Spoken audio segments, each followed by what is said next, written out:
Okay, go live. So we are live on.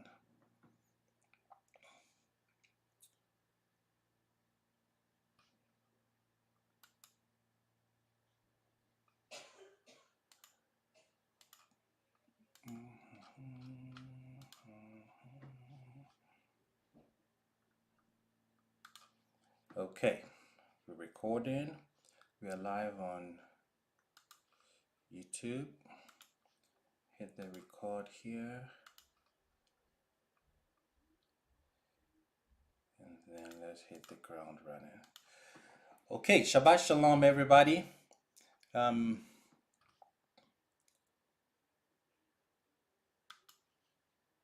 happened to my view here? Oh, share. There we go. Now you can see. Let's move here. Okay, Shabbat Shalom, everybody. Good morning, good afternoon, good evening.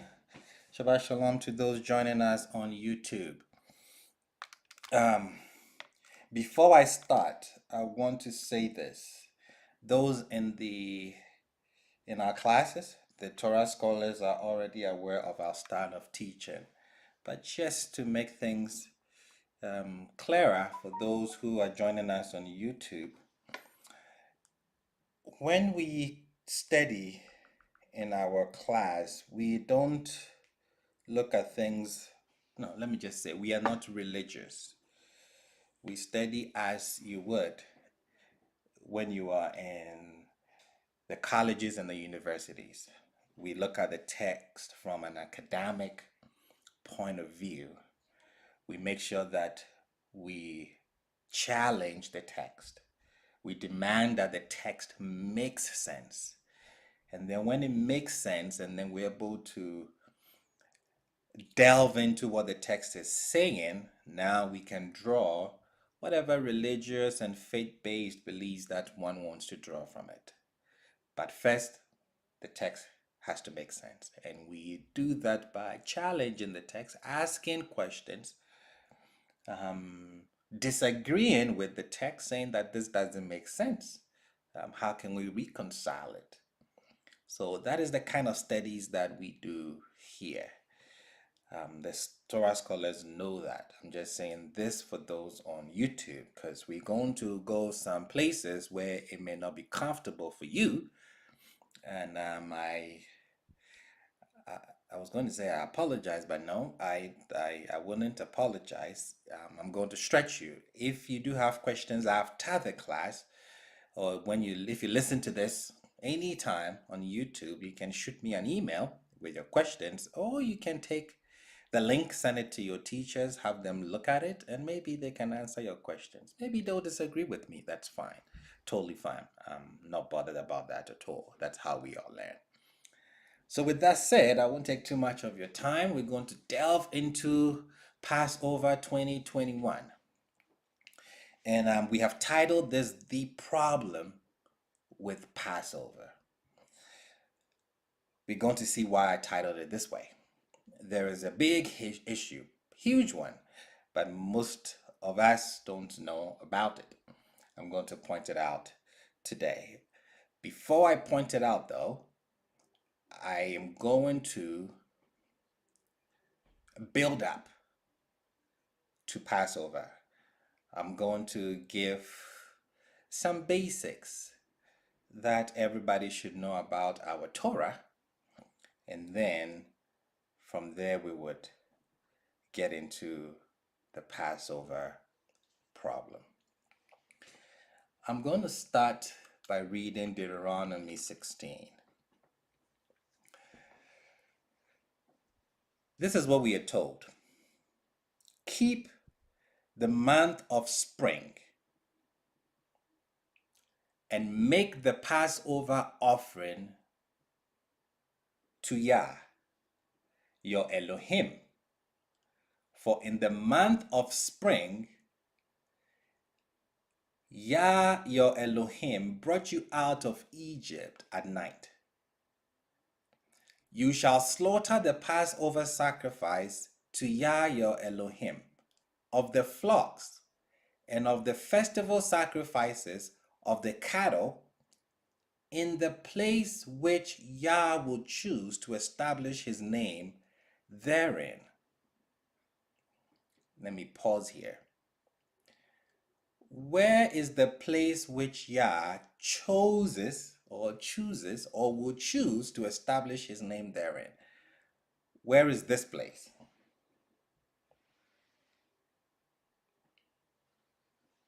It's a trick question. It says, in the place which Yah, your Elohim, or no, it doesn't even say Elohim, in the place which Yah will choose to establish his name therein. Where is this place? We don't know yet. If you said Jerusalem in your head, that is wrong. We don't know yet.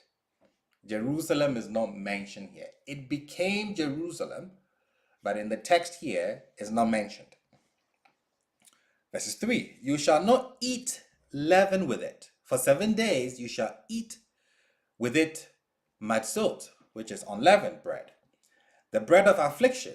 For in haste you went out of the land of Egypt, so that you shall remember the day when you went out of the land of Egypt all the days of your life. And no leaven shall be seen with you within all your borders for 7 days, neither shall any of the flesh you slaughter on the preceding day in the afternoon remain all night until the morning. You shall not sacrifice the Passover offering within any of your cities which Yah your Elohim is giving you, except at the place which Yah your Elohim would choose to establish his name there. You shall slaughter the Passover offering. In the afternoon, as the sun sets, at the appointed time that you went out of Egypt. And you shall roast it and eat it in the place which Yah your Elohim will choose, and you shall turn away in the morning and go to your dwellings. For 6 days you shall eat unleavened bread, and on the 7th day and on the 7th day there shall be a halt to Yah your Elohim. You shall not do any work on it. Awesome. There are a lot of issues with what I've just read. A lot of problems. That's what I want to tackle. But before I tackle that, let's look at some basics. I have to build up what I want to say or have to say. Now, ancient Israel shared the same worldview as their neighbors and participated at the very earliest stage in the wider religious cultic culture of the ancient Near East. This is Rabbi's fanciful way of saying Israel is not different from its neighbors. Not at all. For the most part, we are unique in a little bit of things that we came to do, but we share the same worldview as our neighbors. What happened is that at the course of time, some ancient Israelites broke with these views and articulated a different view. But we have known for a very long time that the traditions of the Tanakh did not come out of a vacuum. Not at all. They have roots that stretch deep into earlier times and out into surrounding lands and traditions. You would sometimes see that some of the traditions that we keep, you can see that our neighbors also kept some of these traditions. So we did not live in a vacuum. Our traditions did not come out of a vacuum. When you start doing your research, like I've said, we were the new kids on the block when it comes to the creation of the Hebrew people. But our traditions have roots that stretch deep into earlier times and out into the surrounding lands and their traditions. Number one, Genesis 1 to 11, that is Genesis chapters 1 to 11, owes a great deal to ancient mythology. The creation story draws upon the Babylonian epic known as Emunah Elish, which translates to when on high. It's not original to us. 1,000 years before us, these traditions were known in the ancient Near East. The story of the first human human pair in Eden has similarities with the epic of Gilgamesh. This is also a Mesopotamia epic. The stories of Noah and the flood is a Hebrew version of an older Mesopotamian flood story, epic of Atrahasis, and then also you find in the epic of Gilgamesh, where you have Utnapishtim. So, for example, Noah is told to, there's a divine order, divine destruction is coming. Noah is told to build a boat. He's given dimensions. He sails. Everybody gets flooded. The ark stops at a mountain. He sends birds out. The birds return. Noah gets out of the boat. He sacrifices to his deity. Beautiful story. But it is not original to us, Hebrews.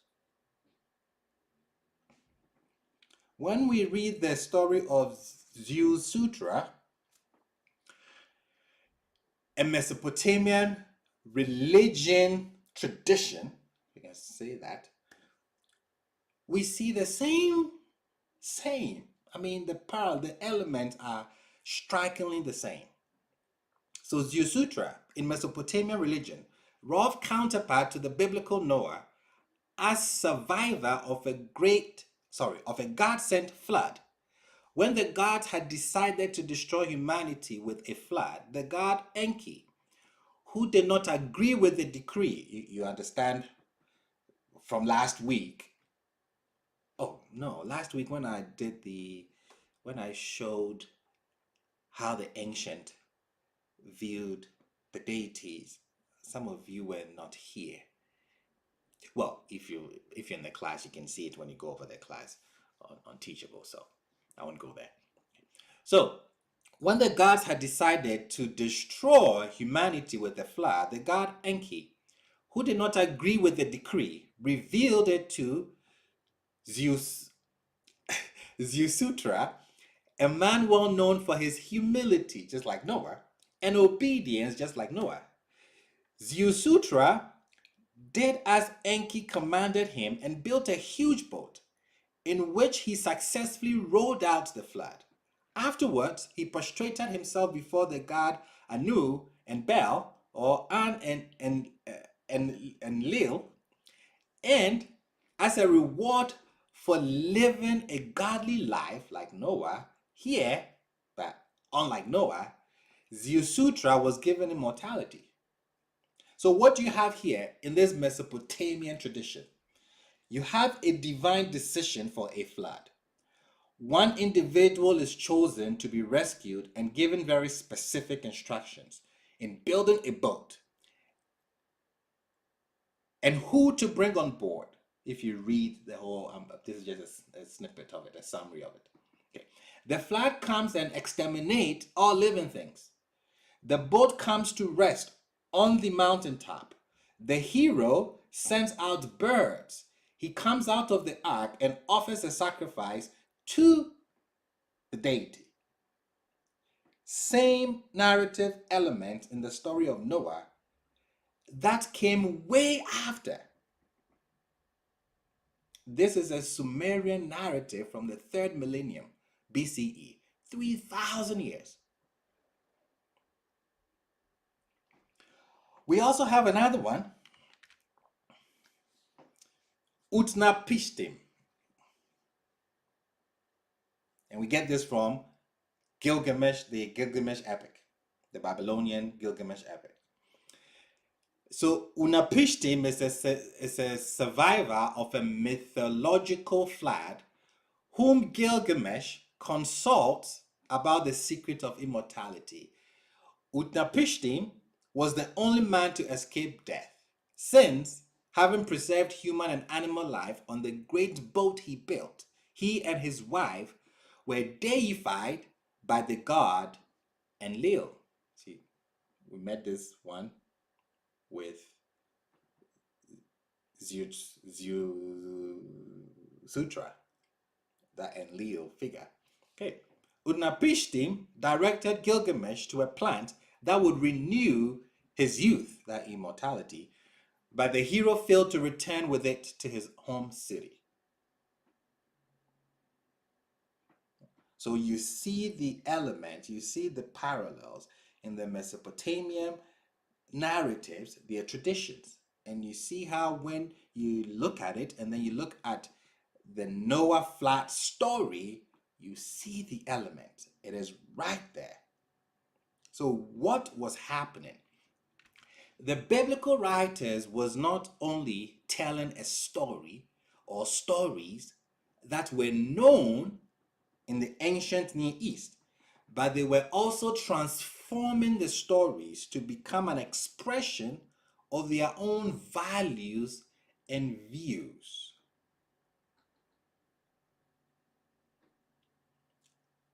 They were not only retelling stories that were familiar, they were also transforming the stories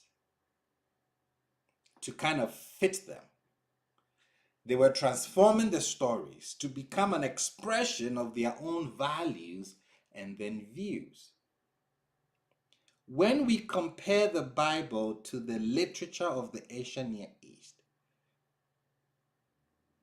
we see not only the cultural and literary heritage common to them, but also the ideological gap that separated them. So there are things that are similar, and sometimes there are things that are not similar because the Bible took the stories and then transformed them to something else.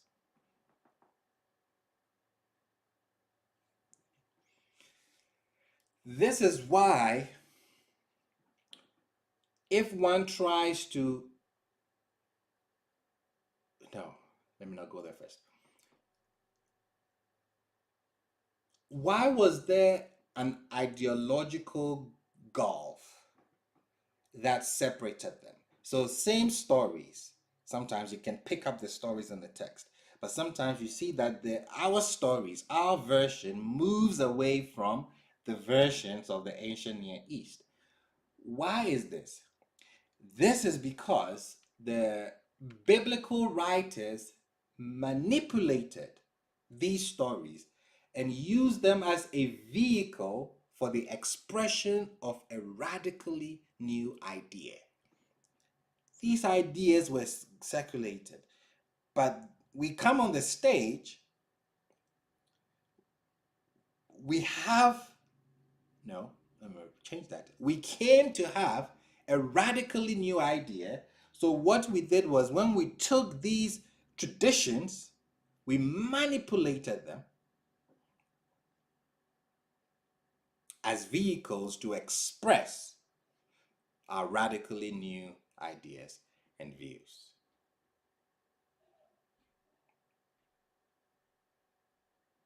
That is why when one tries to reconstruct ancient Israelite, ancient Hebrew culture or religion on the basis of the biblical materials, the Tanakh, you will run into the problem of conflicting perspective between the final editors of our text and some of the older sources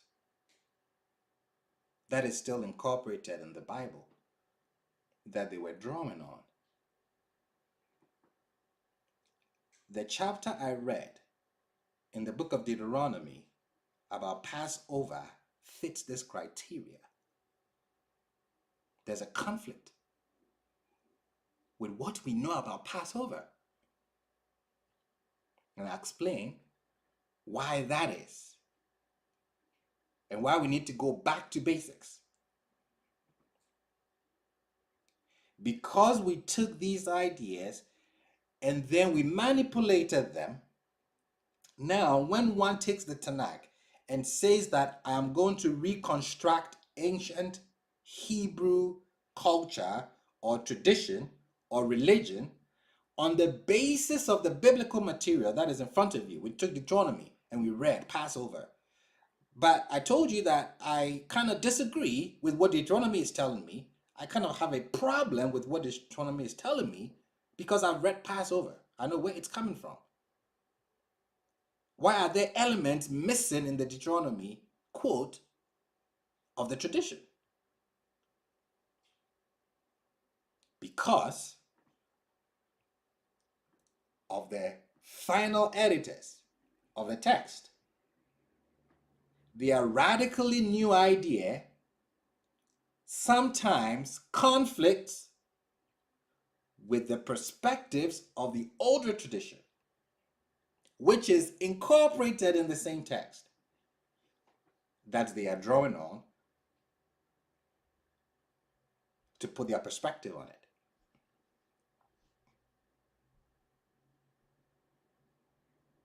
The final editors of our text, or those responsible for editing the final forms of the text, had a decidedly ethical monotheistic perspective.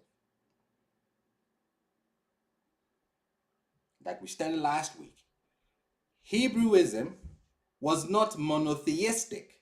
It was not. It became. It didn't start off like that. So the final editors of the text, or those responsible for editing the final forms of our text, ourselves, had a decidedly ethical monotheistic perspective.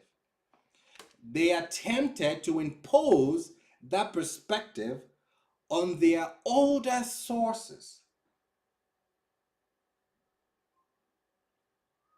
They were, on the most part, successful. But the results of their efforts sometimes is conflicted, and the result is an ambiguous text.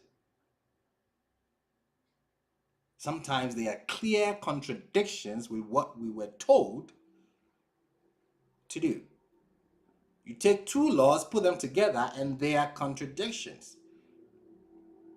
I wouldn't say they are problems. No, I would call them what it is.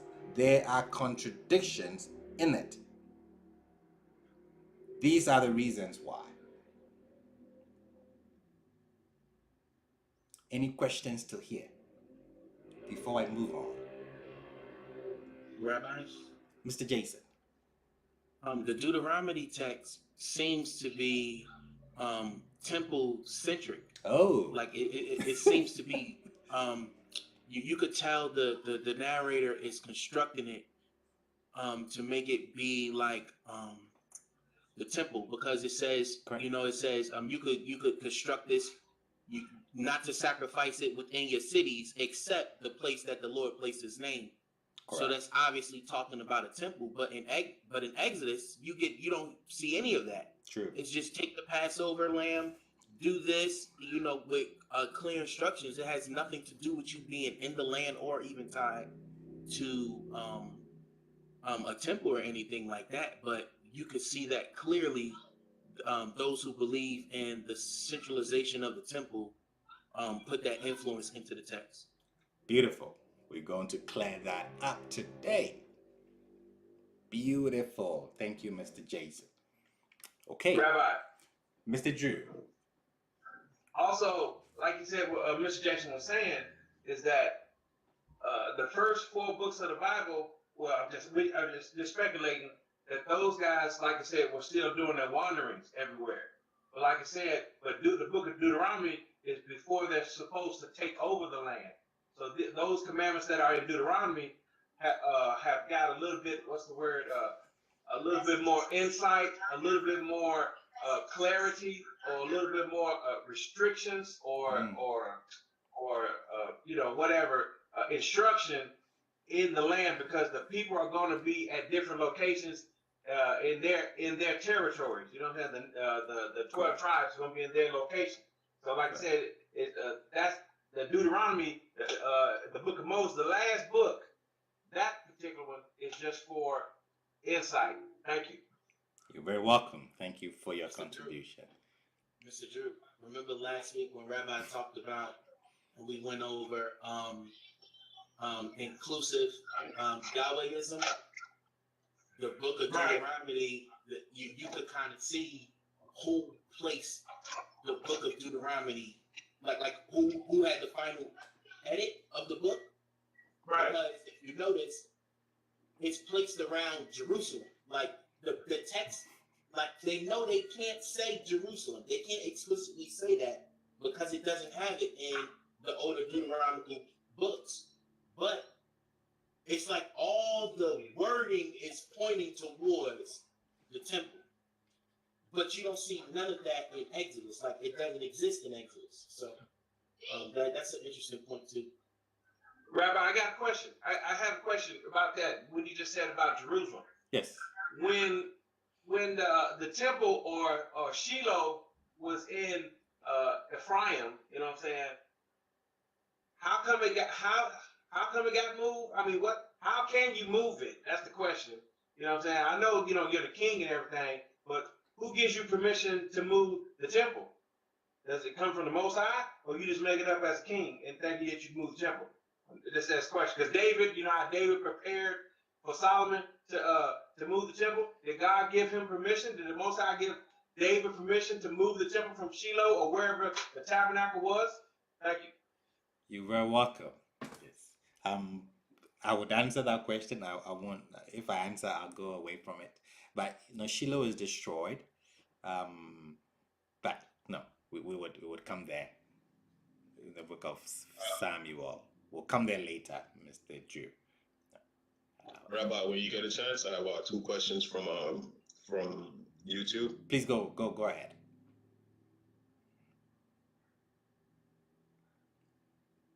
Bear with me 1 second. The first one is, so are you saying the original text of the Bible is not original? Are you also saying you agree with the Gilgamesh view of gods rather than the God and angels? And I guess we could deal with that one, and then the next one would be, Let me Rabbi, does it let me mean deal with the first one. bring the... Let me Go deal with ahead. the first two. The first question, because I would forget.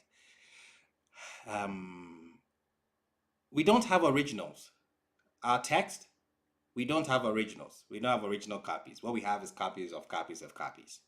So do we know what was an original one? No, we don't. That is why we try to reconstruct. So we take the text as we have it. But the text as we have it has to be explained how we got it. and I'm going to do that very shortly. Do I agree with the Epic of Gilgamesh, their concept of God? Let me rephrase the question. No, I don't. What I'm pointing out is that we took the tradition from them and we cleaned it up, if I can say that. But no, I don't agree with the concept of God because that's a different tradition. I'm a Hebrew, so I go with our tradition. But we got the tradition from them. It's not original to us. The other questions, Mr. David. Sure, there's one more. 1 second. Trying to manipulate these screens. Okay. Rabbi, does during the journey in the wilderness did not keep the Passover? The journey in the wilderness, no, I don't think we have any records of them keeping the Passover. I know we kept the Passover in the book of Joshua. But in the wilderness, I'm yet to find. I may be wrong, but I haven't seen that they kept Pesach in the wilderness. I haven't seen it.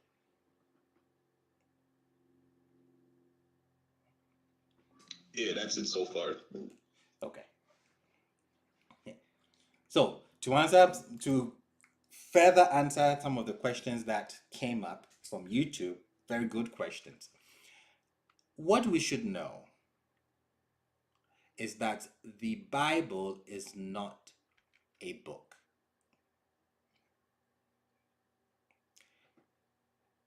If we think it's a book, we are mistaken. It is not. The Bible is a library. It is an anthology, that is a collection of writings or books written and edited over an extensive period of time by people in different situations, responding to very different issues. This is critical. The Bible is not a book. You have it in a book form, so you think that is how it was written. No. The Bible wasn't written by one person, not at all.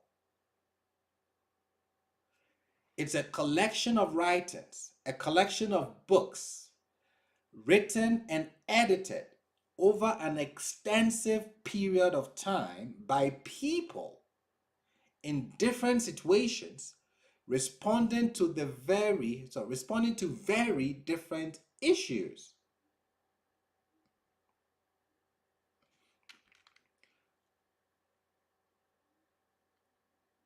The Bible was formulated, assembled, edited, modified, censored, and transmitted first orally, not by God. Yah hasn't written any book. Humans wrote it. I repeat that because sometimes people think that Yah wrote something. No. The Bible was formulated, it was assembled, it was edited, it was modified, it was censored, and transmitted first orally by humans, not God, not the Ruach. Humans wrote it. The first 5 books of Moses was not written in its entirety by Moshe.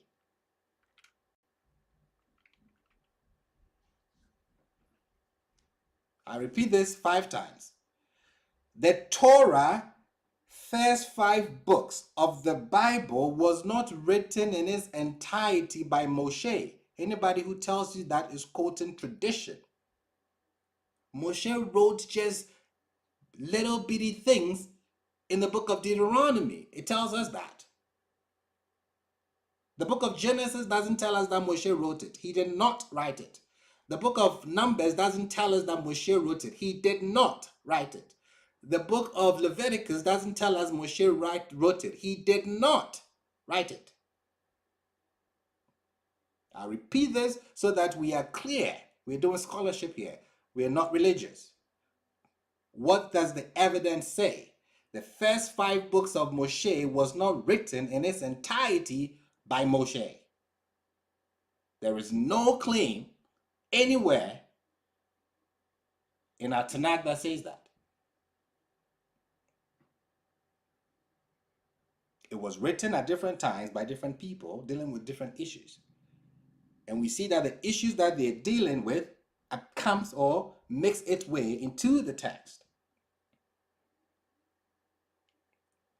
It is very important that you come to terms with these facts if you subscribe to the text.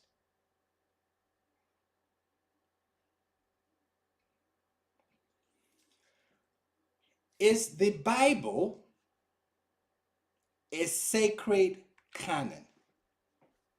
Is it sacred?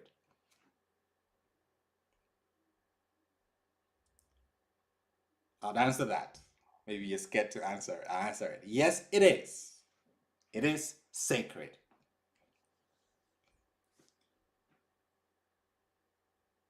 What is the nature of a sacred canon or a book which is sacred to the modern mind? When I tell you this book is sacred, this book is holy, this book is set apart, to the modern mind, what does that mean?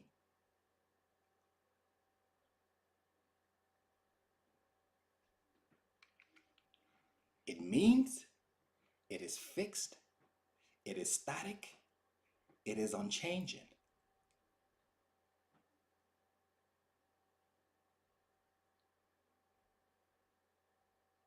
And it's authoritative because it is fixed, because it is static, because it is unchanging.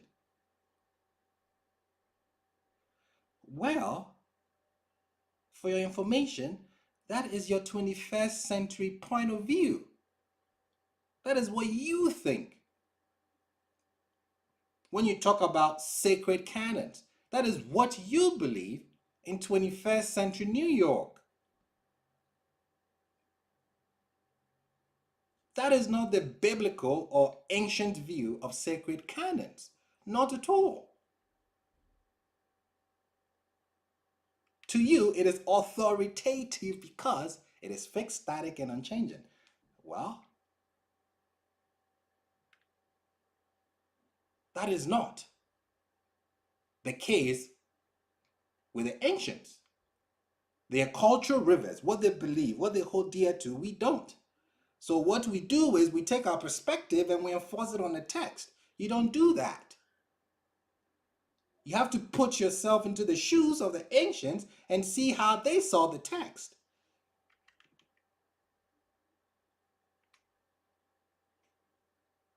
So if someone should ask, what is the nature of sacred canons to the ancient mind?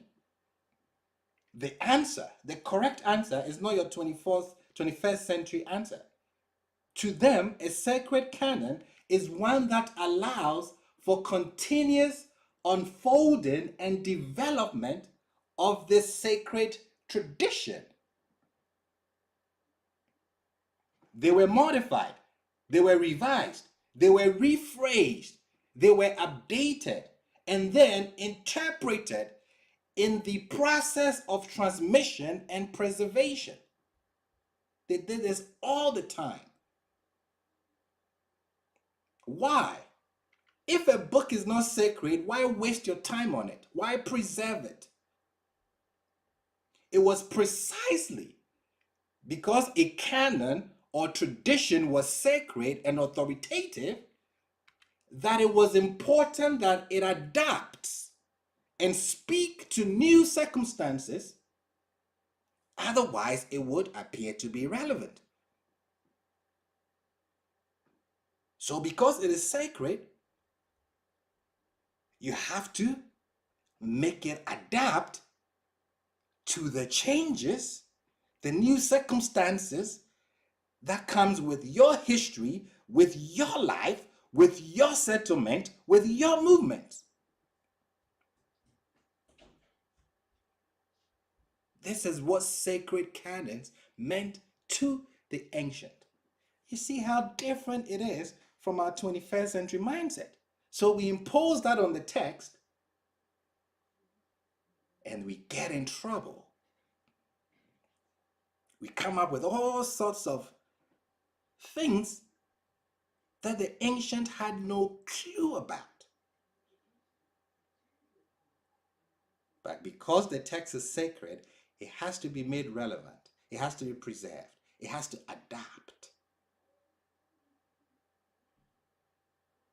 Otherwise, it becomes a brick.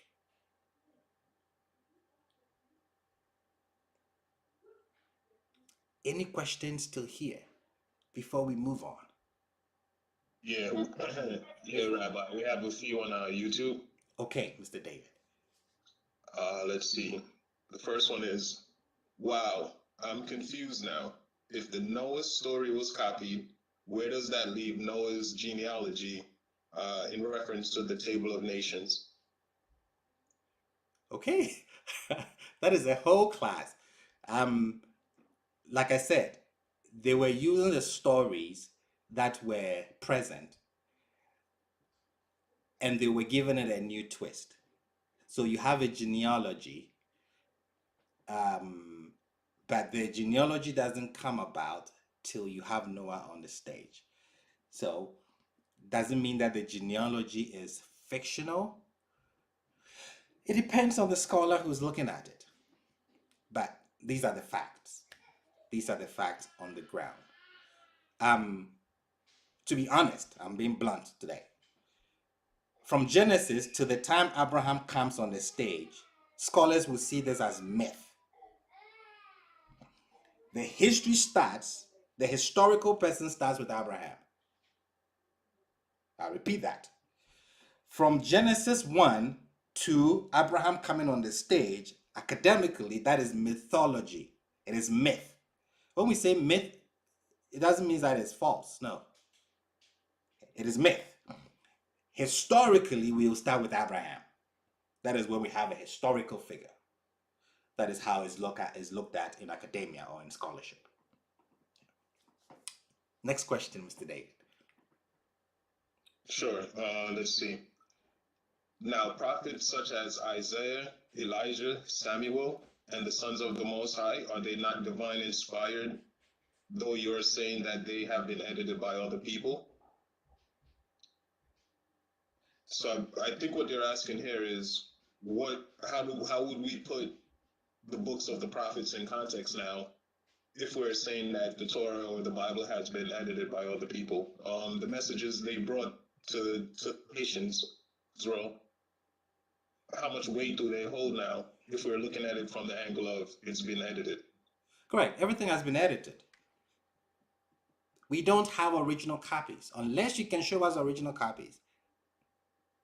That is the fact. Unless you can show me the book or the scroll that this is what this person wrote. We have its original. We don't. So we have what has been passed on to us by tradition. And when we do textual criticism, form criticism, all these criticisms that we do in academia, that's why it is done, to find out how the text has come to us. So it's across the board. When it comes to the New Testament, you don't have original copies. You have copies of copies of copies of copies. So we are reading what somebody wrote. For example, if somebody wanted a copy, let me use the New Testament. If somebody wanted a copy of the book of Mark, you don't go to the bookstore to go buy it. No. You get a copy of the book of Mark. I hire Mr. David to copy the book of Mark in its entirety for me. He's looking at scroll by scroll and he is copying it. Today, after the Shabbat class, take the book of Mark, take your pen and paper, and try copying just chapters 1. See the mistakes you make. Just chapters 1. But you copy the whole book.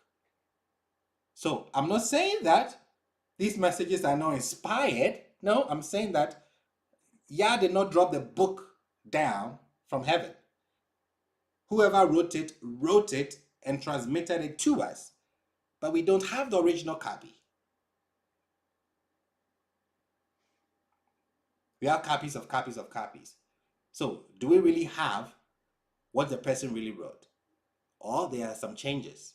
I'll be on the safe side and say there definitely are some changes or some errors. Maybe it would affect the meaning of the text, maybe it would not. But when there's a human element, there sure is going to be some errors. So I'm not saying that they're not giving divine messages. No, they would have orally, but we're reading a written text.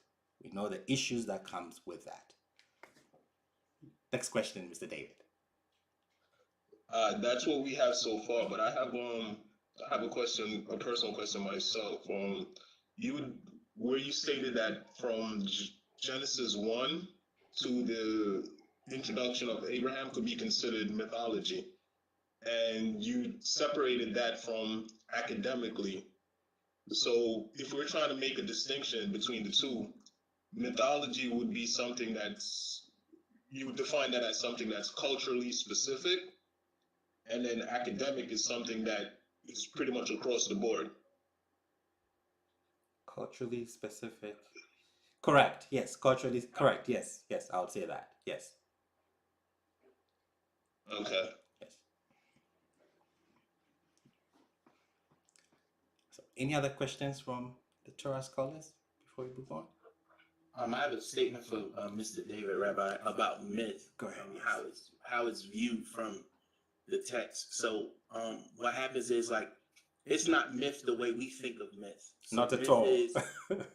Yeah, it's not like how we think of myth. So myth is the story is actually the backing of the story is actually true. Correct. It's just what is used to represent the story Yes. may not be accurate. So That's it. Noah, his sons may not be the people that it actually happened with, but the story itself and the concept behind the story is true. This is something that was done in ancient times in all the Eastern religions. So it's not just biblical, but if you look at like ancient Egypt, if you look at Mesopotamian religions, things of that nature, they all have stories like this where they take something that they could physically understand and represent, and then they'll put the true meaning behind it. So you'll see that a lot when it comes to things like that in the text. Correct. Every oral tradition has myth and legend. Every single one of them, because that is how it is told. You tell it so that it can be remembered. So you put certain features into the narrative, which is myth, is legend. It didn't happen. The people did not exist as the oral tradition says, but the idea is to convey the message. And those telling the tradition, the orally, they are aware of where the legends are, where the myths are, but you preserve the historical data in some form through these means. Thank you very much, Mr. Jason. Rabbi? Yes, Mr. Vincent. Yeah, I was just getting ready to say that, because if you be like too technical and too precise, you definitely gonna mess up. But if you got like this mythological story behind it, definitely makes it easier to remember and to even elaborate on what you're trying to convey. So I feel that point of how to use myth. Awesome. Rabbi, there is a question on YouTube. I'm on here as well. Another good question came up. If you got time to answer that one. Please. Hebrew Unity and Truth said, what about Enoch, Jasher, and Jubilees? Are they true? Are also their customs of mixing with whites among our people in West Africa? No, I don't want to touch those books. They fall into the same category.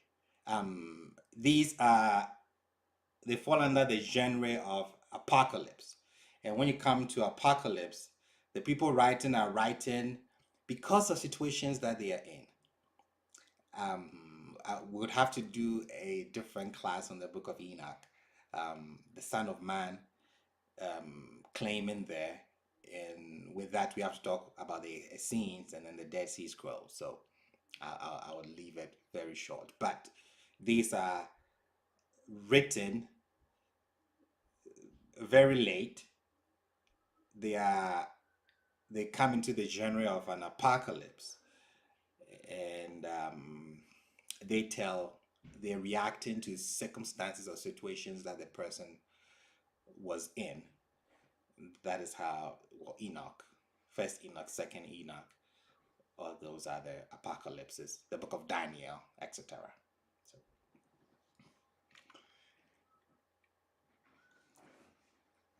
okay, awesome.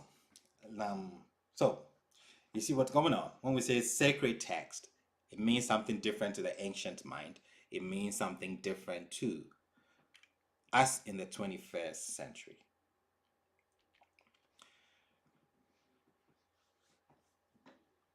What we have done through careful analysis, the work that has been put into trying to figure out when these books were written,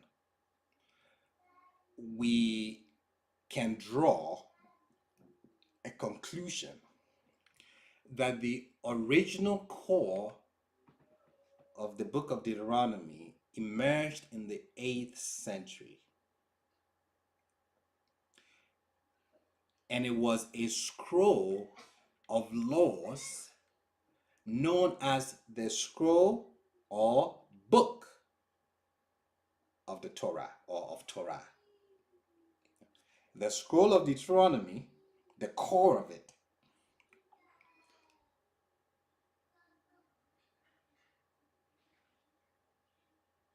is referred to as the book or the scroll of Torah. Actually, Deuteronomy itself refers to itself that way in Deuteronomy 17. Okay. When we take the book of Deuteronomy, laws are updated and passages expanded to reflect the experience of exile. I repeat that. Laws are updated and passages are expanded in the book of Deuteronomy to reflect the experience of exile. At 586, I believe, at 586, Jerusalem is destroyed and the inhabitants are in exile in Babylon or Babylonia. Now, when Deuteronomy was appended to the other 4 books, Genesis, Exodus, Leviticus, Numbers, when Deuteronomy was appended to the other 4 books, it served as their conclusion. And being joined to the 4 books, the book of Deuteronomy conferred its title, which is book or the scroll of Torah, to the 4 books as well. Because the 4 books don't use the word Torah the way the book of Deuteronomy does. That is, using Torah to speak of God's revelation overall. The first 4 books doesn't do that, or it doesn't have that. They don't use the word Torah the way the book of Deuteronomy does. So, during the exile, down to the end of the 6th century, Deuteronomy was incorporated into a larger narrative history. I drew a diagram to explain it. During the exile, down to the 6th century, Deuteronomy was incorporated into a larger narrative history. That is Joshua, Judges, 1st and 2nd Samuel, 1st and 2nd Kings. This is one unit from Joshua to 2nd Second Kings is one unit.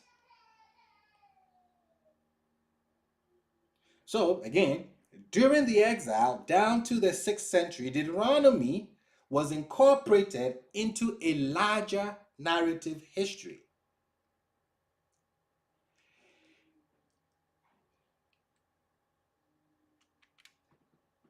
It introduces these materials looking forward. Joshua, Judges, Samuel, Kings, 1 and 2, 1 and 2.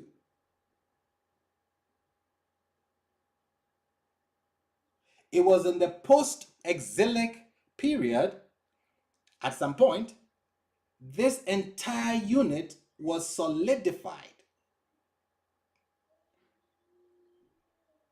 But what the Deuteronomist school did was that they updated and revised certain laws in keeping with the circumstances of the 8th to the 6th century.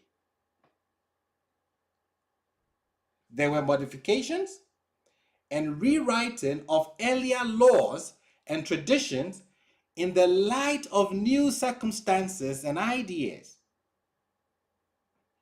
And this occurs in several critical junctures in Israel's history. There were reforms. I think that's a better word. Now, when you take Deuteronomy's religion or Deuteronomy's religious program and the major religious reforms that were carried out in the 6th century by King Josiah, you will see striking similarities. We'll look at the reform very shortly. So, when Deuteronomy became part of this larger narrative, Joshua to 1 Kings, when you take Deuteronomy, you can read it from Deuteronomy going forward. You get a narrative. When you look at Deuteronomy going backwards, it's a conclusion of the 4 books that came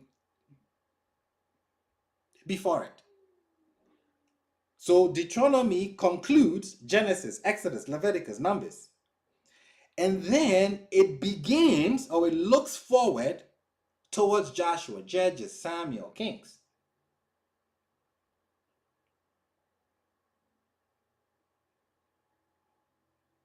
This is where it was placed. We are dealing with reforms. There is a striking similarity, or there are striking similarities between Deuteronomy's religious program and the major religious reforms that we know happened, carried out in the 7th century by King Josiah. We see this reform reported in the book of 2 Kings. Let's read it.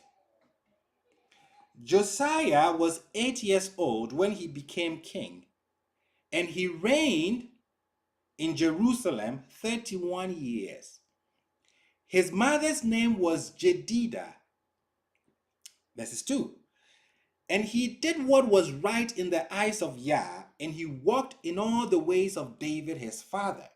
And he turned away neither right nor left.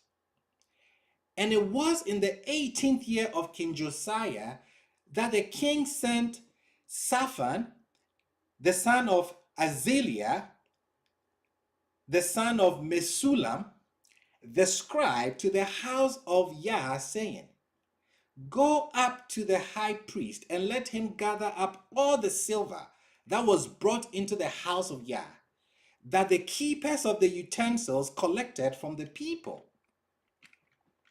And let them give it into the hands of the foremen of the work, who are appointed in the house of Yah, and let them give it to the workers who are in the house of Yah to repair the damage of the temple, to the carpenters and to the builders and to the masons, and to purchase wood and quarried stones to strengthen the temple. However, no reckoning shall be made with them of the silver that is given into their hands, for they deal honestly. And the high priest said to Saphna the scribe, I have found the scroll of the law in the house of Yah. Pause there. Which scroll is this?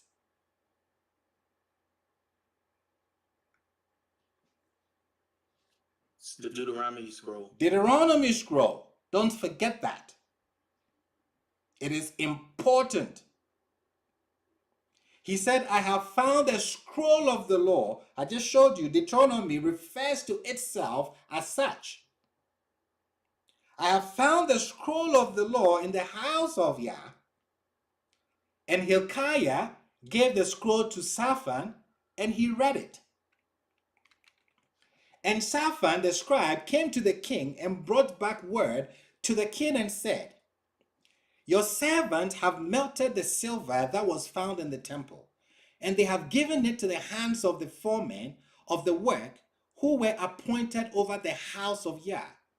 And Shaphan the scribe told the king, saying, Hilkiah the priest gave me a scroll. And Shaphan read it before the king. And it was when the king heard the words of the scroll of the law, the Torah, that he rent his garments. And the king commanded the priest and the son of Shaphan, the son of Micaiah, the scribe, all these people, the king's servants, saying, Go, inquire of Yah on my behalf, and on the behalf of the people, and on the behalf of all of Judah, concerning the words of this scroll which has been found. For great is Yah's wrath, which is kindled against us, since our forefathers did not obey the words of this scroll, to do according to all that is written concerning us. And Hilkiah the priest went to Huldah the prophetess, the wife of Shulam, the keeper of the raiment, and she was sitting in Jerusalem in the study hall. And they spoke to her, and she said to them, So has Yah Elohim of Israel spoken.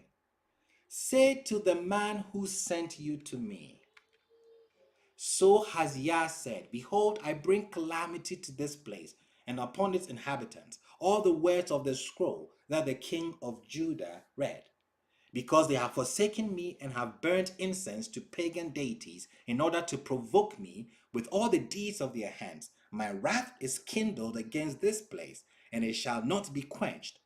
And concerning the king of Judah, who has sent you to inquire of Yah, so shall you say to him, So has Yah Elohim of Israel said, The words are what you heard.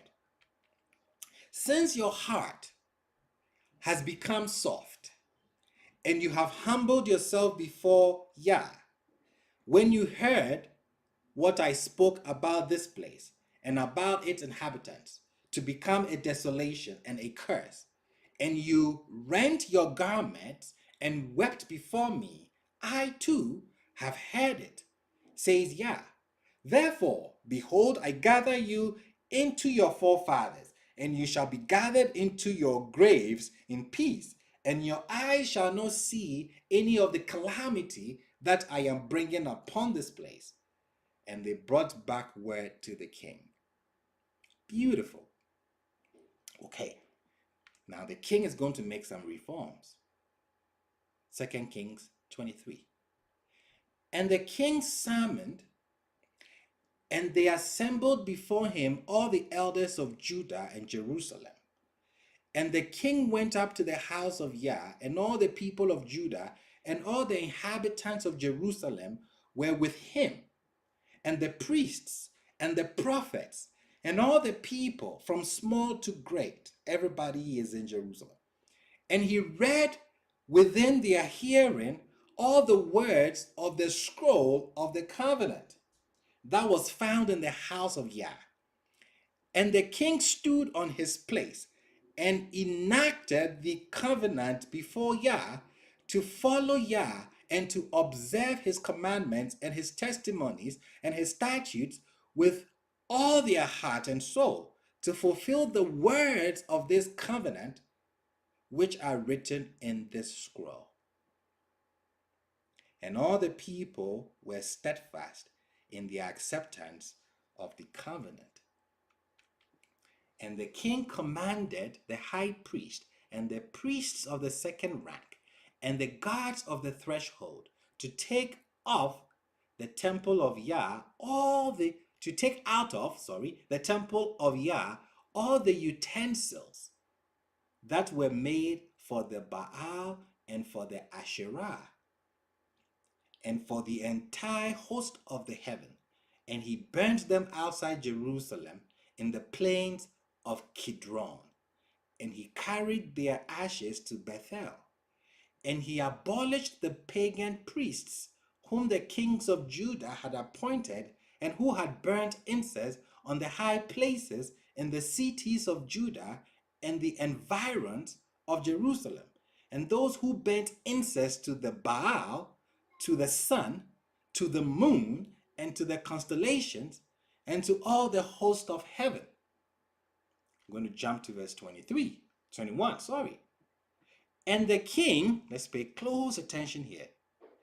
And the king commanded all the people, saying, perform a Passover sacrifice to Yah your Elohim, as it is written in this scroll of the covenant. For such a Passover sacrifice had not been performed since the time of the judges who judged Israel. Don't forget that critical statement. Josiah is asking them to do something that had not been done before since the time of the judges. We'll see. And all the days of the kings of Israel and the kings of Judah, except in the 18th year of King Josiah, this Passover sacrifice was performed to Yah in Jerusalem. I have an issue with that. Huge problem. In summary, this is what we've read. During temple repairs that was being done in the time of King Josiah, the scroll of the Torah was found. This phrase occurs in Deuteronomy and not the other 4 books. The scroll of the Torah, it appears only in the book of Deuteronomy. When it was read, the king was distressed because the requirements were not being upheld. Josiah takes action, assembles the people, publicly reads the scroll. The people agree to its terms, and Josiah's reforms begin. What does he do? He purges the temple of vessels made for other gods. He removes all foreign elements from the cult. He prohibits sacrifices to Yah anywhere but in the central sanctuary. Okay. He destroys all the rural shrines, the high places. This was okay. It was okay before that. But he destroys all the rural shrines that were scattered throughout the countryside where local priests and Levites might offer sacrifices for people. He destroys all of them. No problem. Now the Passover is mentioned as being celebrated. But it's been reformed. How was it reformed? Perform a Passover sacrifice to Yah your Elohim, as it is written in this scroll of the covenant. And then there's a break to tell us that for such a Passover sacrifice had not been performed since the time of the judges who judged Israel, and all the days of the kings of Israel and the kings of Judah, except in the 8th year of King Josiah, this Passover sacrifice was performed to Yah in Jerusalem.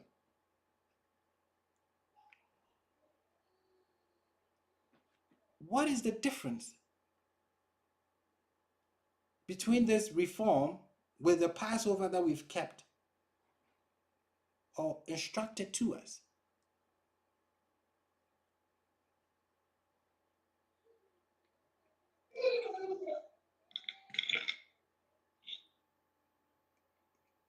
Mr. Javed, you wanted to answer? No, Okay. sorry. No problem. Well, Passover was celebrated with this reform not as a family observance in individual homes. That is how you celebrate Passover. Not in Jerusalem.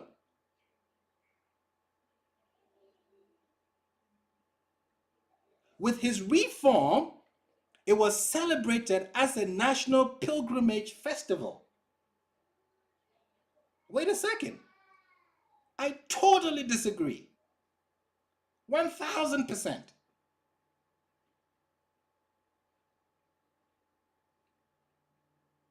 Passover is celebrated as a family at home with your family, with your kinsmen.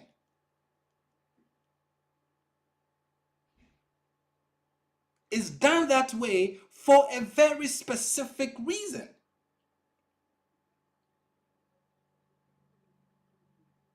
Why reform it?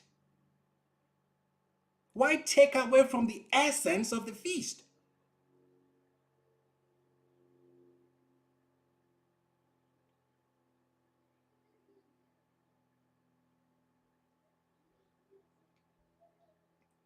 Rabbi, Mr. Jason.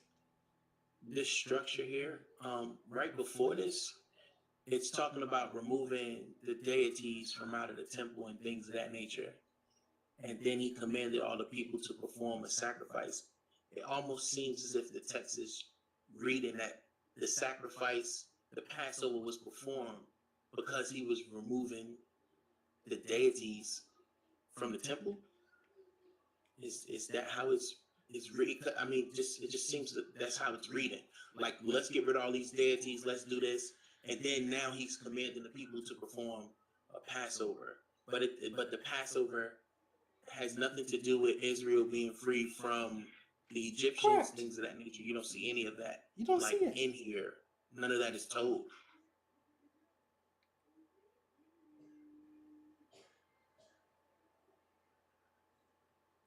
What? How many people in the Hebrew community celebrate Passover outside their homes? How many celebrate Passover with their families? Immediate families. Don't we go and rent places to have Passover? Is that the instruction? Rabbi? Mr. Vincent? Yeah, I thought we was, mimicking, what had actually happened, and people was in their homes and, over the doorpost and all that. I thought that that's what it was supposed to continually be. Yes, you do it in your home. Not a party, it was supposed to be personal with your family and observance to what is actually, everything is symbolic. It's all the way down to the unleavened bread and the haste and being in the homes with your family. This is all a remix. These are reforms.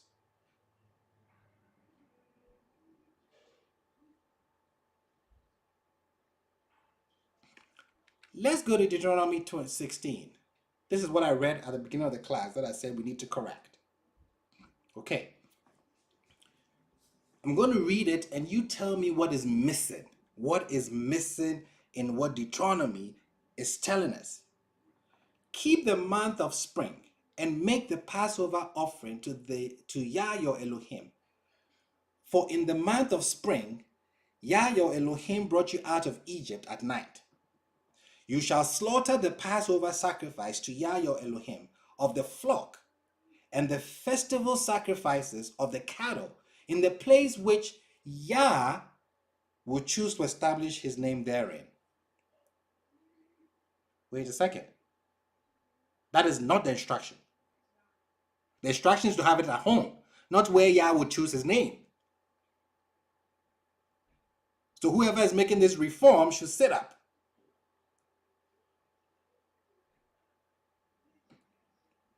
I'm passionate because sometimes we don't know how the text is written. We don't know how these things happen, and then we just read them and just follow them.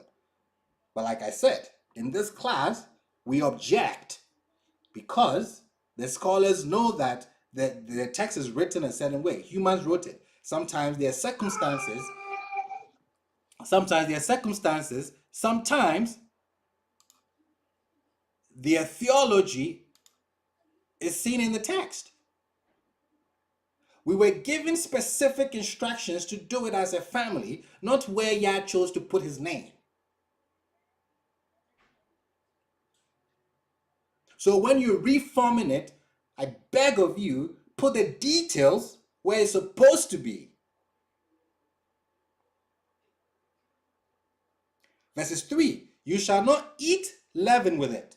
For 7 days you shall eat it with unleavened bread, the bread of affliction. For in haste you went out of the land of Egypt, so that you shall remember the day when you went out of the land of Egypt, all the days of your life. Okay, I agree, no problem.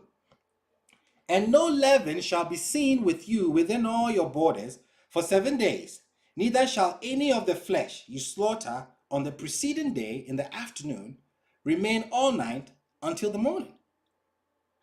You shall not sacrifice the Passover offering within any of your cities, which Yah your Elohim is giving you. I disagree. It goes against what we know. Except at the place which Yah your Elohim will choose to establish his name. Because you, the editor, belongs to the south, you're in Jerusalem, so you're trying to impose that on the text.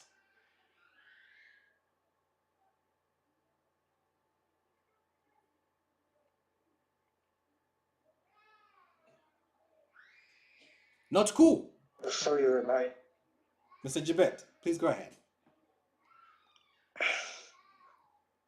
Like, the book of Deuteronomy is put into the mouth of Moshe, right? Correct. Most of it. So, should we burn it? Don't burn it. See what it has its uses. There's a reason why they wrote it. So you have to understand why they wrote it. And then you have to understand the authority that it holds. That's why I'm challenging it. Rabbi. Okay. Mr. Vincent. Yeah. So what we think that, because this is an Israelite or Israelites are scribes or whatever, we just put this automatic image of you're Israelite, you holy, like you're not a human, and like you won't have your own ideas and your own ideologies, like stuff that we accuse the Christian church of doing, or people that impose ideas onto the text. Our own people had ideas that they imposed into the text too, because clearly this guy was around this time, like you said, he's from the south, and they're trying to impose something on there. We need to get out the mindset that, just because this is Israelite, every Israelite is just holy or something. Like you scared to say something, you scared to challenge, you scared Correct. to say that this doesn't sound right, because we just got this image like holy, holy, holy, holy, and we got to remember that True. Humans wrote it. That's why we say challenge the text. We study where the text came from, when it was written, who wrote it, what were their biases, what were they contending against. Which party did they belong to?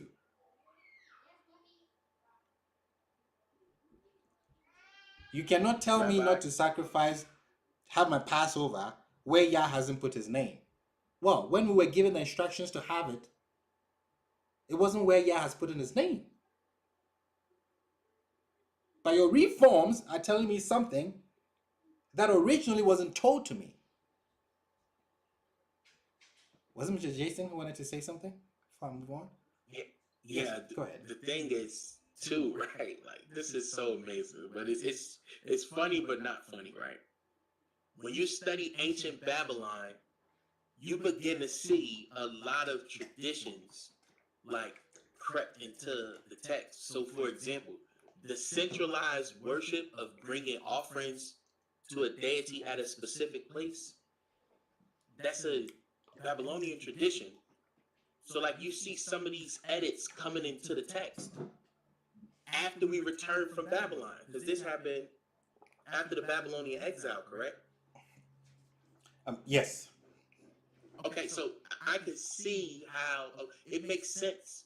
Like, even with the naming of the months, like we have Babylonian deities as months, like Tammuz and things of that nature. Like, you could see that some of that tradition and culture that the ancestors had in Babylon comes into the text, because it doesn't say that in Exodus. Like, none of this stuff is there, so you could see that whoever's writing it is putting it in there. But I don't want it to. I don't want it to seem like it's, like a detriment. You know what I mean? Like, Correct. I don't want people to take it as if like, oh, they're lying. It's not lying. It's the culture of the time. The culture said that if you're gonna be an Israelite, you had to come to the temple. So you see some of this ideas get into the text as well there. Correct. Sorry, Mr. Jason, like, in some part I agree, but if you put something in the mouth of Moshe that he didn't say, it's lying. Like, it's wrong. Correct. So Like, let me correct that, Mr. Jabet. The writers are not saying that Moshe wrote it. Tradition says that Moshe wrote it. We say that. Exactly. Correct. So the editors are not saying that this came from Moshe. No. They're not. They didn't write that in the text. No, we were told. okay, but We were told that when you Moshe read wrote the it. book of Deuteronomy, from the beginning, it's Moshe speaking to the people. Correct. So Right. that's the introduction. Yes, like the first 4 chapters And or then something. you have everything that comes after. Correct. For me, sorry if I'm passionate, but when I see it, for me, it feels like, it's still Moshe speaking. Correct. Until True. the end True. I of the understand. book. Yes, I understand that. Yep. It seems that way. It really does. But all right. So here's the thing: the introduction. So scholars say that out of all 32 books of Deuteronomy, Moshe may have wrote, I think it's like 20 of them. It's like Yes, I think chapters 15. 5 Yeah, through 5 like to 20 something. 5 Something. through 20 something. With Oh different. my. And then you have the appendix. You have the introduction in It's front, crazy, and though. then Like, the when appendix you at the read back. scholars, you can see that. Yeah. Yeah. Like one through 5, it say it was added on later, and then like the end, like The appendix. 26 through Yep. 32 was added on later The too. appendix. So the core is what we're dealing with, the legal code. That's what we're dealing with. The introduction and then the appendix. Yes, that was added later, but the core of it, that is the legal code, what is called the scroll of the Torah, is what we are, where the reforms are taking place. No, but yes, I wouldn't say you have a point, Mr. Jabet, but tradition is what says that Moshe wrote it. I don't think the text actually says that itself. Okay, thanks. Shabbat Shalom. Mr. Marvin, If I could just add a little bit to that. please. As far as the way I was looking at it was that, it's not like Moses is talking in first person, right? So it's still from a third person perspective. Correct. And he records his death as well. Moshe records his death in the book of Deuteronomy. So clearly he wasn't the one writing that. Exactly. So it wouldn't. So we have to look at it like coming from a third person perspective. It's like I'm writing about what Rabbi Akwetey did or what Correct. Brother Jason, like that's the way. But my question now is, after all of this, is it feasible to rewrite um, any of this in Deuteronomy, and uh, how would one have to approach? Like, what are the steps to go in that route? You would have to challenge it and a couple of other things, right? Correct. Yeah. So I wouldn't say rewrite it. I would say know about it, know what is happening, and then when it comes to the Passover, what should be the authority? Which of the books should be the authority? That you will observe over the other. Correct. Yes. Got it. That's the base of the class. Yeah. Because I know most people follow this reform. That's where we rent places and then we go, but we're getting away from the true essence of why the feast is given. Yeah. Got it. Thank you, Rabbi. Rabbi, and that's why navigating the text is important. I think that for us, one thing that helped me was stop looking at the text religiously.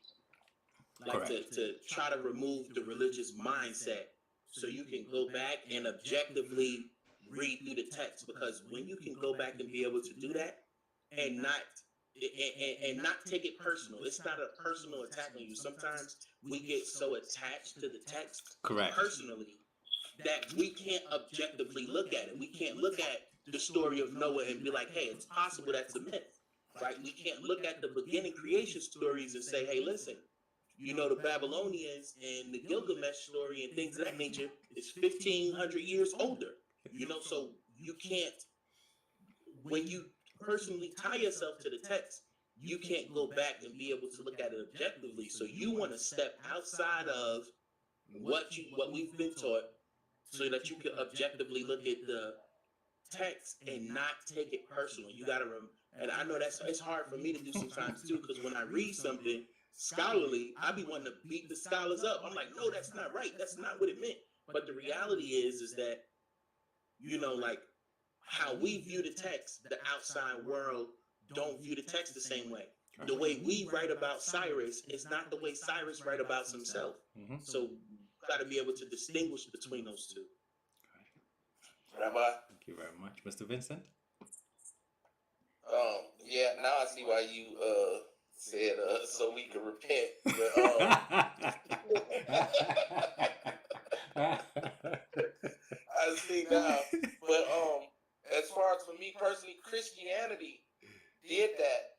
Christianity and the Western mindset did that to me. I'm gonna just speak for me, but I'm really saying for everybody, because Christianity got us picking up what we looked as a holy book with the Western mindset. So it can't be no wrong in here. It can't be no. There's some people that you say something about the Bible, they're try to take your head off. Oh, you don't believe in the whole Bible. I believe in the whole Bible. It's in there. It's it. That's it. That's what it say. And that's what Christianity got us like that. So it's like you're scared to oppose and challenge things because you don't see the humanity in it, and you don't see the cultural humanity of these specific people. You can't just pick up somebody's book and just do what you want with it. It has to come from the shoes, from the eyes, from the mind of them in that certain time, in that certain place. And it's hard for us because, like I said, Christianity got us thinking like this book.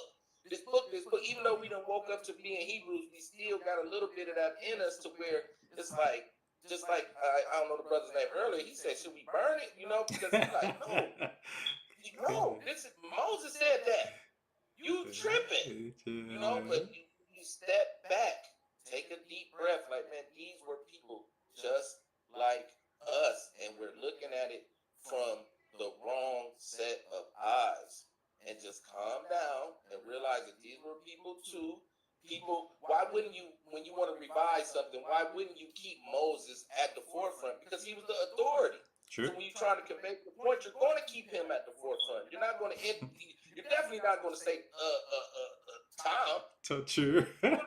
No one is going to read it. Like, who's Tom? Listen, that's what happened with the New Testament, the book of Timothy, right? The book of Hebrews. Paul. This practice that you just said is what happened in the New Testament. The book of Matthew. Yeah, if I want some authority on the book, I put somebody else's name on. It's the same thing happened with the book of Timothy. Like they say Paul wrote the book, but scholars know that it's pseudographical, meaning that it's attributed to Paul, but Paul didn't write the text. It doesn't have his style or anything like that. But that's what happens when you wanna. You know how it is. Like you got an older, you from the hood. Like you got an older cousin, and somebody say something to you. It's like, well, my older cousin said, and you put your older cousin name out there because your older cousin name ring bells in the street. It's the same way with the text. Like I'm gonna put this person's name on it because I know that their name hold weight, man. It's the same concept. Yeah. Awesome. Thank you very much for all the contributions. Let's read on. So verse 6. Except at the place which Yah your Elohim would choose to establish his name, there you shall slaughter the Passover offering. Okay. Like I said, I disagree. In the afternoon, as the sun sets, at the appointed time that you went out of Egypt. And you shall roast it and eat it in the place which Yah your Elohim will choose.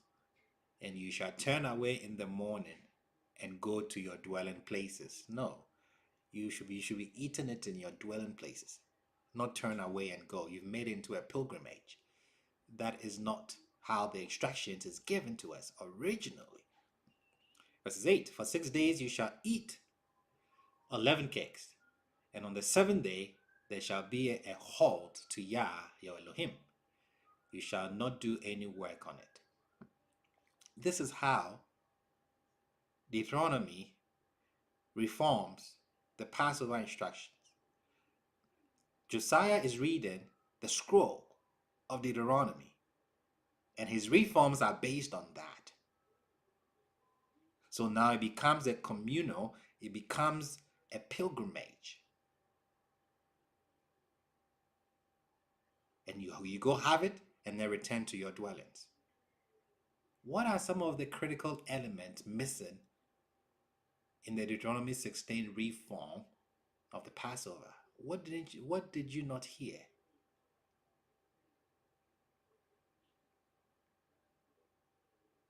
That is key to Passover.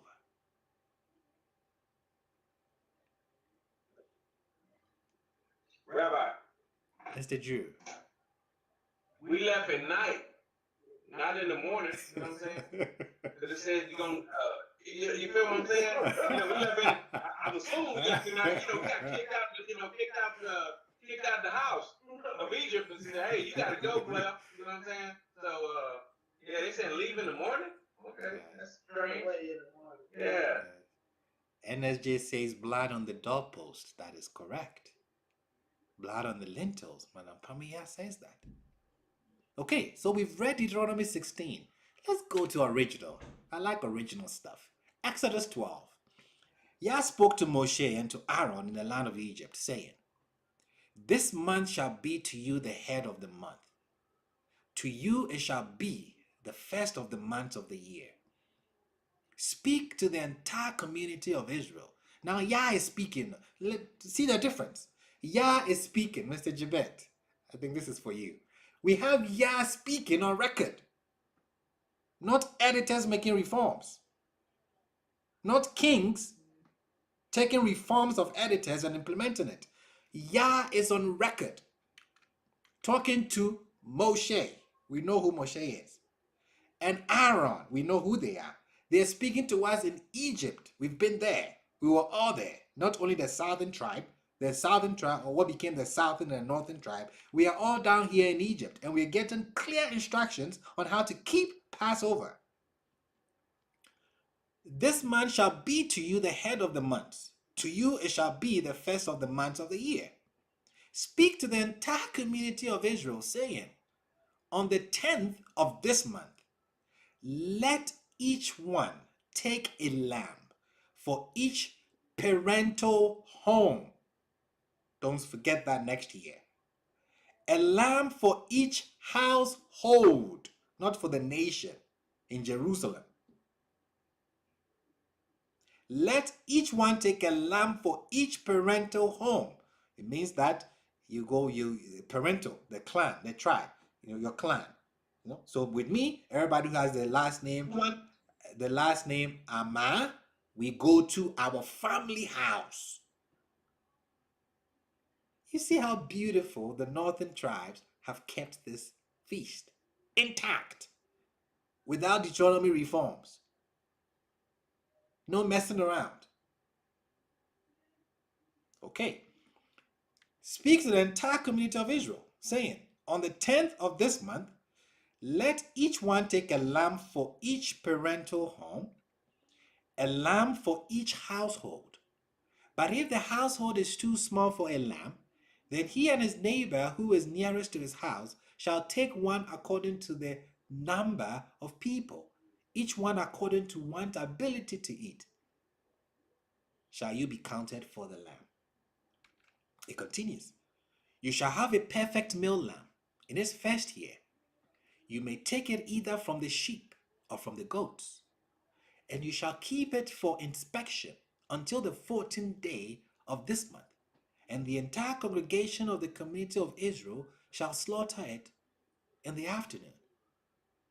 And they shall take some of the blood and put it on the two doorposts and on the lintel, on the houses in which they will eat it. It is critical. And on this night they shall eat the flesh roasted over the fire, and unleavened cakes with bitter herbs they shall eat it. You shall not eat it rare or boiled in water, except roasted over the fire, its head with its legs, with its innards. And you shall not leave over any of it until morning. And whatever is left over it until morning, you shall burn in fire. And this is how you shall eat it: your loins girded, your shoes on your feet, and your staff in your hand, and you shall eat it in haste. It is a Passover sacrifice to Yah. I will pass through the land of Egypt on this night, and I will smite every firstborn in the land of Egypt, both man and beast, and upon all the gods of Egypt will I wreak judgment, I, Yah. And the blood will be for you for a sign upon the houses where you will be, and I will see the blood and skip over you. And there will be no plague to destroy you when I smite the people of the land of Egypt. And this day shall be for you as a memorial, and you shall celebrate it as a festival for Yah throughout your generations. You shall celebrate it as an everlasting statute. For 7 days you shall eat unleavened cakes, but on the preceding day you shall clear away all leaven from your houses. For whoever eats leaven from the first day until the 7th day, that soul shall be cut off from Israel. And on the first day there shall be a holy convocation, and on the 7th day you shall have a holy convocation. No work may be performed on them, but what is eaten by any soul, that alone may be performed for you. And you shall watch over the unleavened cakes, for on this very day I have taken your legions out of the land of Egypt, and you shall observe this day throughout your generation as an everlasting statute. In the first month, on the 14th day of the month, in the evening, you shall eat unleavened cakes until the 21st day of the month in the evening. For 7 days, leaven shall not be found in your houses. For whoever eats leavening, that soul shall be cut off from the community of Israel, both among the strangers and the native born of the land. You shall not eat any leavening throughout all your dwellings. You shall eat unleavened cakes.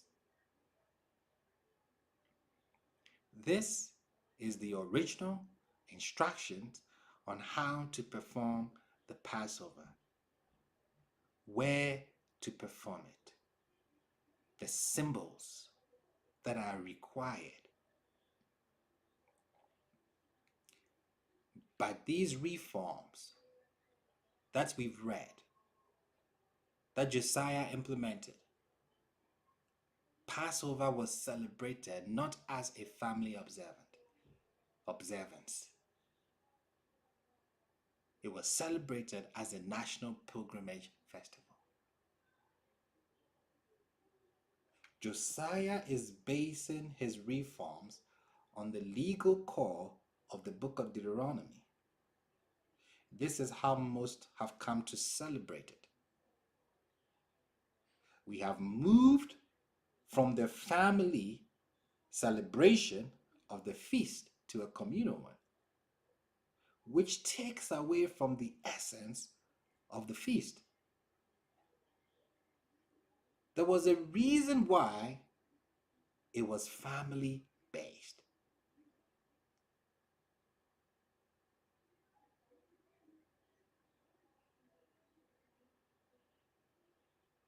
And to find this out, we would have to examine the tradition of Passover in light of its origins, historization, and its historical development.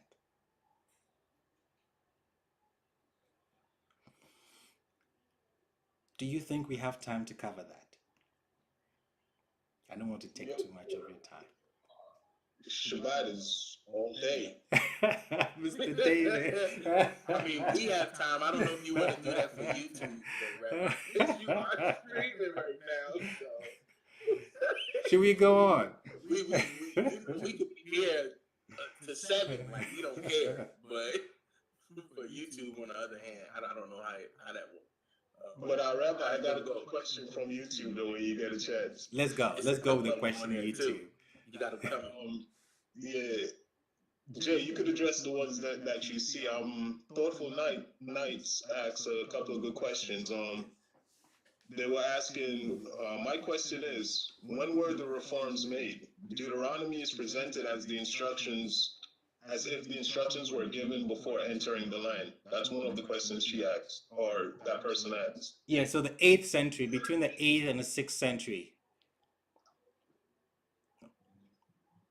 Between the 8th and 6th centuries, that's where we have the reforms, almost at the end of the exile, the Babylonian exile, around that time.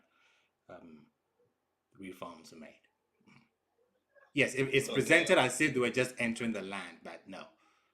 Moshe, it says Moshe wrote the Torah, wrote these laws and put it into the box that they were carrying. No, historically, no. Just okay. There was a part 2 to that question as well. They continue. Were the reforms made to the book after it was already in existence, or is the whole book written and added long after the other 4? So I think you answered that, but you could expound on it more. Yes, reforms are made. The final editors, the final editors who would canonize the book, which was majority the what did we call them last week? Exclusive Yahwists. Yes, so they would have made the final edits to these materials. Next question, Mr. Yes, the part 3 to that question is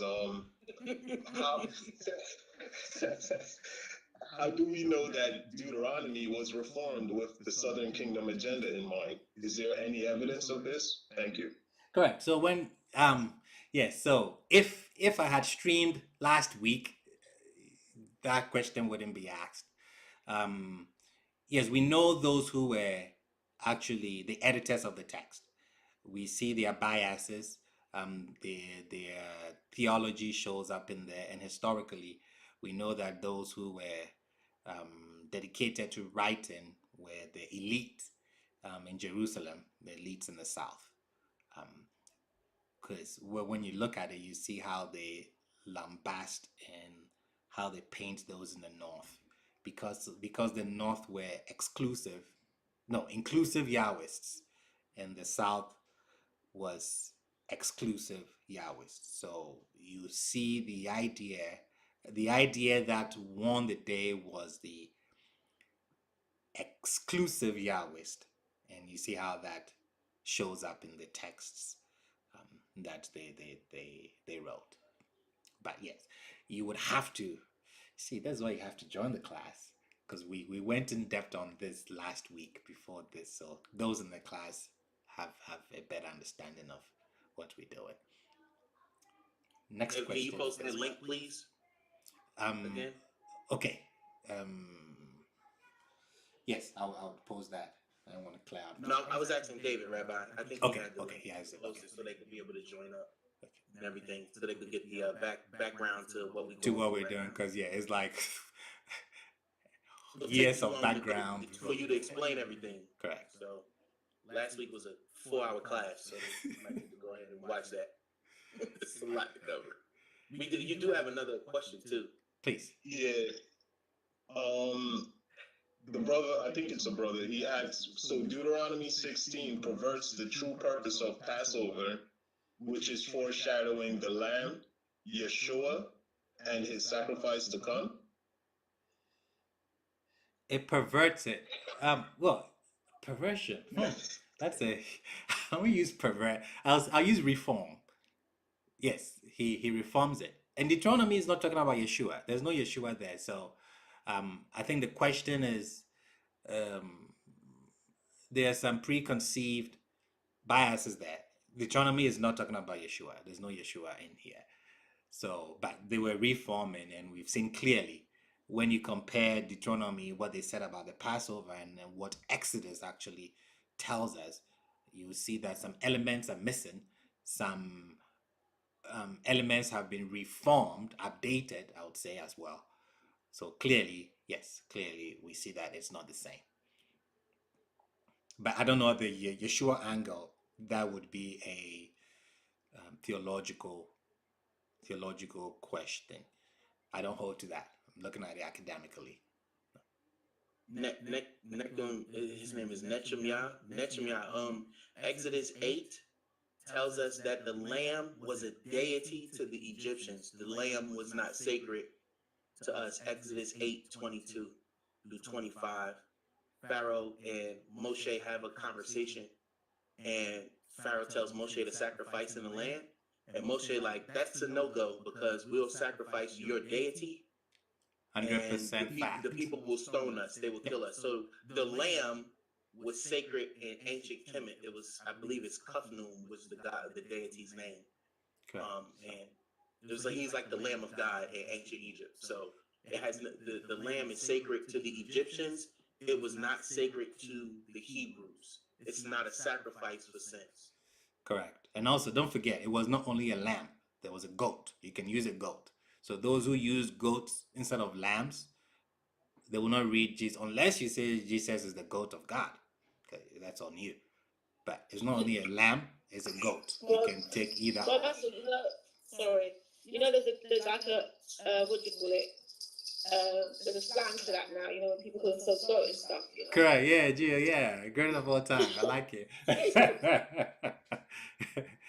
Yeah, so it wasn't always a lamb. The instruction says lamb or a goat. So I don't like lamb that much. Well, they're too expensive. I can't afford it. Goat, I think it tastes better than a lamb. So I do go. No. We could debate about this. It's expensive. It's like, listen, we got some lamb chops. It was like $3. Yeah. I don't know, Jay. We might have to get you some curry goat, man. I have to think about it. The Jamaicans are in the house. In my house right now, I get curry goat too. I'm not saying curry goat is not amazing. Okay, I love curry goat. I love it. I'm just saying lamb good though. Don't sleep on the little lamb. Mary had a little lamb. Don't sleep on the little lamb. This is a mess. Any other questions from YouTube? Let's get some clarity on. So what are you saying? Oh, sorry. Yes, Cynthia. Let's see. Let's finish YouTube and then Madam Cynthia comes in. Yeah, from YouTube, someone pointed out in I believe it was Numbers chapter 6, verses 14. Is it 6 or 9? Hold on, let me scroll back. It was in reference to keeping the Passover in the wilderness, and they pointed out in let's see, yes, Numbers chapter 9, verses 1 through 14. Is that evidence of them keeping Passover while we were traveling through the wilderness? Numbers 9, verses 1 through 14. Okay, I honestly don't know it offhand. I have to read it to give an answer to it. So I'll write it down and then maybe after the class read it. Okay. I don't, like I said, I could be wrong. I haven't seen it, but maybe somebody can point us to it and say, hey, I think this means that they kept it. Yeah. I was just passing the messages along. Rabbi, could it be a female goat? Does it say, is it specific male, female? I don't think No, it's it just specific. says- Yes. The male goat is better. With taste. When it comes to taste.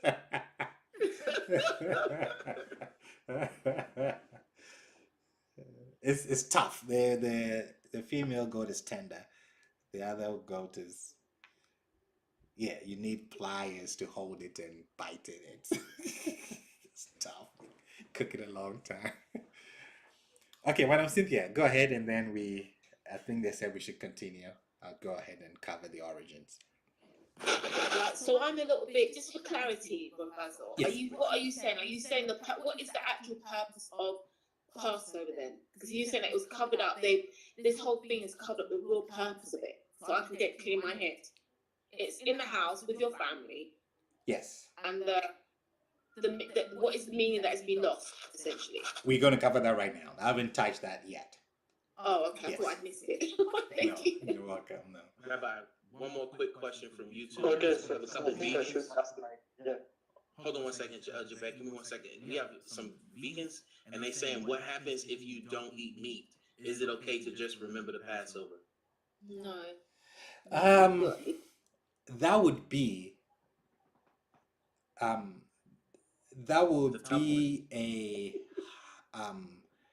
halacha that the elders in the community that you belong to would have to rule on.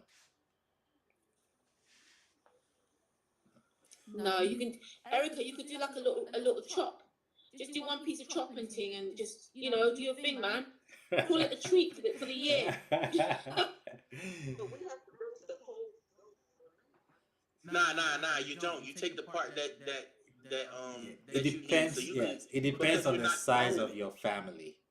Yeah. Yes. You only get enough to eat for your family. You don't want any left over. My kids was like, well, could we burn it? I'm like, y'all tripping. No, we're not doing none of that. This $70 lamb. So just get enough for you and your family and retell the story and have a great time, man. Because the kids love this stuff. Yeah, man. Listen. We not burning up none of this. I understand what the text said. We not burning up none of that lamb. Not $70. We about to be real full. We eat all that lamb. Lamb is expensive. Yeah, so yeah, it's supposed to be a lamb for the whole family. So usually we have huge, that's why it says your extended family, your kingsmen. So you have 20, 30 people, back in their family home, and the lamb, even sometimes one lamb is not enough. You have to do a couple.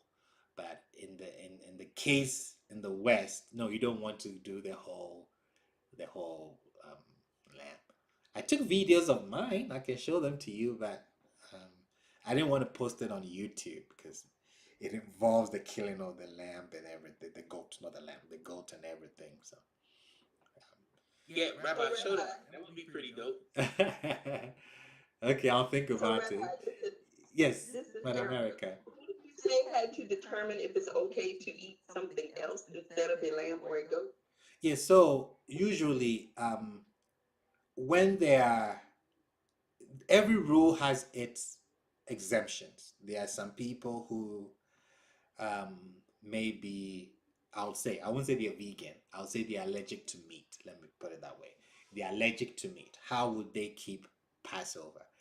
Now, the elders of that community would have to rule and say that, okay, if somebody has an allergy, is allergic to meat, they can substitute the meat for this or that. Or they can have everything on the Pesach table, excluding the meat. Okay. Yes, it shouldn't be a problem because I'll explain the origins and explain what is really happening during Passover. Okay, thank you. Welcome. And that is what happens. Like the Torah law itself from Moshe. Sometimes there are situations that the text does not speak to. That is where the elders of the community or the elders in the household would have to determine, they have to rule that this is how we solve this issue that came about. The same thing with the daughters of Zelophehad. When the rule came, they thought that it was not in their favor, there was an issue, and they approached Moshe, and Moshe inquired of Yah, and Yah said that they speak right. And you had a little upgrade to the law. Okay, so since you said we should go ahead. Oh no, wait a second. Mr. Jabet has to speak first. It's not really a question. It's Yes. more of a direction. Mr. Jabet, before you speak, Mr. David, read a statement. Just quickly explain to our YouTube how to sign up on the website. We have a couple of questions as to where do they go once we post the website. You could just quickly explain that to them. Yeah, so go to Kingdom of Kings, the website, kingdomofkings.org, and then I think under courses, when you click on courses, the page should load up, and then you click on any of the course, it will direct you to the courses. But kingdomofkings.org. For the weekly Shabbat class, live weekly Shabbat class as well. Correct. Yes, you get a live weekly one. Mr. Javette, I really want to hear you. Yeah, sorry. No problem. Yeah, there was a lot of good questions, and yeah, it's difficult to. Okay, so for me, I was just having like a recap of everything. So there is a book of Deuteronomy. King Josiah finds it. Yes. And based on this book, he puts back remembrance of Torah inside the community, right? Yes. For me, the issue is right now we have all the books, right? We have Exodus, we have Deuteronomy. Why wasn't he able to find Exodus like the first and most accurate version first? That's the first question. And the second one is, how can we then know that today we have the exact Exodus version that is like accurate if King Josiah wasn't able to find it? Correct. So we cannot say that, like I said, we don't have original copies of any of our books. We don't. What we have are copies. So no one can beat their chest and say 100% this is what the original author wrote. That is why we have to reconstruct and find out and get close to the text, as close as possible to the text. Maybe this is what maybe Moshe meant. This is what maybe Moshe wrote, the parts that he wrote in the book of Deuteronomy. With all our books, that is the issue. No. And like I said, the Bible is not a book. It's a collection of writings written at different times. It was just, these books were just put together as we have it now, and then it became one whole book. But you didn't have that in Josiah's time. It wasn't there. The oral traditions like the oral traditions like in West Africa support the Exodus story, right? Correct. Yes. About Passover. Yes. So that's what we say. You want to follow the pre-exilic customs. Those who left before all these things, they are the ones you want to look at. That is why those on the African continent, especially the West African continent, the coast of West Africa, extremely important to reconstruct these things. Extremely important. Unless you don't care. You just want to go with the flow. But if you want pre-exilic, that is before the exile, before all this mess, you want to go look for those who say they're the lost tribes, the so-called lost tribes.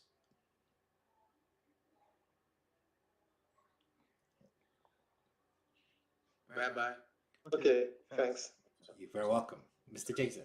Rabbi, you have some good questions.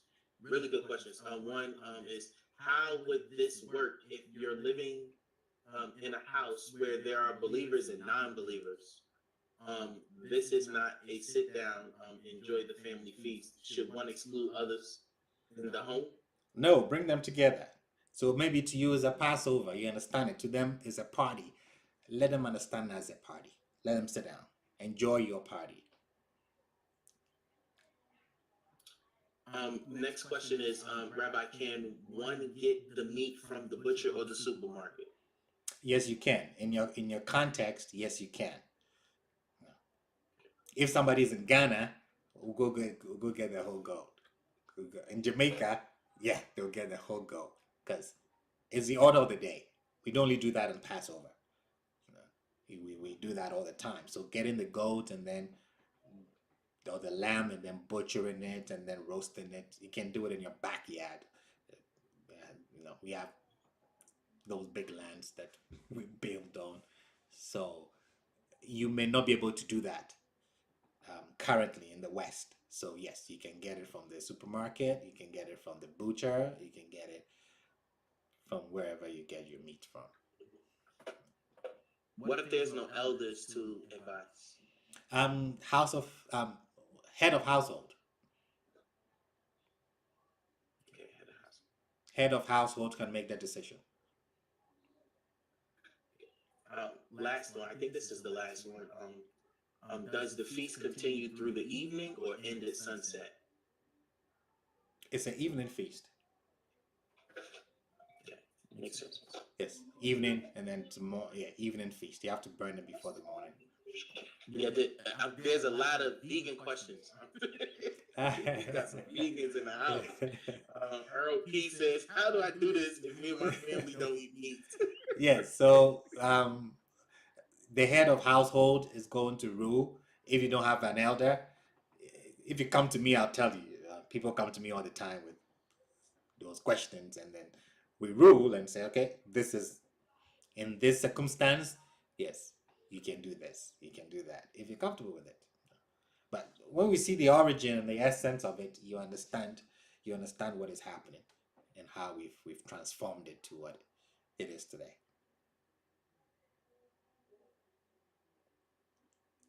Here's a question, Rabbi. They ask, I guess that means we could cook / heat for the last day feast, even if it falls on a Shabbat. So you're saying if Passover falls on a Shabbat, which one takes precedence, the no cooking or? You have Shabbat every week. Every week. Break the Shabbat to keep your Passover. Please. You have Passover once a year. You don't want to miss it. Passover supersedes your Shabbat. And the Torah tells us specifically you can cook on those nights, which is unique than some of the other feasts. Some of the other feasts you can't cook during when it's a Sabbath, but for Passover it seems to make an exemption where you can actually cook during that Sabbath itself. So it just so happened that Passover fell on the Sabbath this year. I know, right? Yeah, right? So it's like, and this is why the rulings are needed, because it's like, okay, well, we're not supposed to cook, like kindle a fire on the Sabbath, but this Sabbath is the Passover Sabbath, so it's a little bit different. Yes. Excuse me, Rabbi. Madam Filas. Hi. Regarding the blood over the doorpost, Is there anything that you all do for that? Do we have to do any part of that? I mean, not necessarily blood. Is there a substitute? Is there anything we do regarding basically following through with that? Yeah, Because so I use oil. I okay. use the anointed oil that Okay. has all like Is that Rabbi, is that a, you know, is that an acceptable way to do it? Oh, yes, Okay. it is acceptable. What we did back home was we stopped using the blood and we used red clay. Ah, very clear. Okay. Yeah, we use red clay on the lintels. They still do it today. We use red clay instead of the blood. You know, now you evolving. You know, you get in trouble. I think you get in trouble if you kill a goat and you put the blood on your apartment doorpost. Thank you. Well, I wasn't definitely not going to put any blood there. That's for sure. I just wanted to know if there was a reasonable I know. substitute versus Correct. Yes. that blood. Yes. But like Cynthia said, the oil You and can- then yes. red clay. I'm not further enough north in Florida to have red clay, so I have Correct. to stick with the oil. Correct. If you want, you can take red wine and then you dip something in and then put it on there. We'll see the meaning of all of this. How do you take the red paint off, Jason? No, like the little kid paint. Put some of the kids. Correct. I mean, we can't do real blood. You know what I mean? In North Carolina, you can't have it. So, like, I just put the red paint on the door. You know what I mean? And my kids see it whenever they go out. I make sure to remind them of what this is and stuff like that. So, You can use vegan blood. What is vegan? Yeah, but Vegan blood. if you're gonna use paint, if you're gonna use red paint, just before you do that, just rub some Vaseline on the door, and then you can put the red paint on, and it'll be easier to remove once it's done. Vegan this blood. man said vegan blood. I can't get over that. Vegan blood. Vegan blood. I've never heard of vegan blood. Okay. Rabbi, I got another YouTube question for you. Okay, that's last question, and then we look at the origins, and then we can conclude. Please go ahead. Yeah, I like this question too. That's a can difficult. you elaborate? If you like, it's a difficult one.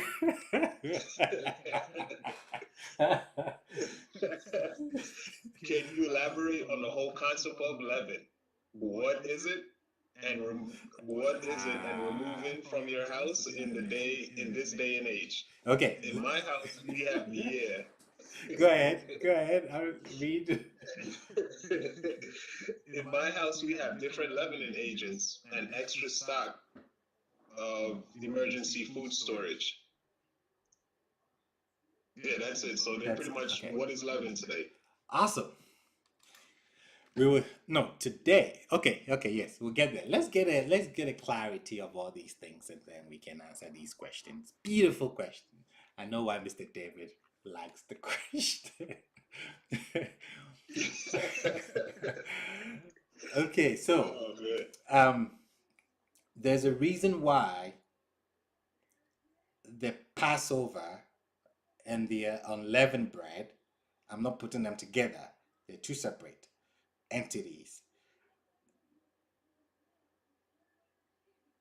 There is a reason why it was supposed to be family based, as we saw in Exodus 12. To find out why this is, we have to examine, but I'll say briefly examine because I'm going to do it briefly. We have to briefly examine the tradition of the Passover in light of its origins. When one looks at the traditions of the Passover in the biblical materials, it becomes apparent that the feast originally consisted of two elements. These elements are the Pesach, that is where you have the lamb or the goat, and then the unleavened bread. There's two elements to it. One is the Pesach, one is the unleavened bread. Okay. What are the origins? let's do Pesach. Originally, Pesach originated among the nomadic shepherds who roamed the desert with their flocks in the ancient Near East. These nomadic shepherds, this is pre-Israel, okay? These shepherds observed a spring festival long before the exodus from Egypt.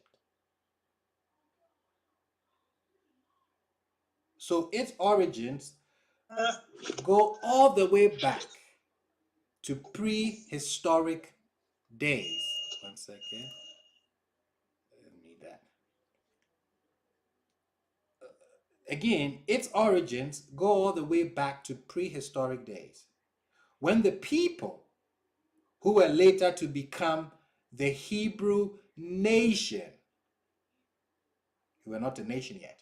So these people, these nomads, these shepherds, who were going to become the Hebrew people, who were still tribes of shepherds wandering in the desert, were already observing a feast of this sort.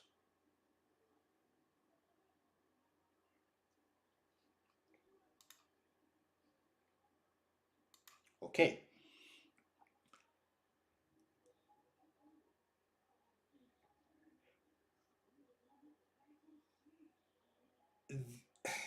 How should I put it?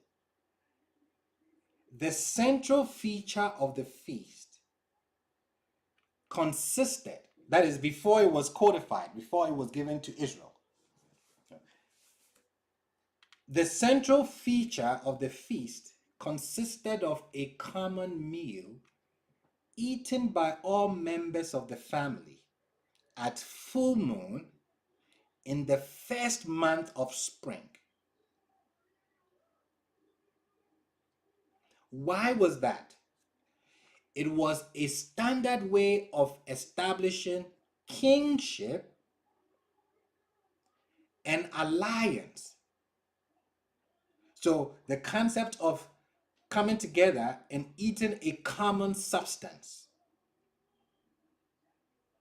meaning that we're eating one thing, we are a unit, we are whole, we are kings, men or women, and that essence is absolved.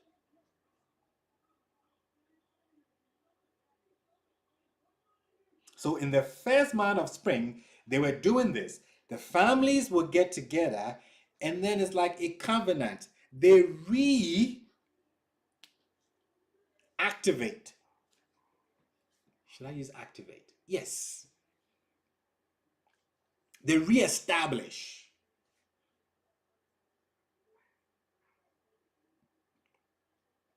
their covenant as a family by blood. Your family by blood.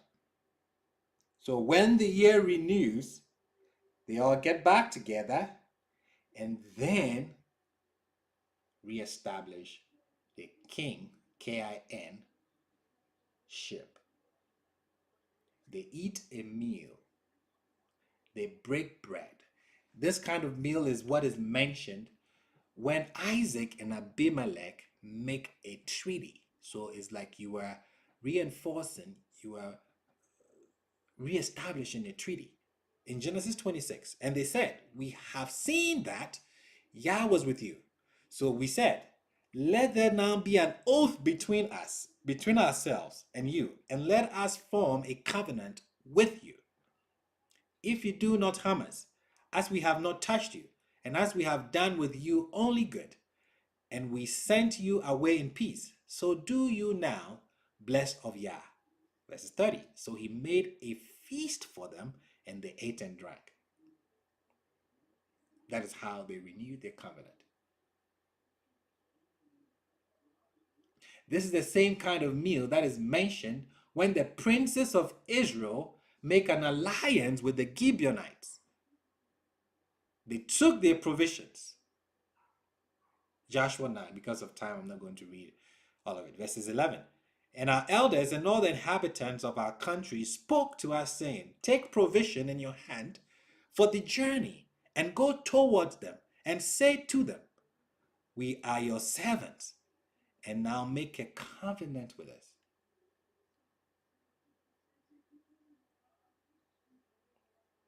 So this is the same bread that is eaten. If you come to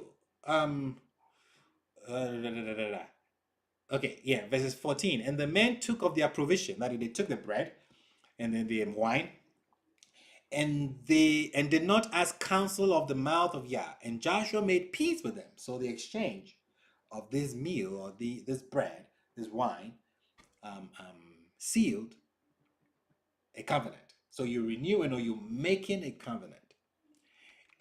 In the book of Obadiah, we read in verses 7, all your allies, that is your confederacy, have driven you to your border. Those at peace with you have deceived you. They have prevailed against you, men of your bread, that is those who eat your bread, have set a trap beneath you. So in Obadiah 7, where it appears that men of your bread and men of your confederacy, that is your alliance, are synonymous. So the people who eat your bread, the people you sit with, the people you eat this feast with are your kingsmen. And what are you doing? You are reestablishing. You are reuniting. You are yes, I think solidifying this bond of kingship, which is by blood.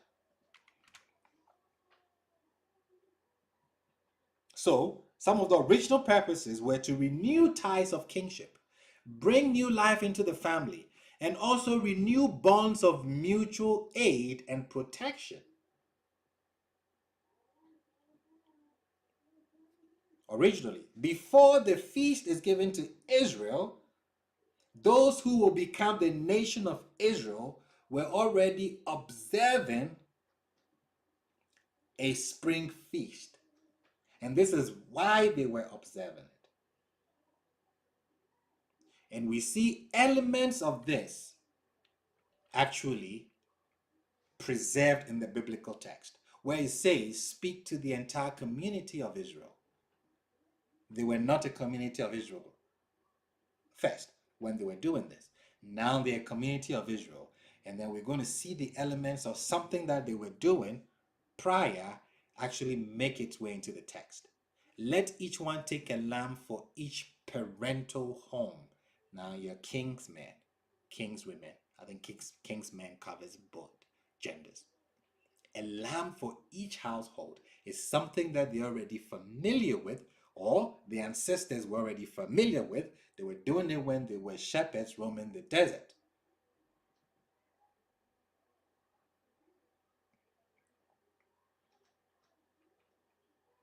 Okay, that's the origins, the idea.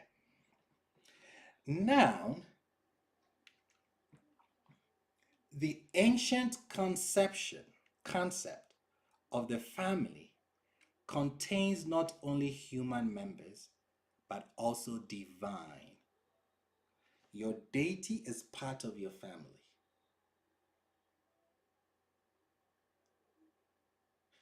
The ancestors, those who have parted, they are also part of the family. They are all partaking of this meal. So the family god or gods or deities, in our case, Yah, were felt to be present and actually partakers of the meal. Because our family extends outside of this world. So when you come back to the family home and you're doing it, all these people are also present, including your deity, which in our case is Yah.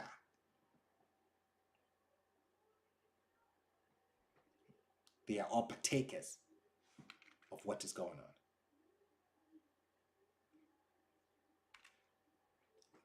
So as the deity was present at the meal, the deity was included in the obligations imposed upon the participants. What are the obligations? Renew ties of kingship, bring new life into the family, renew bonds of mutual aid and protection. It's not only the humans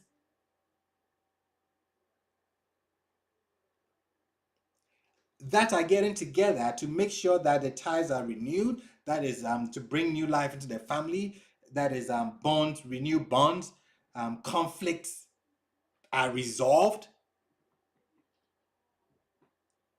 plans are made, strategy is taken.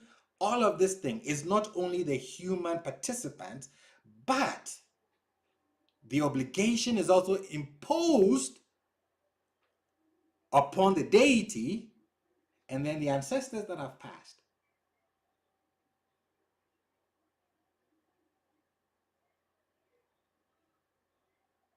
So when we are having it, whatever we are doing, Yah is also committed.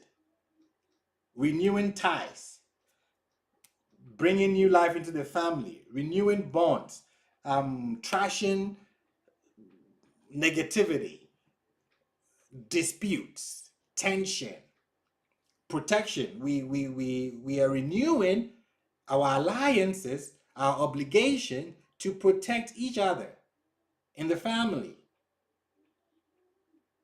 to do business with the family, to make sure that if Mother Cynthia is doing business, I know about it, we patronize her. If she's into something, I mean, you understand what family is.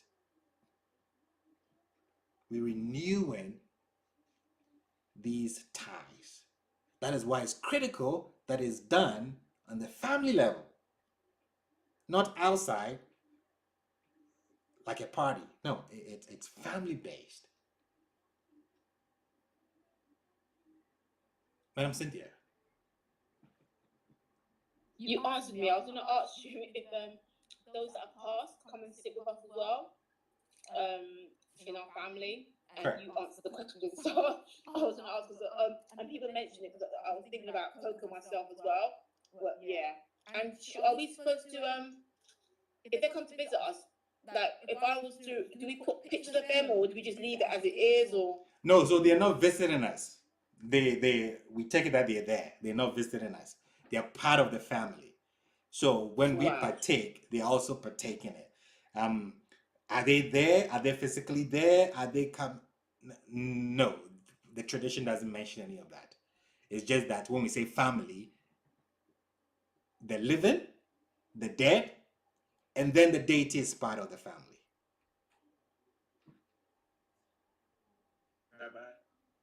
Mr. Jason. I had a dream 2 days ago. I don't know, man. I had a dream, I think it was 2 days ago. I was just in tears because my kids and I all went to my grandmother's house and we were like having like a Passover feast. But my grandmother been gone since '09. I mean, it was like vivid. Like we were in there, we were all feasting, you know, and I was introducing her to my younger children because she never met them. Like it was real. And I woke up in tears. My wife was like, "Why are you crying?" I'm like, "Yo, my kids just met my grandmother. Like we was just feasting and like it was real. It felt real. I know. Obviously, I know it's not. You know, I think it's just a sign of comfort for me. But I typically don't dream about her. But yesterday, 2 days ago, I dreamt about her, and it was like a feast and everything. So awesome. That is why, Mr. Jason, when we keep the Passover, my tribe, when we keep the Passover, when we make the food, now Madam Cynthia and those who watched it will understand it. We sprinkle some of the food on the ground. We walk through our community, the head, the spiritual head, and the king. They walk through and then they sprinkle some of the food on the ground. What are they doing? They're giving it to those who have passed, the ancestors. They sprinkle all over so that they will partake of the feast that the seven houses have come together to partake, because we still hold to the fact that pre-exilic, we hold to the fact that the ancestors, those who have passed, and the deity is part of the family. So we will say that during the Passover, we say a term in Ga, and in my dialect, shikpon echi, meaning that the earth has become heavy, or the ground has become heavy. Why? Because we think Yah has entered into the community. That is why there's a ban of music and dancing. The churches are not permitted to disturb us. If you're a church and you are in our community, no drumming and dancing. If you do it, the guys come into your church and break everything. They don't play because we hold true to our custom. You can do anything you want, but when the issue, and it's issued to the state, there's a ban on drumming and dancing or noise making. We don't want that because we're preparing for the Passover. And we say that the earth or the ground in the seven houses, they become heavy. Why? The deity, which is Yud He Vav He, has come into our midst. So we sprinkle. When we're sprinkling, they are partaking. That's how we show that they are partaking in the feast of Passover from this original idea. Okay, let's go on. Brother Madlaws, Yes, Madam it's, Cynthia. it's interesting you said that because me and Kobe noticed that Asher, before he eats, he always puts a bit of food, one piece of food on the ground, like one piece of meat on the ground. He always, and Kobe said to me, oh, it's like he's giving it to ancestors and before he eats the next meal. It's the most strangest thing. He does not fail. Especially this week, he'll put one on the floor and then he'll start eating. It's almost quite like ritualistic. It's incredible. Correct. That's why when you visit, we give you water, you drink, we drink some, and then we pour the rest on the ground. Why? Because you've come to the family. You didn't just come to the living.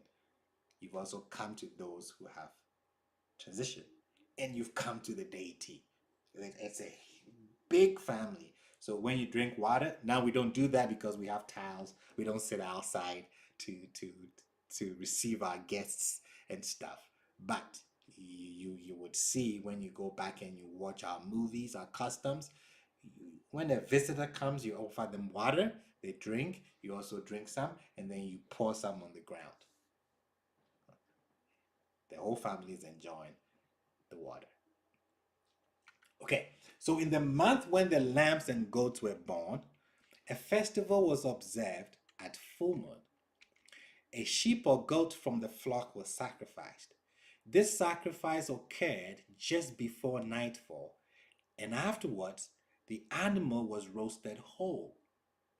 The members of the family ate a hasty meal in the middle of the night. It was taboo to break any of the bones of the animal or leave any of it uneaten by the time that daybreak came. The blood of the sacrificial animal was smeared on the tent openings and tent posts. They were doing this before it was given in Egypt. The festival is pre-Israelite. It predates. Now I have to explain the haste. I have to explain why the bones are not broken. You don't get it in the text. Dude, the text doesn't tell you. Exodus doesn't tell you why the bones are not broken. Okay. The element of haste in eating the meal and the readiness to travel is connected with a readiness to depart in order to seek new places of pasturage. Does it make sense? The whole winter, they're indoors. The whole winter, they're not actually going round pasturing. No. Now the earth has renewed itself. Now they are going to go out. They're going to leave early in the morning to go look for new places to pasture. So they're eating in haste so they can get ready to set off on time and go look for these places to pasture, because now it's green, now it's spring, things are growing. So during the spring, the shepherds moved their flocks. Remember, they are shepherds. The feast had the purpose of protecting the herds from injury during this dangerous time of travel.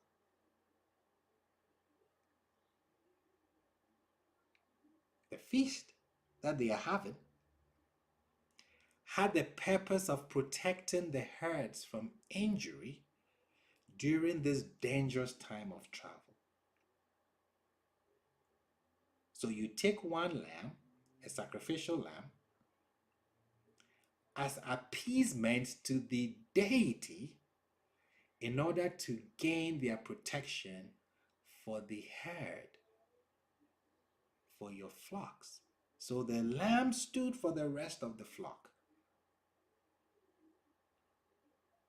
Meaning that whatever happens to that animal that night that you eat it is going to happen to the flocks as they travel to go pasture.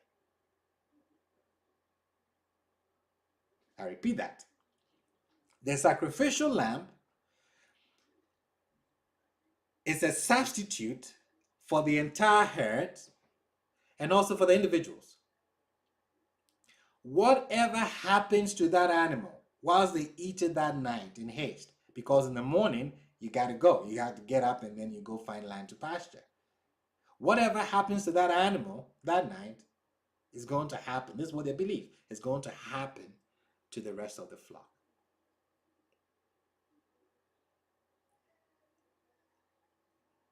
So now we understand why it was forbidden to break the bones. Where that tradition comes from. Breaking of any bones of the animal that you're eating came up. Because what happens to that animal, your sacrificial lamb, is believed is going to happen or has the possibility to happen to the rest of the herds. Now you take the blood that you put on your doorpost. Blood represents kingship.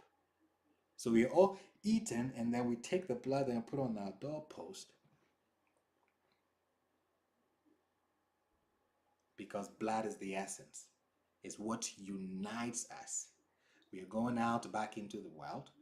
We have to have that unity. We have to protect ourselves. We have to care for ourselves. We have to have allegiance to ourselves.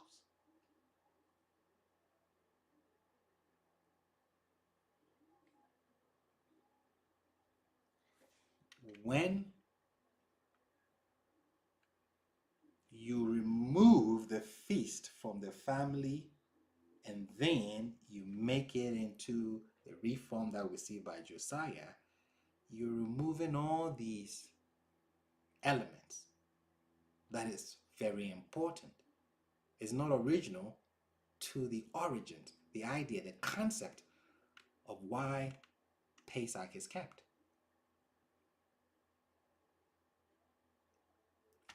Yehezkel Kaufman was very critical when it comes to the religion of Israel. From its beginnings to the Babylonian exile, he writes, the Paschal sacrifice involves several elements that are avowedly, that is frankly, apotropaic in nature. Apotropaic means that having the power to avert evil or evil influence or bad luck. So this is what it's telling us. The Paschal sacrifice involves several elements that is avowedly apotropaic in nature. A pagan substratum, or substratum as the Americans would pronounce it, Substratum means that a foundation or basis of something. So a pagan substratum is clearly present, even if Paschal offering is made on the night of the full moon of the first month. Originally, it seems to have been connected with the sacrifice of animal and human firstborn, perhaps to the moon god. The ancient conception presumably contained the image of a bloodthirsty demon who ravaged until morning. For protection, some of the sacrificial blood was daubed or was put with a hyssop on the lintel and doorposts. Like I said from the beginning of the class, these customs, these traditions, most of them are not original to the Hebrews. We take them and then we, to be nice, sanctify them.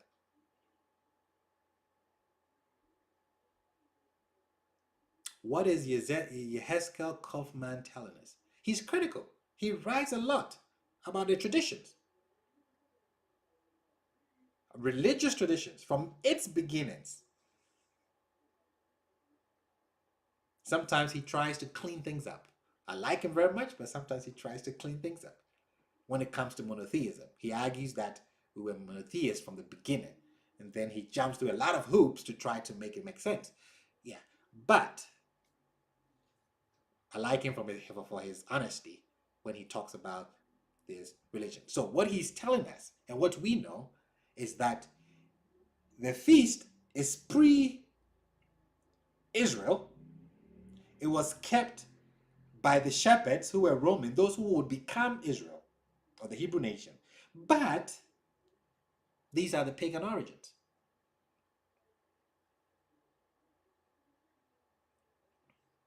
Most people were keeping it.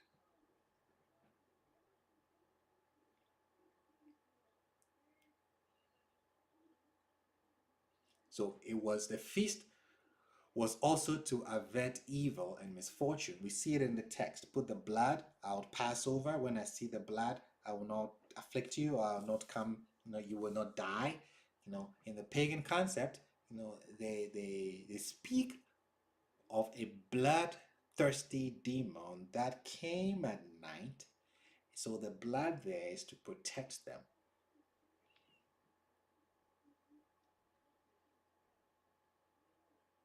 So the feast received its name from the fact that the procedure ensured that demons would pass over and spare the household from hurt and harm during this time when they are particularly active. They are shepherds. They're going to go into the land. They're going to migrate. They're going to pasture their flocks. There's a lot of things that can happen. That is why David and his men would go and protect Abigail's husband, his flock. I forgot his name. Nabal. They would go and protect his flocks when when his flocks were out and about pasturing.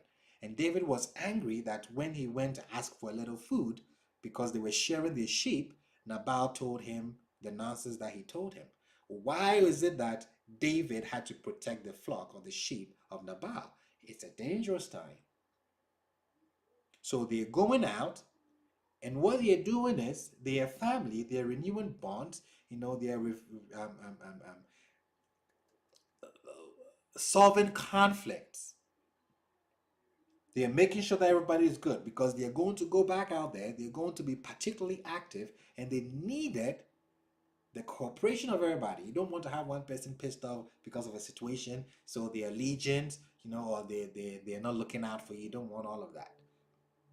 Whatever we do this night, I won't call it superstition, but if you break the bone of the lamb, the sacrificial lamb, is going to happen to the flock, or is going to happen to you. You don't want to have your animals hurt as a shepherd when you're traveling. It's hell. It's a lot of work because you have to take care of the animal that is hurt. You cannot leave them behind. So we see clearly the origin of Pesach and the meaning of it. Why it was in a family context. Any question on the animal before we go to the unleavened cakes? Any questions so far? So let me add this. That is why when we do the Passover and we go to the family house, we still use the hyssop, and we have this concoction, hyssop and some leaves, and it's in a basin with water, and then you take it and then you sprinkle yourself with it. You're purging yourself of all the, the attacks, the harm, all of that. You're purging yourself and you're getting ready to enter into the new year, to go back out there and do work till another cycle, and then you come back to the family, renew bonds, trash conflicts, catch up with everybody, renew alliances, make sure that everything is well, and then you go back into another cycle. Wow. Brother Basil, that's really interesting. So, like, renew alliances and just sort things out. Correct. I was going to ask you, so is that the equivalent of, because I'm counting the Amaah. That would be the equivalent of the hyssop, wouldn't it? Of cleansing? Is that the same Cleansing, similar correct. thing? Correct. You purge yourself. Now I get it. So I get what. So I'm counting the Amaah. I started it about it's now what, today's the 7th day one. So that would be the equivalent of doing the hyssop thing. So that's one. And also that means the yitzhak, which I'm doing tomorrow morning, which is the candles and giving to charity for the ancestors and people that have died. It might not be ancestors, might not be family, but friends. Is that okay in the context of what you're talking about as well? Yes, in the context of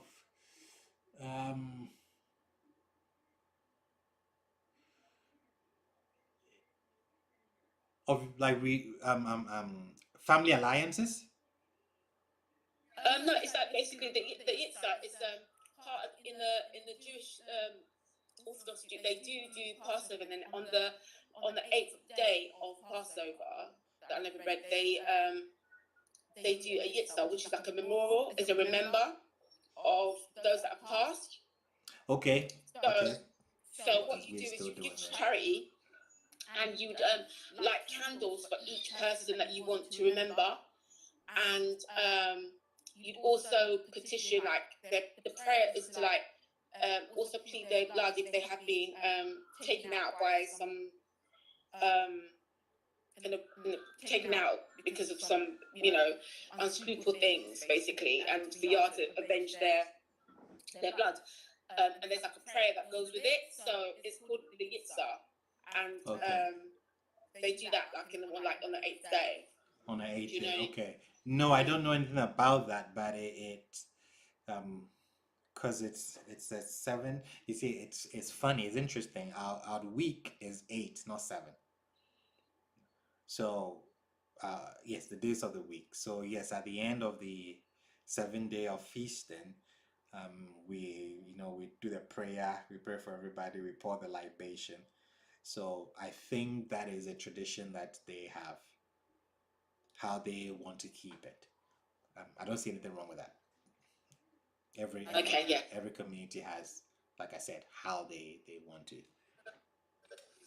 Yeah, thank you so much, because I've been doing it for a couple of years now, so I was just wondering that, because I was hoping that you'd fit if there was something in here that would come. But I understand about the hyssop and everything now, in terms of counting the Amaah, and now I understand about the other bits, yeah.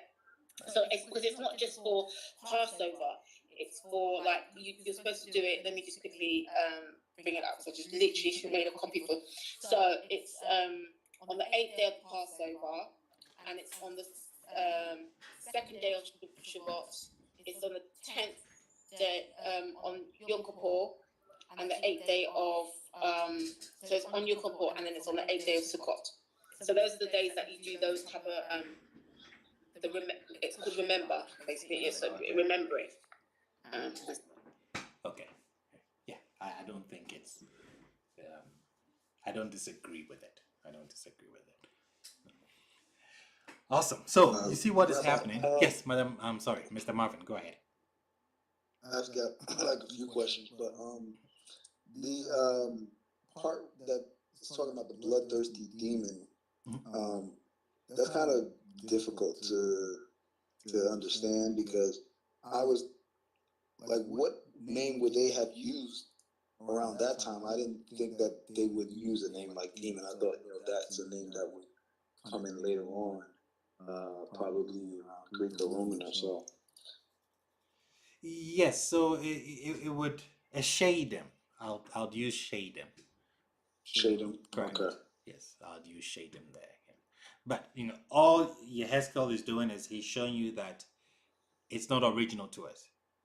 We've taken something that before we became a community, the Hebrews became a nation, taking us out of Egypt as a nation. These things were already in effect. There's some of the shepherds. We were also shepherds. Some of the nomadic shepherds kept a spring feast, and this is the reason why they kept it. So, is there a? This is the book that he wrote, right? But what does he source to? Yes, he's sourcing this? the pagan religions from our neighbors. Pagan religion. Correct. So the customs and traditions from our neighbors, they have this in their texts. Okay, so he's looking at other texts. They Okay. predate us. So Got it. you look at what they do and you see elements of it in us, in what we do, but you see that there's some modifications. So they're not doing something that they're not aware of. They're doing something that they will be clearly aware of the custom. Got you. Another thing you were saying was that there are libations that are poured. Also, I didn't know they were poured during Passover as well. Yeah, so libation is that you're praying. It's Right. I would pray, correct. So yes. Now that one, I know you've said in the past, like if it's the libation is coming towards you, then that's like blessings coming into your life or so, and then if it's going outward, that's like for probably shading, like bad things to get out of your life or something like that. Correct, yes. So in praying, when you point libation and you're praying for blessings, you tilt the whether you're using a bottle or you're using a calabash, you tilt it towards you. If we're saying, let's have a good year, let's have fertility, we when it's blessings, you pour it towards you. If you're praying something away, you pour it away from you. Mm-hmm. Yes. Now, my other question now is, like I understand what you were talking about, that the ancestors, that we do it with respect to the ancestors. But now, it's kind of ties in last weekend. If it's too much for this, then we do it another time. But the idea of, our ancestors in contact with other deities or so, knowing that Yah is the Most High, then I'm looking at it like, well, why is that allowed as opposed to necromancy, which would be also contacting as well? Like that's what I don't understand. Yeah, why would what be allowed? We're not contacting the ancestors. We are not praying. No, not in this situation. Not in this situation. But like, say, like we know, necromancy is not allowed, but it's the idea of contact, like not being able to contact ancestors, and then being able to contact a deity like Baal or something like that. But it's just kind of strange. It's strange to me. I'm trying to understand why one would be allowed and the other one would not be. Okay, I think that's another topic. Yes, answering that will take us away from the Passover here. Yeah. So let's do that maybe next week. Next week when we continue the Exodus chapters. All right, no problem. Thank you. You're welcome. Yeah, can I ask a quick question? Mr. D, please. Yes. The mezuzah, the more we talk about the doorposts, the more it seems to remind me that the mezuzah is actually a symbol of the yearly blood on the doorposts. It's just a daily reminder of what took place then. That's a good observation. Yes, it's a good observation. Definitely. I didn't put it together like that, but that's a good observation. The mezuzah being a reminder.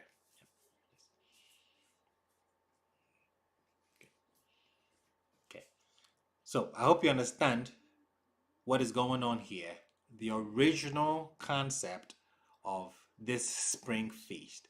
Now, it's not a demon that is coming. It's an angel of Yah. He's coming in our midst. And if there is no alliance with the family, if there's no unity in the family, if there is strife in the family, if one is not their brother's keeper, there's going to be distraction. You're coming out of Egypt. You were slaves. Where you're going, family bonds do matter. Just as you are shepherds and you need that bond, you need that unity when you leave out there to go pasture. You see the parallel, why he says you should do it as a family. So we are taking this ritual that predates our nationhood and then we are sensitizing it and putting it in the context of the Exodus. But as shepherds, they would understand all these elements. And the reason why the bone is not being broken is because whatever happens to where we break that bones is going to happen to the flock. That was their belief system. And then they're still using the hyssop on the doorpost. And they're leaving early because they're going to go pasture. So the key there is the family unity. Why Josiah's reform kind of is attractive to the West is because there is an attack on the family in the West.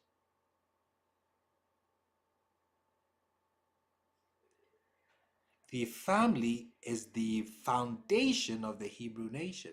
It all starts from the family. If the families are not united, if there's trouble in the family, if there's tension in the family, if there's strife in the family, you cannot have a nation.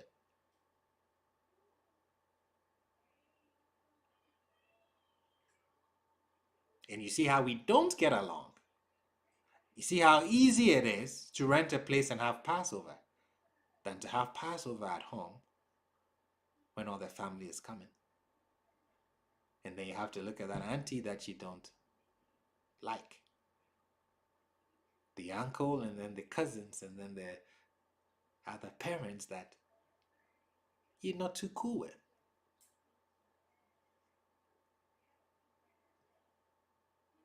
But this is the family element of the festival.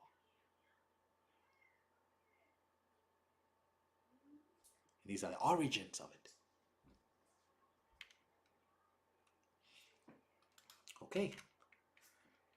Now let's come to the unleavened bread, unleavened cakes. Now, when one turns from the Pesach to the unleavened cakes, you would realize that you're changing from a pastoral setting to an agricultural one. Easily, the switch. Two different feasts, two different elements. One, you're moving from the pastoral, one is pastoral, one is agricultural. Unleavened cakes is agriculture. Yeast, now you've come into an agricultural setting. Now, to be frank, the Feast of Unleavened Bread or Unleavened Cakes was originally a Canaanite agricultural festival, which was adopted by the Israelites as they began to enter the land of Canaan. after the event of the Exodus from Egypt. It's Canaanite. As usual, we take it and then we make it ours. People like sources, I've seen that. So, this is what we read. There is every reason to think that the Feast of Unleavened Bread is rooted in an agricultural civilization and is connected with the beginning of the barley harvest. The loaves of unleavened bread represent the first fruits of the field, and they are eaten in order to release the entire harvest for profane use. None of the old bread from the previous year may be kept. I repeat that. None of the old bread from the previous year may be kept. I will repeat that again. Mr. David knows why I'm repeating that. None of the old bread. It didn't say Cheetos. It didn't say cleaning materials that has yeast. Mr. David, give me some more. What did it not say?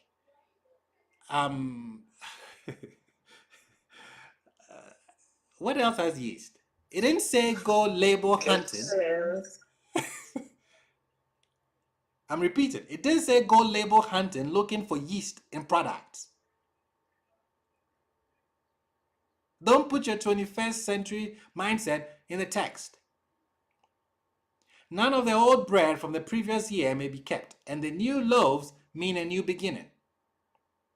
Probably, we have here a feast that was originally Canaanite and was borrowed by the Israelites.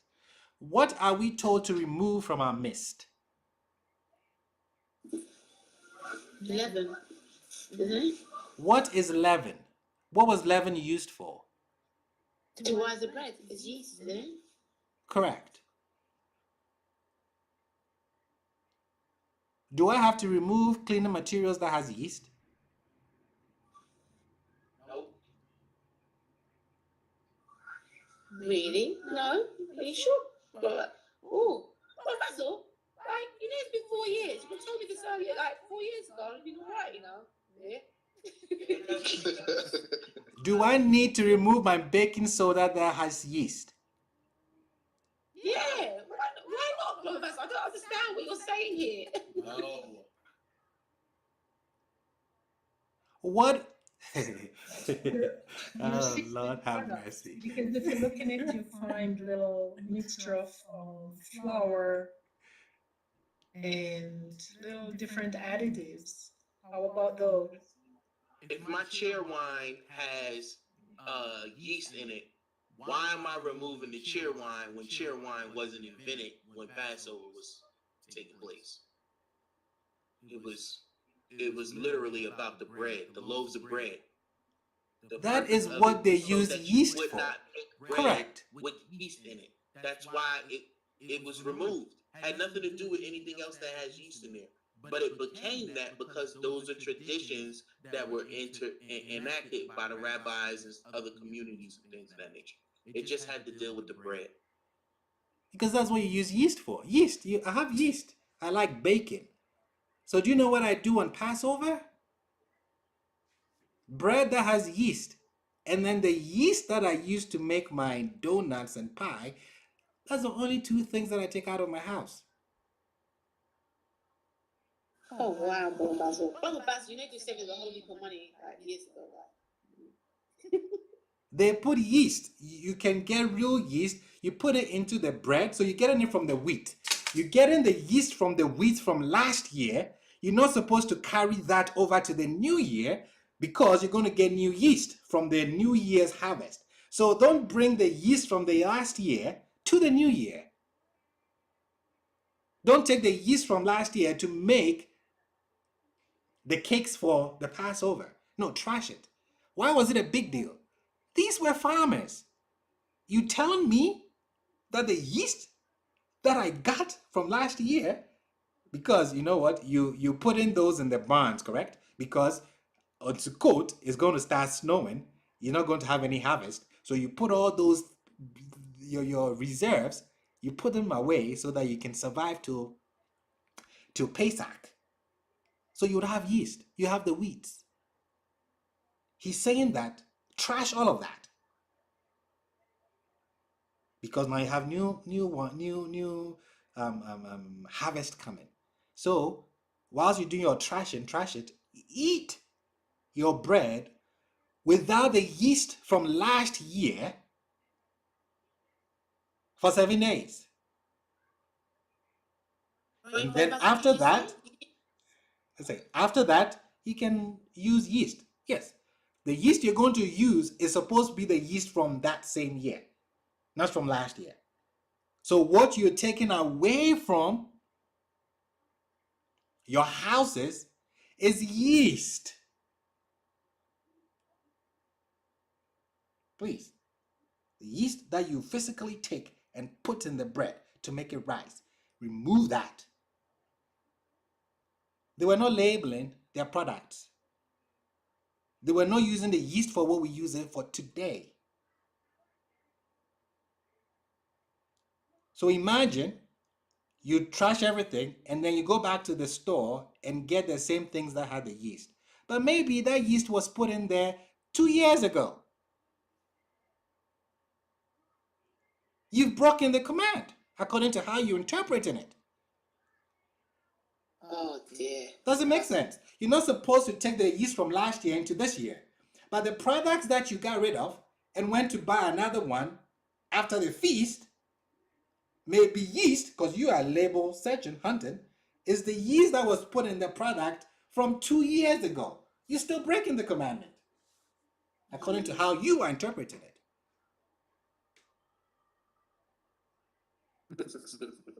You see the problem? You're using 21st century mindset to interpret the text. There were no Cheetos. There were no yeast products all over the place. No. That is why I say, look at the text. Look at how the pre-exilic people keep it. We don't go around removing yeast from our houses or things that has yeast. Oh man. No, because logically, the one you got rid of because it has yeast, and then you went to buy another one after the feast, maybe the wine has been preserved for 5 years. That is for 5 years of yeast that you're bringing back into your house. You cannot do that.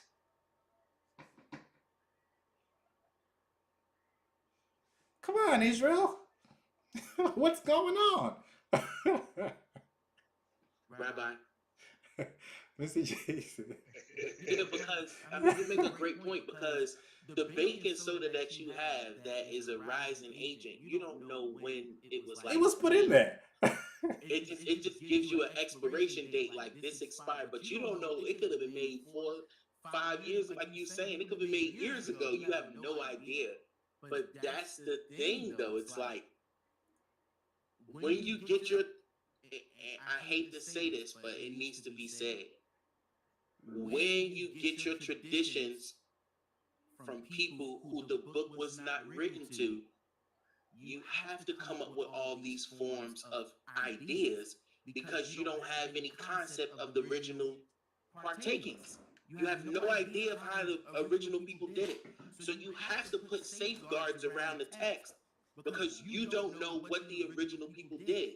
But when you actually originally practice it, you know what to do because it's a custom that you've kept forever, which sets us aside the Hebrews who are coming back from the diaspora from the West Coast, because our ancestors kept the traditions.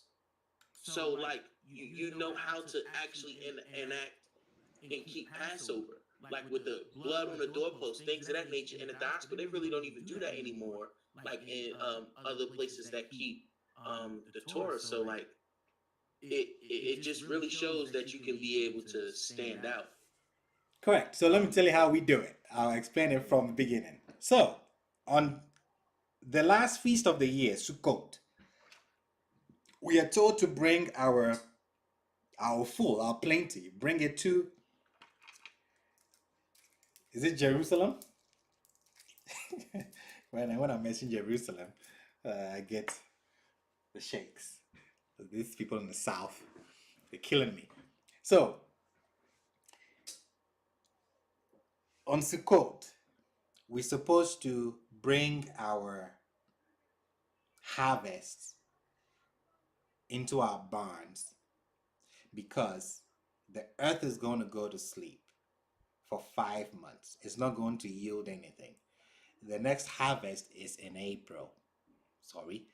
The next harvest is in the spring. So for that 5 months, the harvest that you put in your barns, the wheat harvest, that is where you're going to get your yeast from. So you can make your breads and all of that through that 5 months that the earth is resting. Okay.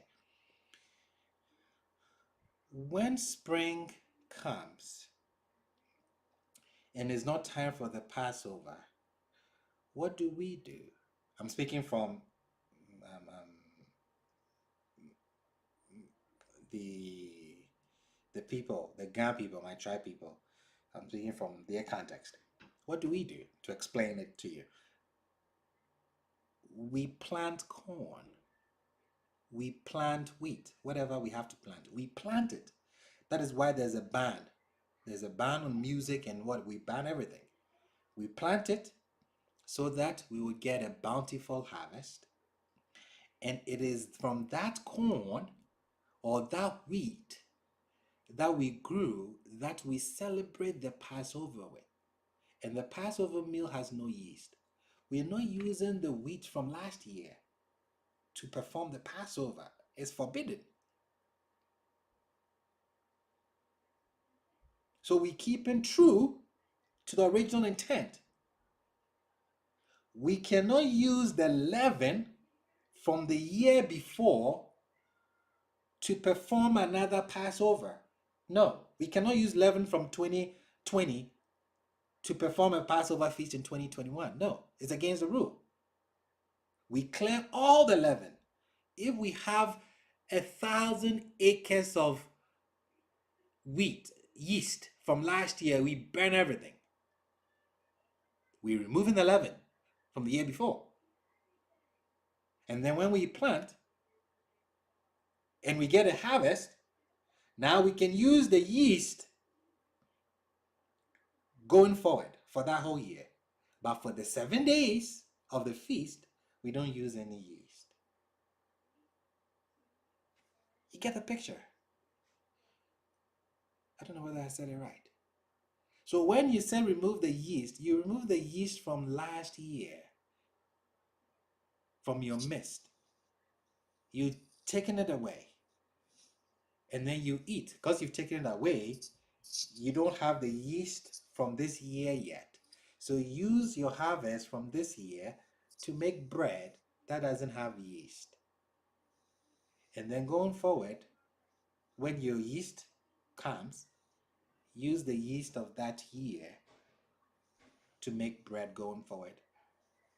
When you get to the next cycle, the yeast of 2021 cannot enter into 2022's bread.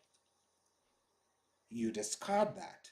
For the first 7 days, you eat bread or whatever you eat without yeast. And then going forward, you can eat your bread with yeast.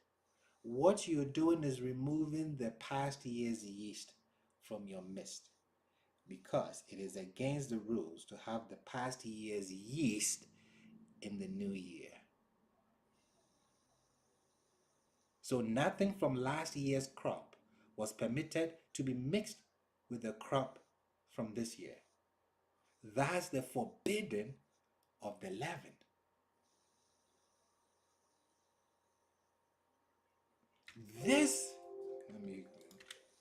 This was originally a part of the Canaanite fertility worship. When they kept it, the reason why they didn't have leaven was because of the fertility. Leaven, it rises. Leaven, a form of fertility. That is why. Oh, I love this. I love the northern people, the northern kingdom. I like them because they kept authentic stuff. That is why in my tribe, before the Passover, before the unleavened, we do the twin festival, a festival for twins. Why? We are thanking Yah for giving us a double portion, for giving us so much blessings. We're able even to have twins.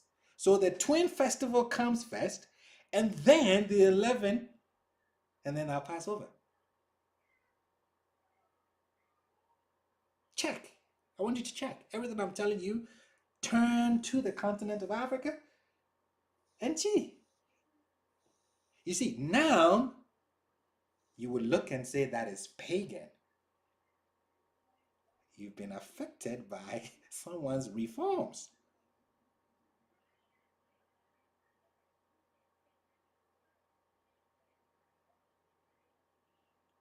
Someone moved away from the text. Someone dealing with issues that arised in their time. I understand that. I have no problem with that. But don't move away from the original details.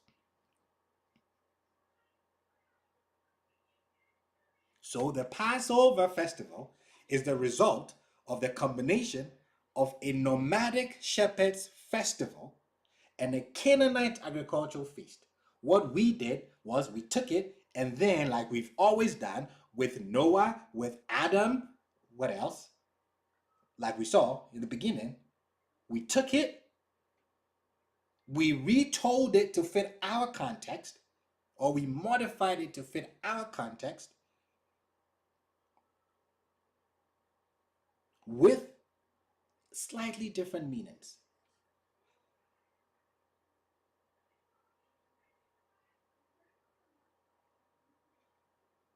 So this is what we are. This is the origin of the Feast of Passover that we keep. This is why the elements are in there. The animal itself, and then the unleavened cakes or unleavened bread. Why we are asked to do it. Please don't go label chasing. I have to take the yeast from the house, so I'm label chasing, and then you go buy the same thing after the feast, but maybe you put in 5 years of yeast back into your house, if that is how you interpret it. But that is not the pre-exilic interpretation of it. Not at all. Most of you are not affected by this law today. The only thing you take out is your bread that has yeast. If you were a baker, yeah, you're in trouble. It's going to hit you hard. You better use all your yeast. You see the law. These guys needed you stock your barns with wheat. That's where you get your yeast. But you cannot bring that old yeast into the new year. So you have to get rid of it.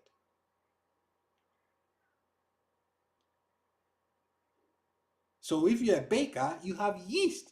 I like baking. I like frying. I like doing both loads. You have to put yeast in it.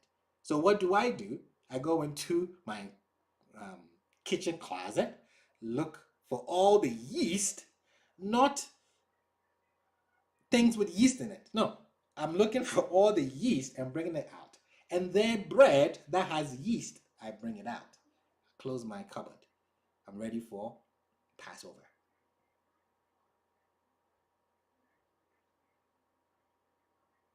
But Rabbi, you have some time after Sukkot, right? Because you're gathering during Sukkot, and then you have some time before the spring. Yeah, 5 months, pretty much. 5 months, right? Yeah, you have now, 5 how long months. would it take for the yeast to be produced in those times, or I mean, even today? So now they have all these faster processes, but Correct. how long? Yeah, usually I think putting the harvest in the barn, they would already have some yeast, but it doesn't take that long. I don't know the science of it, but I don't think it takes that long for the yeast.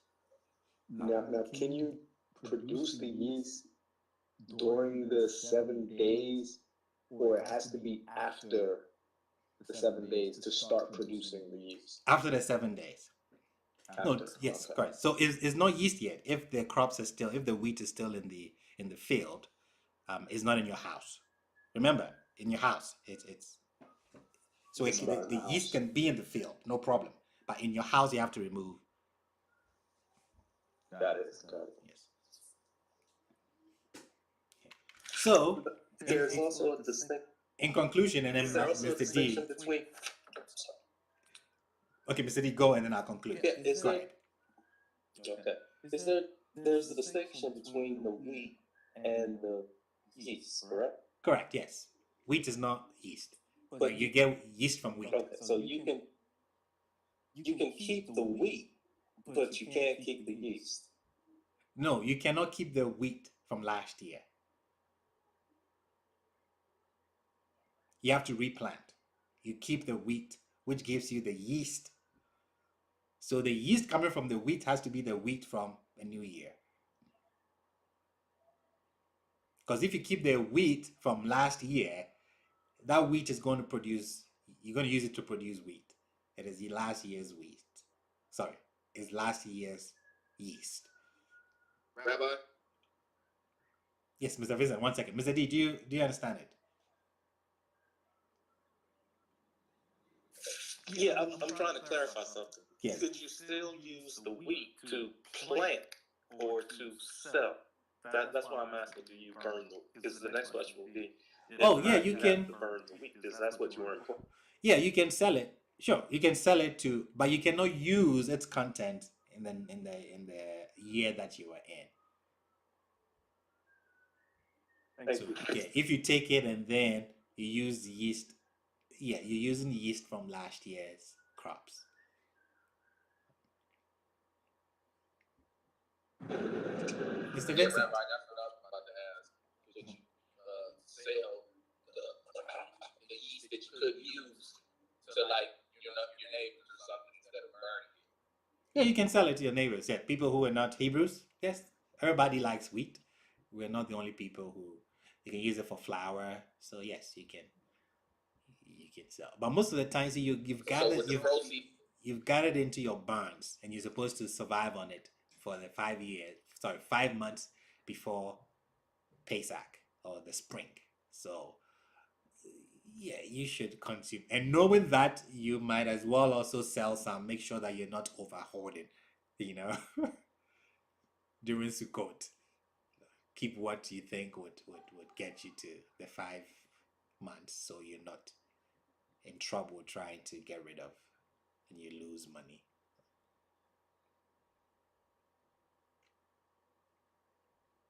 Beautiful. Mr. David. So Josiah's reforms removed it from the family setting. Josiah's reform, I would say, caused a lot of damage. It was originally in the family setting for a very specific reason. And what we see is that when you remove it from the family setting, now the essence is lost completely. The essence is lost, and we can see that. We can see that we've lost the essence, and we are actually influenced by Josiah's reforms, or the book of Deuteronomy, what they've written. And I'm not bashing the book of Deuteronomy. Not sometimes. Let me rephrase that. A sacred book in the ancient world is one that can be updated, one that can be reformed, one that can be edited. That is sacred. You do that to make it still relevant. But I beg that when you reform something, when something has to be,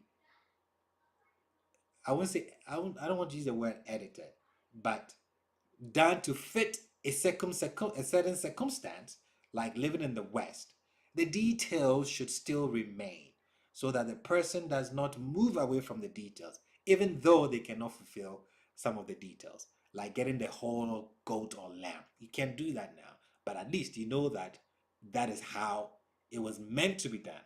So when you find yourself in the situation that you can do the whole lamb, you do it.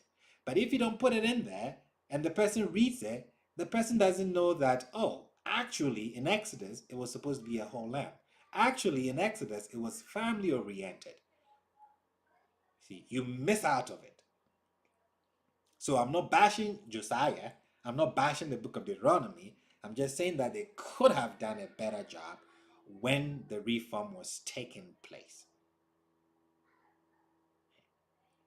So, I hope I have been able to clarify some of these misunderstandings. I hope I've been able to clarify what you're supposed to take out of your houses during the Passover.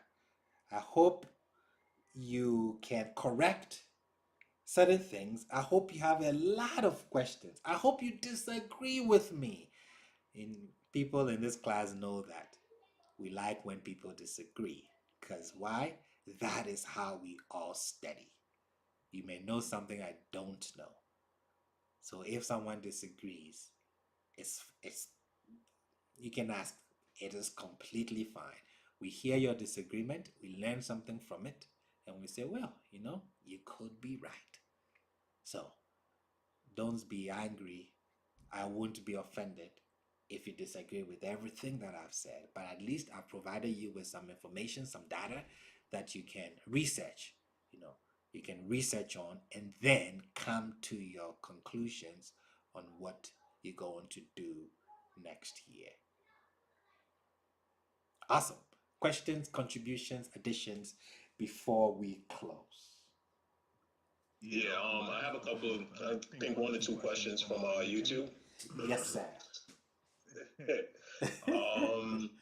Someone was asking, is there an esoteric or is there a spiritual aspect of removing leaven?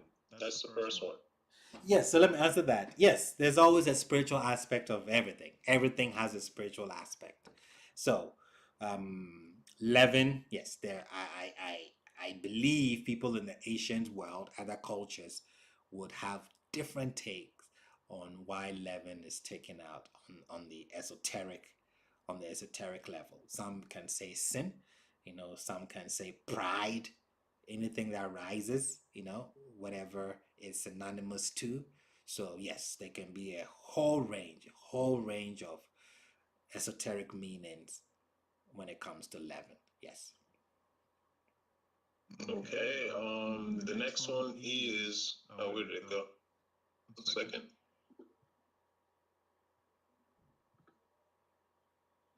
Hold on.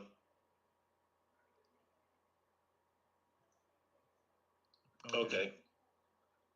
Hold on.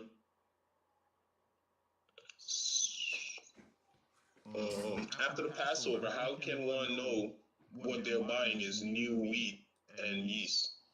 You wouldn't know. That is why your interpretation of the yeast is inaccurate. You are not farmers. You are not farmers. You're not shepherds. You don't fit the context that the instruction is given. And that is the problem. I'll give you an example. Moshe says, when you get to the land, if you want to eat meat, but kill it as I have instructed you. Is there anyone on here that observes that instruction, that command? I can guarantee 99.9% don't. Why? Because you buy your meat from Walmart. You don't fit.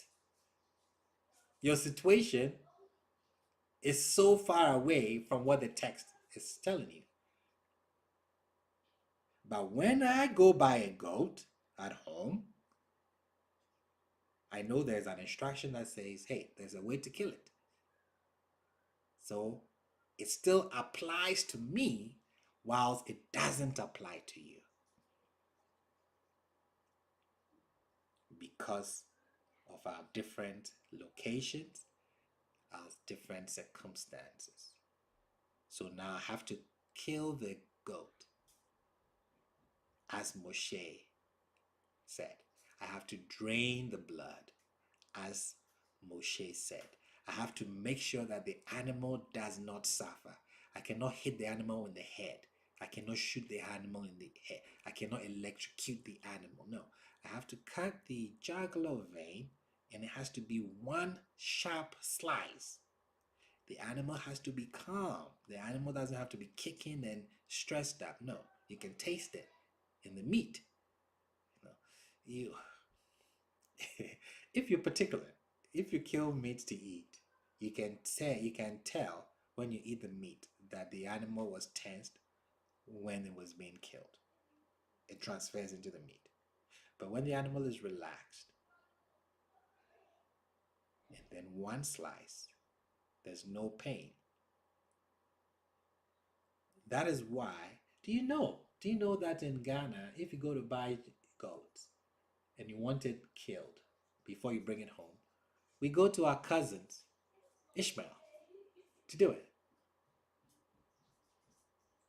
They kill the goats, the animals, the same way as instructed in the Torah. Actually, they are the expert. So you go, you bring it, he comes with his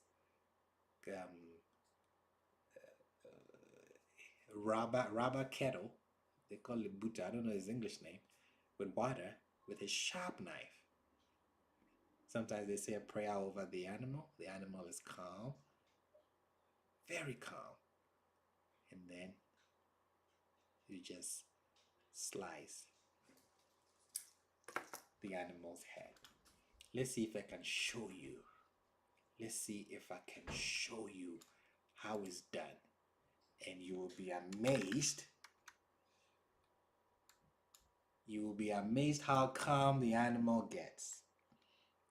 Rabbi, I have a quick question though. Yes. That prayer that they pray over the animal before they cut the jugular. Yes. Doesn't that make it restriction from us, being that they prayed over it? No, usually they don't. Their prayer is not to an idol. No, they pray to the same. Like I said, our cousins. That's why I said our cousins. Right. Yes. Oh, so in that light, halal meat should be okay for us? Oh yes. Really? Yes.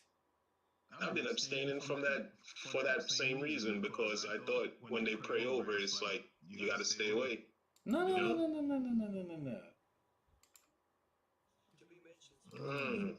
You just opened up my diet now, man. Yeah, let me play this so that you can see it. Just use we can see. We can't hear it though, but we can see. Yeah, I'm gonna. Where's my volume? Give me 1 second. Amazing word, and it will have the same effect in different. There we go. These animals are bilingual, and they all know God's name when it's mentioned, no matter what language. And they always feel the heart of the slaughterer if he believes in that word or he doesn't. Once the belief is there, the faith is there, and the word is mentioned, it's guaranteed effect and a guaranteed submission. La ilaha illallah. Allahu Akbar. I don't want to show all of it, but I want to show. Be two or more.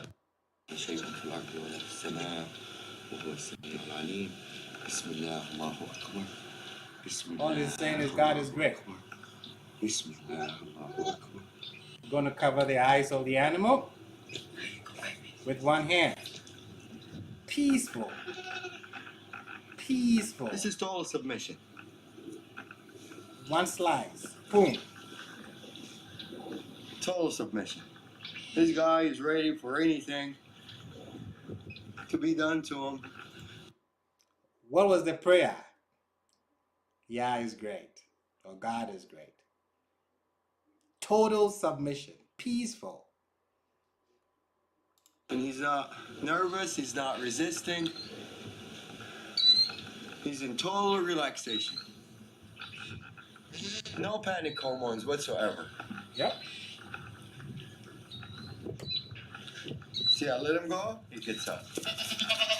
Do something. Abdul Wahid, you want to do him? Let me show you the big one. See, there's two of them.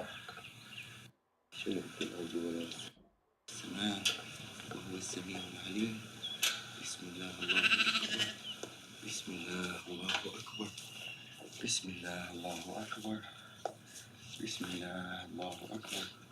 Bismillah, الذي لا يضر مع اسمه شيء في الأرض ولا في السماء وهو السميع العليم. Bismillah, Allahu Akbar. Bismillah, Allahu Akbar.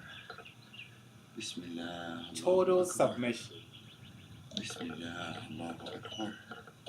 before you slaughter. Allahu Akbar. Total submission.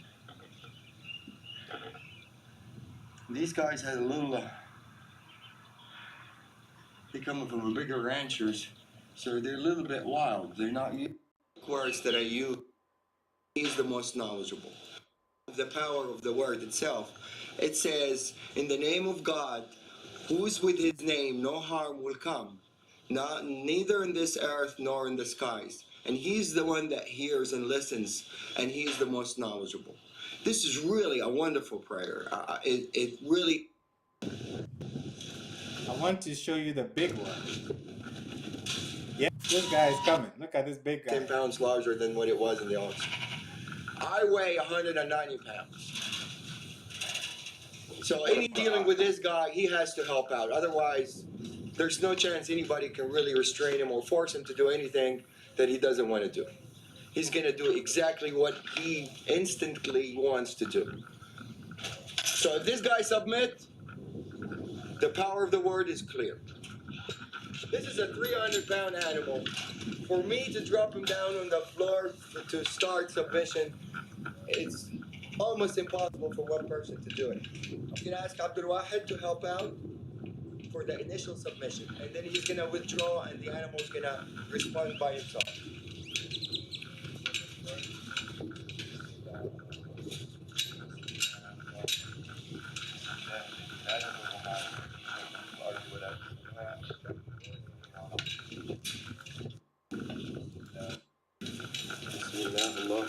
See how they're struggling to bring him in, okay?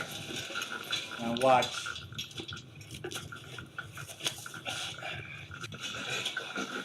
Bismillah, that's it. Bismillah, الذي لا يضر مع اسمه شيء في الأرض ولا في السماء وهو السميع العليم. Bismillah, Allahu Akbar. Bismillah, Allahu Akbar. Bismillah, Allahu Akbar. I'm putting only a finger on the ear, and this guy, if he wants to get up, I don't think anybody is capable to get him back down, except two people as strong as me and Abdul Wahid, to be able to submit this animal on the floor. But now, he's totally answering the calling. And he's happy with it. There's no breathing hard. If you know this, the lungs is not breathing hard. He's in total submission.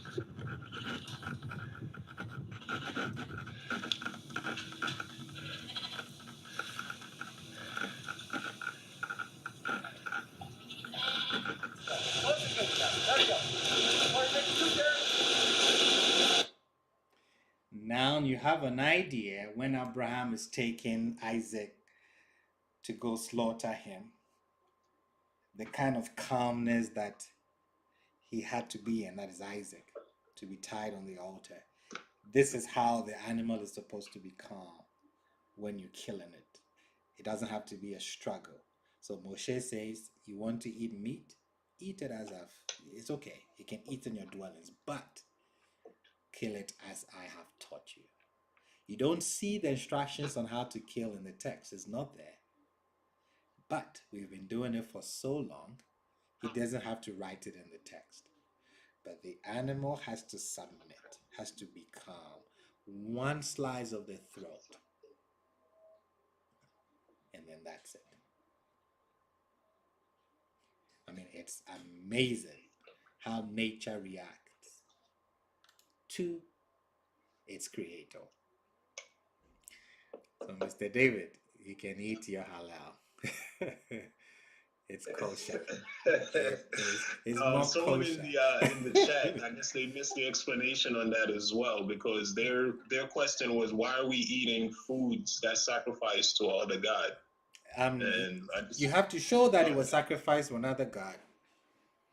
Does Ishmael worship another god? He's our cousin.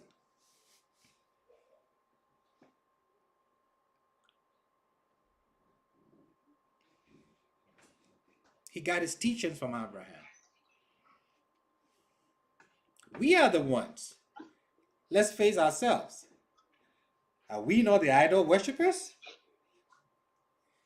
Are we not the ones who had Baal and Ashtaroth in our temples?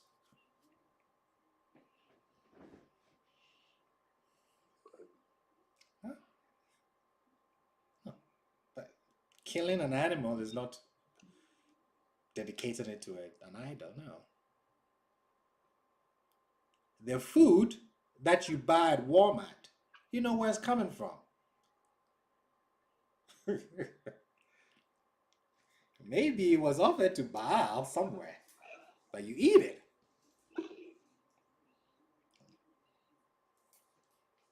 But no, like I said, it's not in your context. You don't have to worry about this because you don't kill your animals.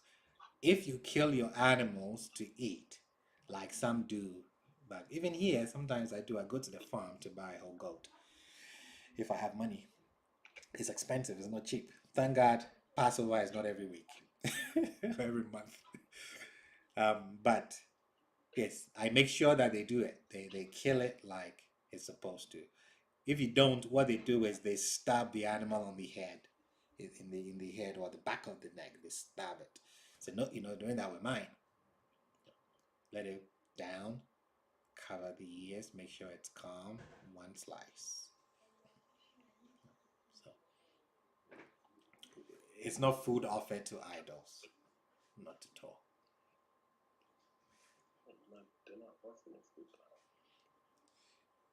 Any other questions, contributions, additions?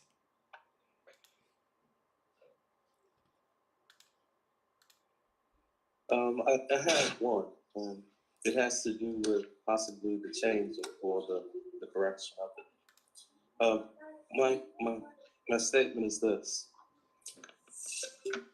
that Exodus, the beginning, was written before they broke the covenant. Correct? Well, that's what it's implied. And if that's so, is it possible it was changed after the covenant was broken to compensate for the breaking of the covenant? Say that again. You said what was written before they broke the covenant? Which covenant are you referring to as well? Well, I'm referring to when they broke the 10 sayings. Exodus at the beginning is implying how it should have been, but because the covenant or the 10 sayings were broken, it had to be updated to compensate for it.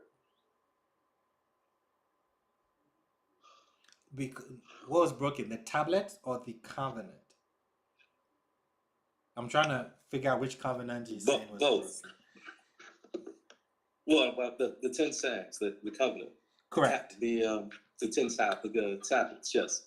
What I'm saying is that is it possible that the second part of Deuteronomy is the update after the covenant was broken, and that the first part was pre-covenant or before the covenant, which was the way it was supposed to have been done? It's just an explanation for why it was done. That's all. So the meaning that Deuteronomy, I'm trying to understand the question. So does Exodus fix the covenant, or we saying that Deuteronomy is written that way to fix the covenant? I'm just trying to get clarity. Yes, yes, I'm trying to say that Deuteronomy is the update or the explanation for why, because the covenant was broken, that Exodus was how it would have been, should have been, but because of the breaking of the covenant, it had to be updated or corrected because it was broken. It's a possible explanation. I'm not saying it's the correct explanation. Yes, I would agree if I look at the text from a theological point of view. I would agree with you and say that from a theological point of view, you can make that argument and even win that argument. But from a historical point of view, I would not say that. Yes, from a historical point of view, I wouldn't I don't think it would fly. In because now you have to figure out when were the books written, why it was written, or why it was edited, or rephrased. Because you know that the Ten Commandments in Deuteronomy is different from the one in Exodus.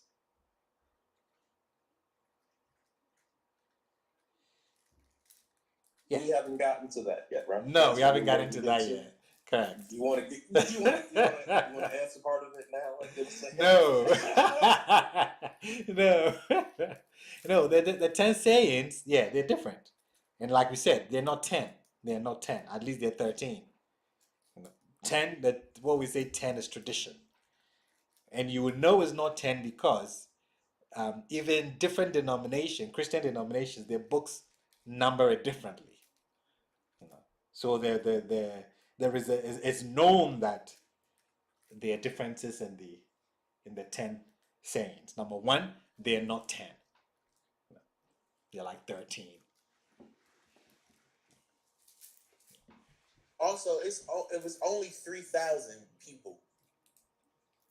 Mr. Jason, I know sometimes we think it was the whole, let's say, million Israelites that was doing it. It was 3,000. They only destroyed 3,000 people. It wasn't the entire camp. So correct, yes. Those who bowed down and worshipped. Those who bowed down and worshipped, correct? Bow down and worship, yeah. So from a theological standpoint, we could look at it that way. But from the other standpoint, it wasn't everybody. Correct. It wasn't the entire camp that bowed down and worshipped the golden calf, which was the issue. Not the making of the calf, it was the worship of the calf that was the issue. True. The calf was made to represent Moses. Correct. Because he was gone for 40 days after he just freed them and just left them in the middle of the wilderness. That would be scary. That's like a parent. You know, your parent, you take your child somewhere, and then you be like, all right, wait here, I'll be right back. And then they gone for 40 days. You're going to think they abandoned you. So the making of the golden calf actually had a purpose. I know it's bad because they worshipped it, but the purpose and why they made it was understandable. Hey, listen, we need somebody to go before our deity for us. So let's make this calf that's going to replace Moses, because Moses ain't going to be here for us forever. It was a great explanation. It's just they bowed and worshipped it. Correct. Rabbi, I got another quick question from YouTube. Yes, sir. Someone said in passing you had mentioned that a week has 8 days, or an 8-day week. Could you explain or expound on that? Correct. Yes. So with the Ga people, the Dagbe people in Ghana, a week is 8 days. It's not 7 days. The Sabbath is still on the 7th day, but in our calendar, the week is 8 days. That is in our calendar. It's not something that should be universally kept, but in our calendar, that's how we count the week.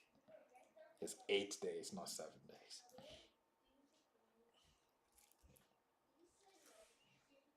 The reason is, you remember the law of circumcision. You do it on the 8th day, correct?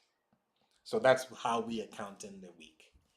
On the 8th day, because when you give birth to a child, a male child, and the child dies before the 8th day, the child is not counted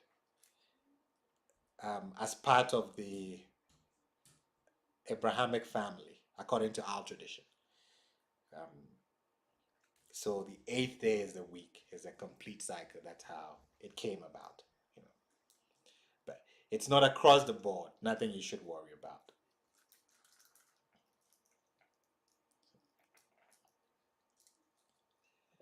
David's son passed before the day of circumcision as well, so that tradition may seem to have some merit to it as well. The one with Bathsheba? Yeah. Okay.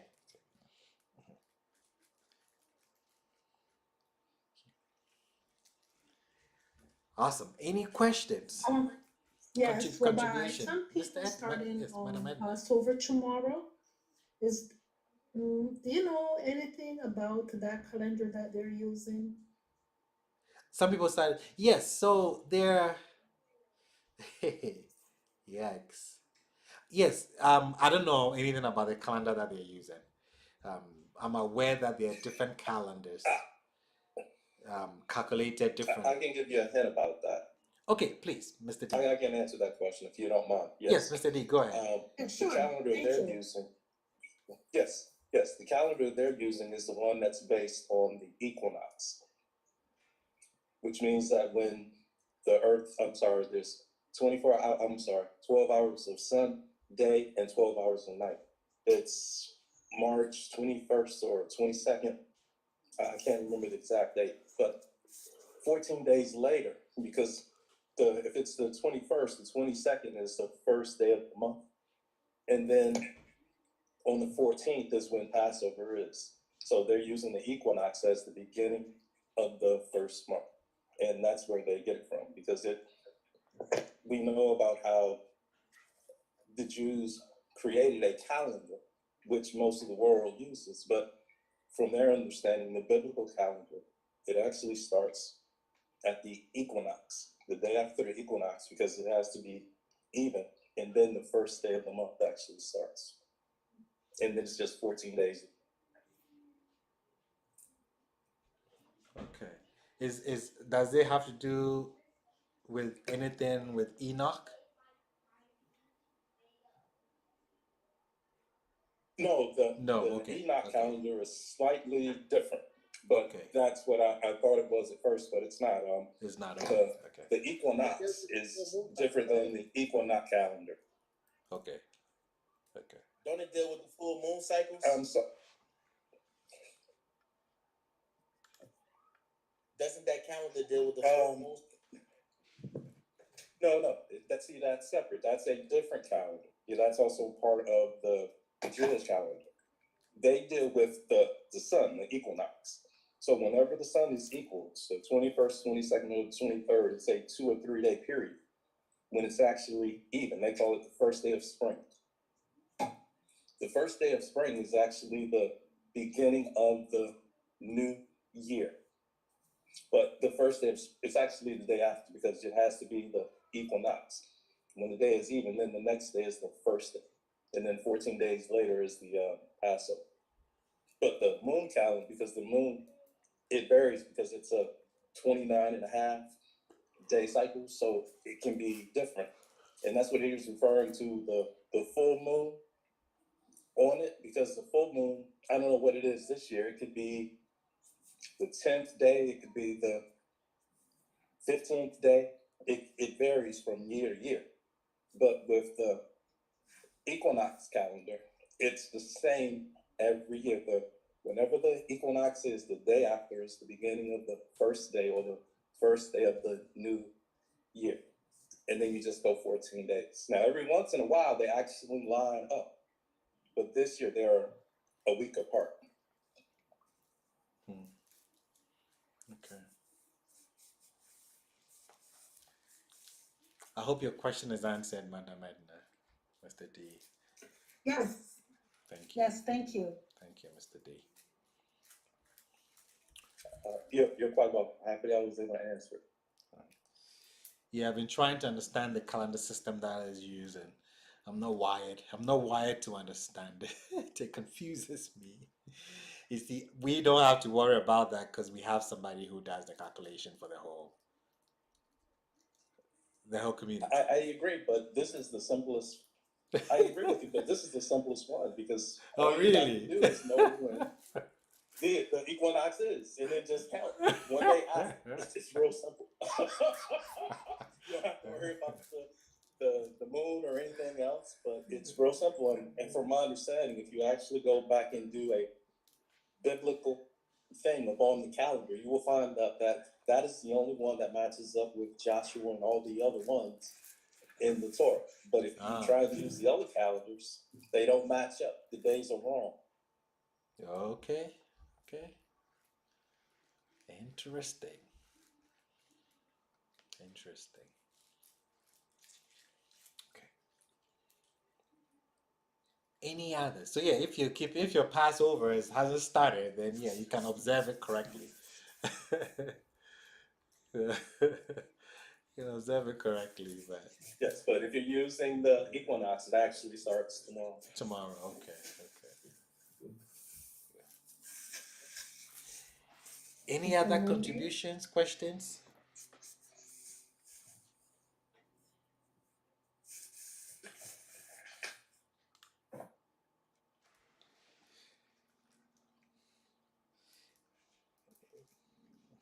Oh, I'm hoping I clarified.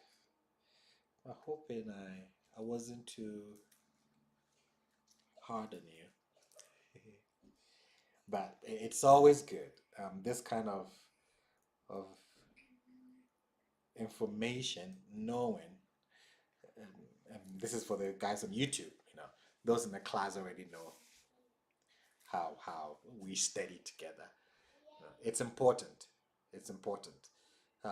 We've approached the text from a religious and theological perspective for so long. We hold to some traditions that the text doesn't boast of, and we have to. People back then didn't have the text in the form that we have it. We are at an advantage, like Mr. Jibet said. We have, even though maybe they've been edited, they've been reformed, they've been rephrased, but we have Genesis 2, if you subscribe to the New Testament, Revelations. But you have to understand how these came about. You have to understand the historical angle to the text, the scholarly perspectives, work that has been done in academia, what archaeology has done to help us understand what we are reading, light that has been shed on the text. It's important to because we are in the information age. People are learning the languages that the texts were written in. Our neighbors, we know so much about them. So now we can get a bit of an in-depth analysis of the text. And when you do that, please do that without your presuppositions. For me, I don't care whether there are contradictions in the text.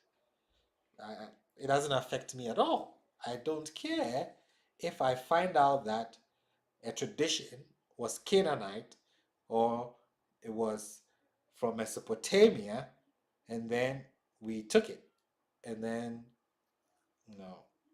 made it our own. It doesn't affect me at all. Why? That was the order of the day. That was the world that they lived in.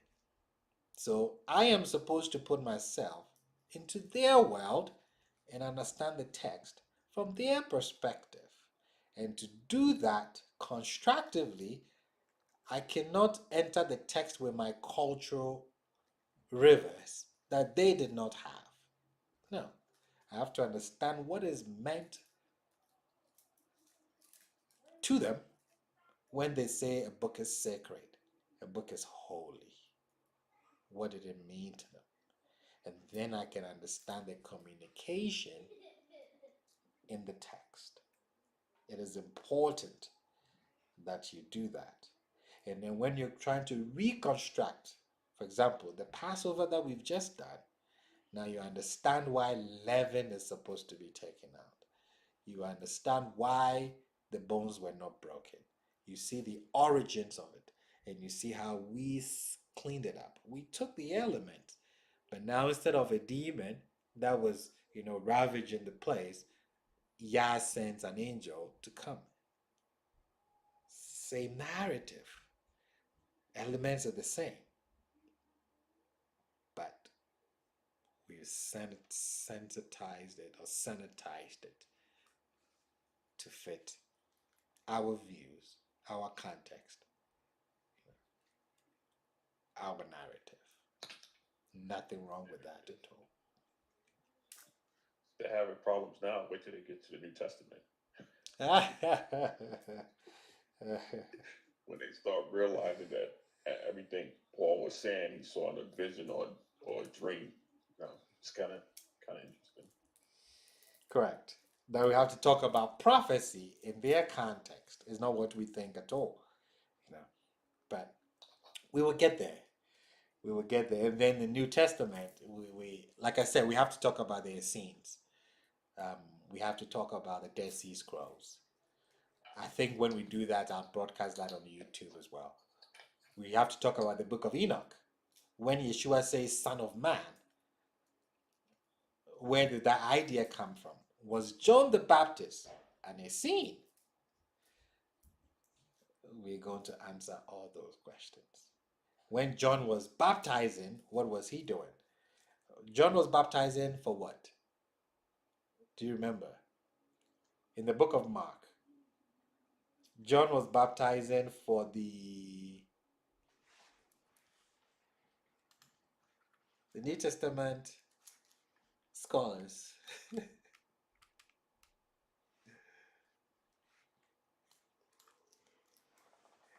John says he was baptizing for the cleansing of sin, correct? Yes, which usually happens with the priests. Remember, John the Baptist was a priest. His father was one of the Levites. Correct. And then the washing, usually what happens before priest enters to the temple is that they have to bathe themselves and be forgiven, cleanse their sins away basically by the washing, the remission of sin before entering to the temple.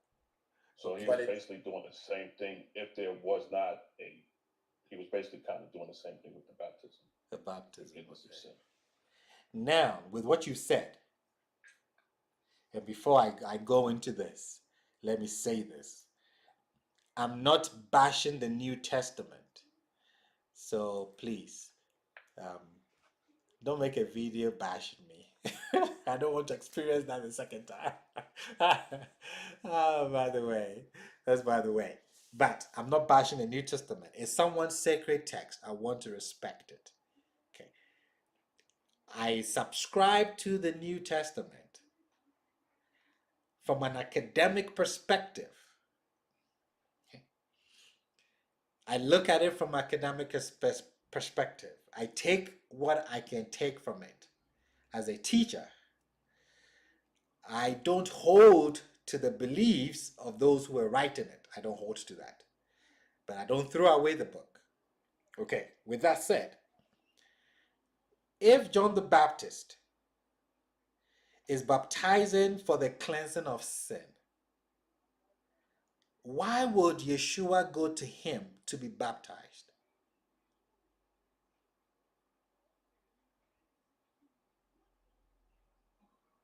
Rabbi, it makes no sense.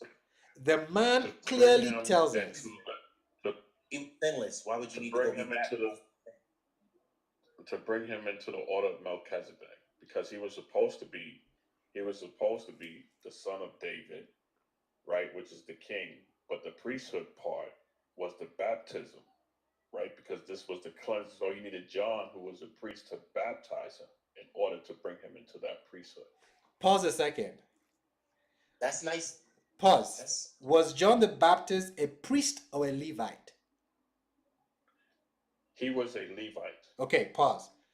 Could any Levite baptize anybody into the Melchizedek order? No.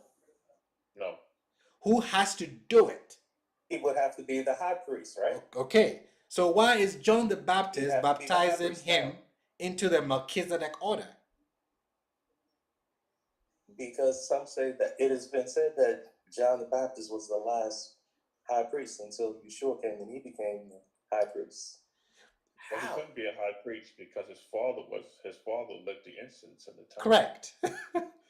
So he couldn't be a high priest. You see the issue? It's lighting the incense. Correct. It's good. It's good to just say John was a Levite or a priest, so he was baptizing him. Wait a second. Doesn't mean that any Levite can baptize anyone into the order. Are there not a hierarchy? Are there not rules?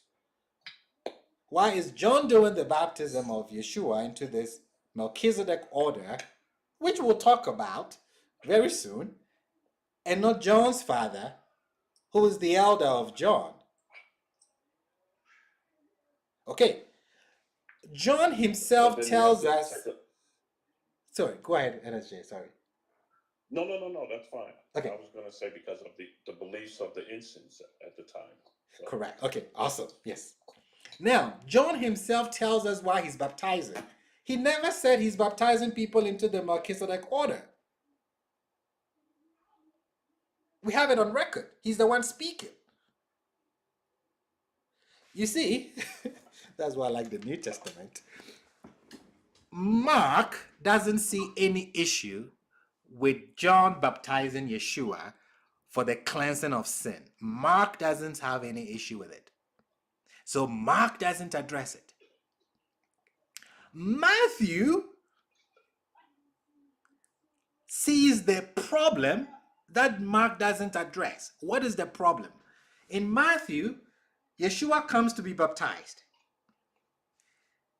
Yeshua comes to John, and John has a conversation with him that we don't see in Mark. Matthew sees the issue. Okay, this guy has no sin according to our tradition. If he's going to John to be baptized, there is an issue, a contradiction, because the guy says he's baptizing for the cleansing of sin. So if you don't have any sin, why are you going to John to be baptized? So how does Matthew solve that problem that Mark doesn't solve? Mark has no issue. He doesn't care about it. There is a conversation. He says, why do you come to me to baptize you? When you have to baptize me, I'm paraphrasing. And now Yeshua gives the answer. We have to do this to fulfill not the cleansing of sin, but to fulfill all righteousness. You see how Matthew solves the problem. But Matthew is using Mark as a source, and Matthew is redacting. He's, should I use the word reforming, Mark? And then the problem is solved. But if you're reading Mark, you have that question that is never answered, is never solved. Mark doesn't see that as an issue at all.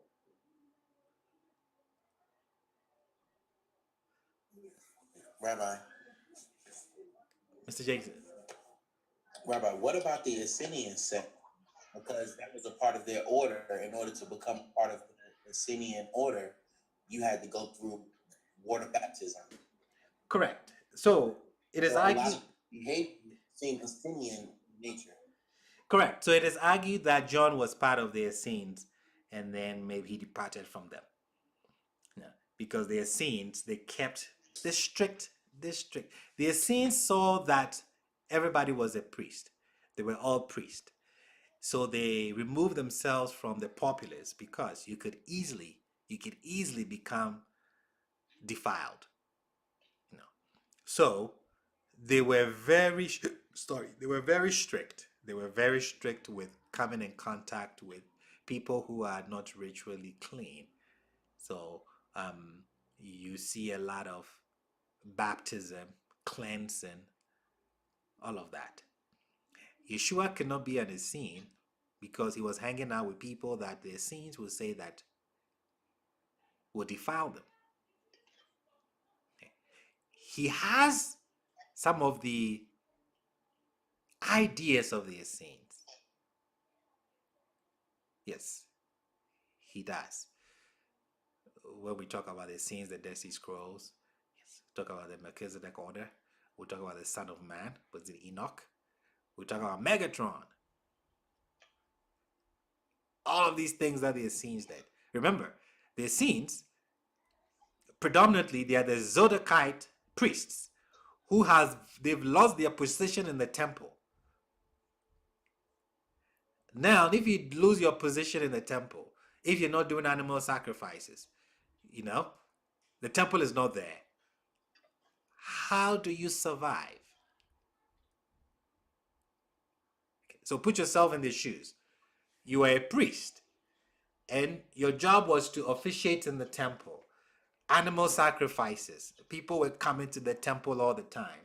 Now you don't have that. Now you've been kicked out. What would you do? What would be your remedy? What would be the next course of action?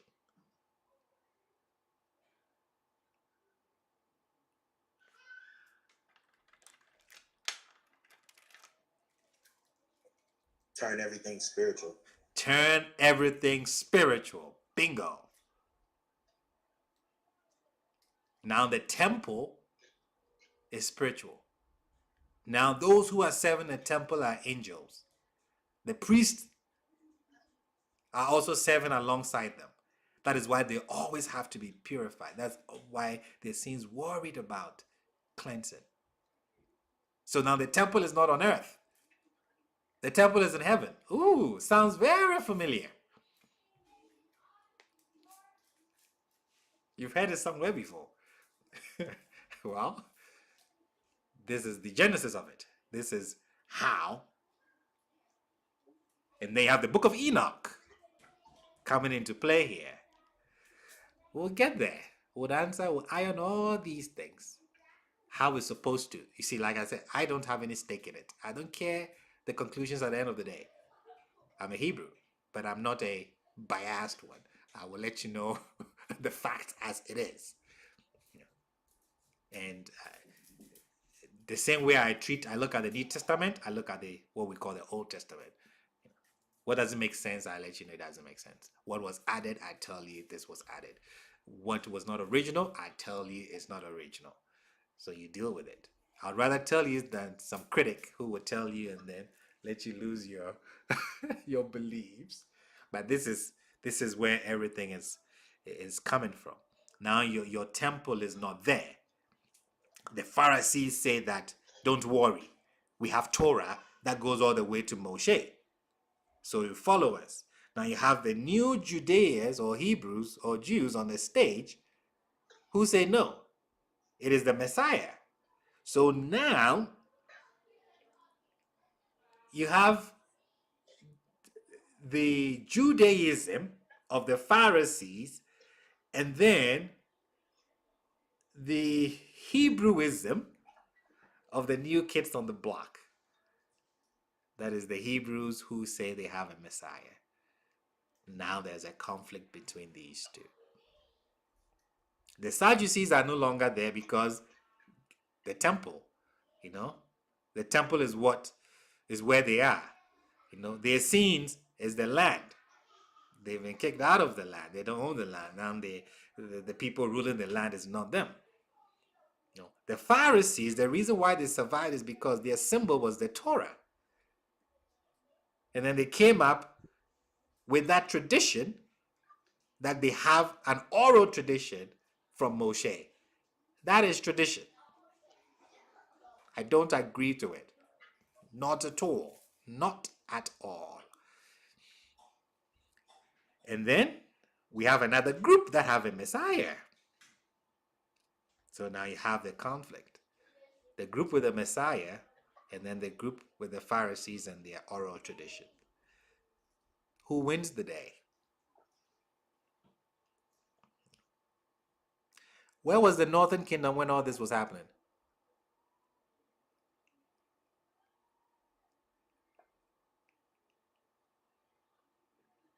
Those called the lost tribes, where were they? They were still scattered. Oh, and yeah. That's what the New Testament talks about, going to see them. Yeah, they're gone. So we are not affected with all this mess, as I call it. We are not affected with the priesthood in the order of Melchizedek. All these things that came after, all these traditions and things, we were gone.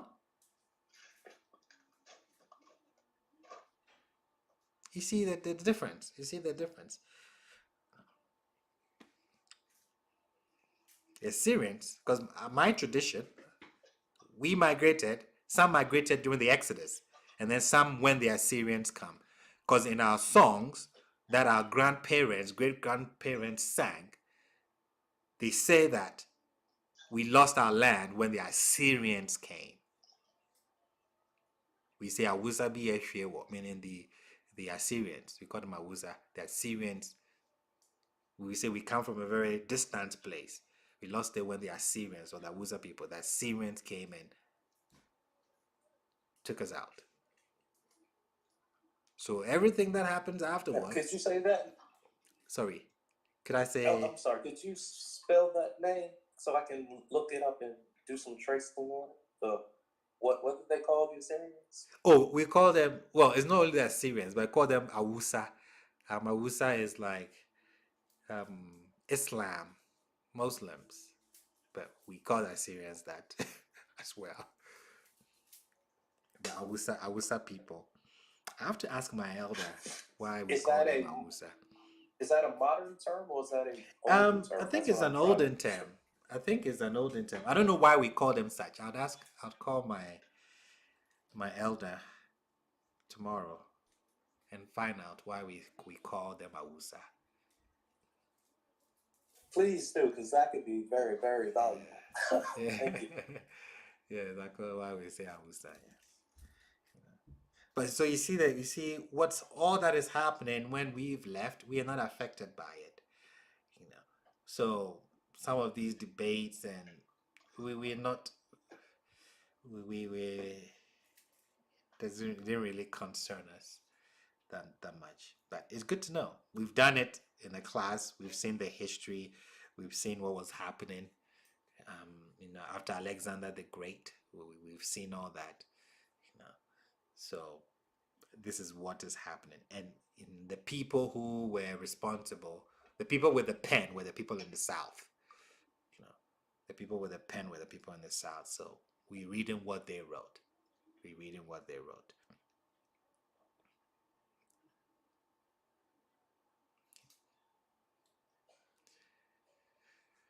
Now, do you still have your songs? Has anyone written books or things about the songs that you all sing? Because your history in your songs, if I'm not correct. Correct, yes. Before I answer your question, Madam Ife, yes, is Hausa, yes. Do you know how it came about, the name?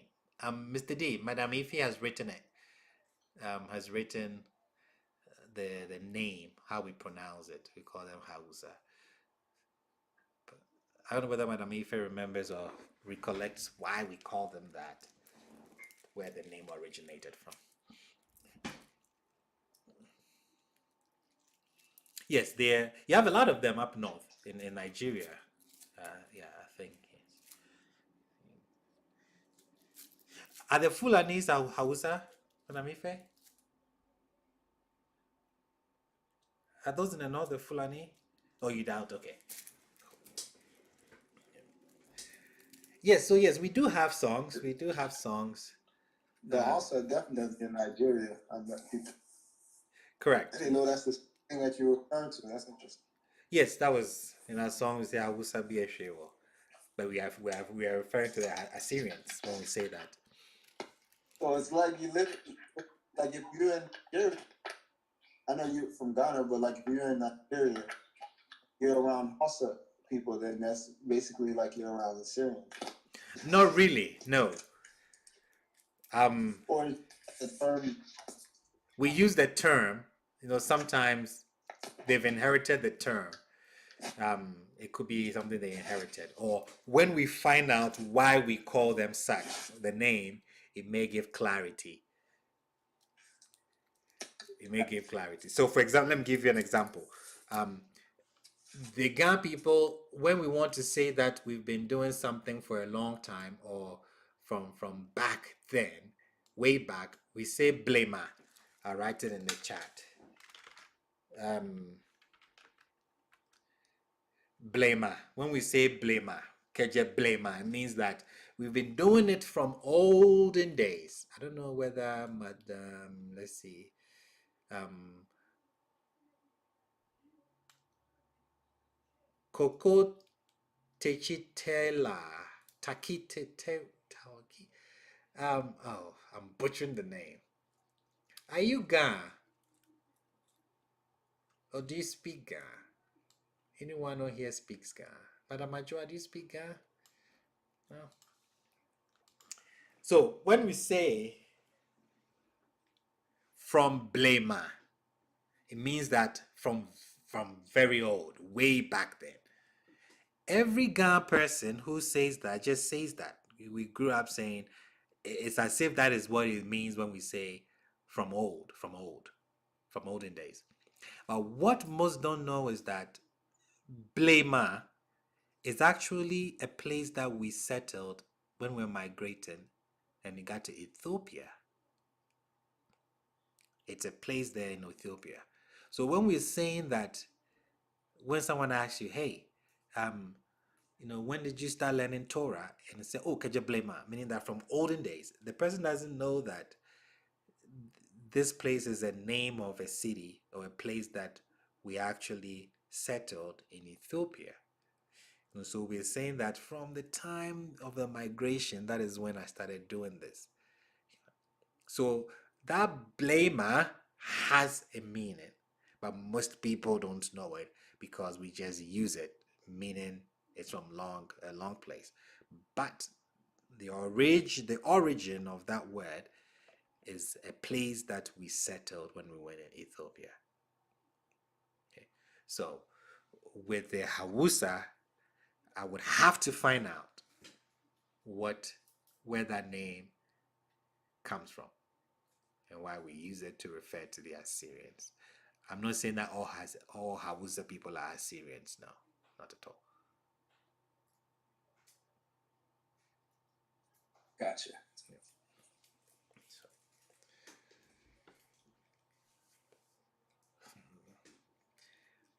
Awesome. I'm working on a documentary. I think it's going to be a long one, about 2 hours. I'm going to give you the migration route, the settlements. I mean, it's going to be like well done. Well done. I'm getting some funding. Actually, I need some funding to do that. So if you can support me. I don't like asking for money. I do it out of my pocket how best I can. But I thought you saw I put an excerpt. I wrote down the history, the migration, the cities. Madame Marie edited it. And then I called back home and I sent it to the chiefs, the elders back home, to go over it. Make sure that I am not missing anything. Make sure that I am accurate. So they've been doing that. They reached out back to me last week and they said there's one part that I did not write. So they are putting that in for me. So it's going to be very well done. It's going to be thorough. It's going to be in 4K, high definition. I mean, we want it premiered in the cinemas in Ghana and stuff. So we're putting a lot of work into it. So we're waiting for it to come back, and then I give it back to Madame Marie. She's going to go through it, edit it, make sure that it flows well, because I'm going to be narrating it from a teleprompter. I'm not going to be saying it from my head. It has to be done very, very well, because my tribe people, I told them we have to rebrand ourselves by first telling our story in a form that people can listen and understand it and appreciate it. Most of the time we say it in the local dialect, and even people who are from the tribe who live in the West or don't live in Ghana, their children don't speak the local dialect. So if you're trying to communicate a history, the migration route all the way from Egypt, all the way from the land of Canaan, I said Egypt because there's two stories. Some people, so I'll give you a gist. Some people migrated to Ethiopia when Moshe came to take us out of Egypt. Some people did not go to Mount Sinai with Moshe to receive the Torah. They went to Ethiopia. So this is the first group that were already migrating. They were in Ethiopia. They were in Ethiopia for a long time. There's another group that migrated when the Assyrians came in.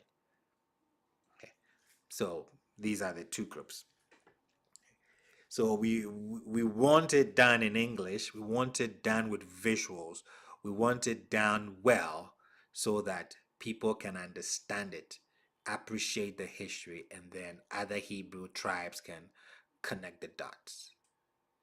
You know, so I'm working on that. We've started that, and so if you want to support me, go ahead. If you don't have the funds, no problem. We'll get it done. Let's get in there. Awesome. Any other questions so that we can maybe conclude? Rabbi, Yes, if it's not too much and if it's not too personal, would you be able to post your family Passover so we can, well, for me, I can learn from it just to see some of the steps and, you know, the entire ritual, if that's what it's called, in process. In process. Okay. Okay, I will. I don't know whether you can see my screen. So I'll show a picture on the screen. If it's okay. If it's okay. Yeah, I'll show a picture. So this is the goat. I took pictures. So this is the full goat that they're dressing. They burn it to take the fur from it, and then they clean it. So this is not good to go. You cannot eat it. It's not ready yet. But this is our preparation of it. I videoed the killing of it, the draining of the blood. I did that. So I will share it. I'll see where, maybe I'll upload it to YouTube as unlisted, and then I'll share the link. So if you have the link, you can watch it. Oh, okay. Thank you. You're very welcome. Rabbi, what's the funding cap? Like, what's the budget? Like, what is needed? You're gonna put it up somewhere that way. You see, like how for? Yes, I don't know. The place that I want to rent to do the green screen 4K recording, I think they were charging $1,200 for the whole day. I haven't committed yet.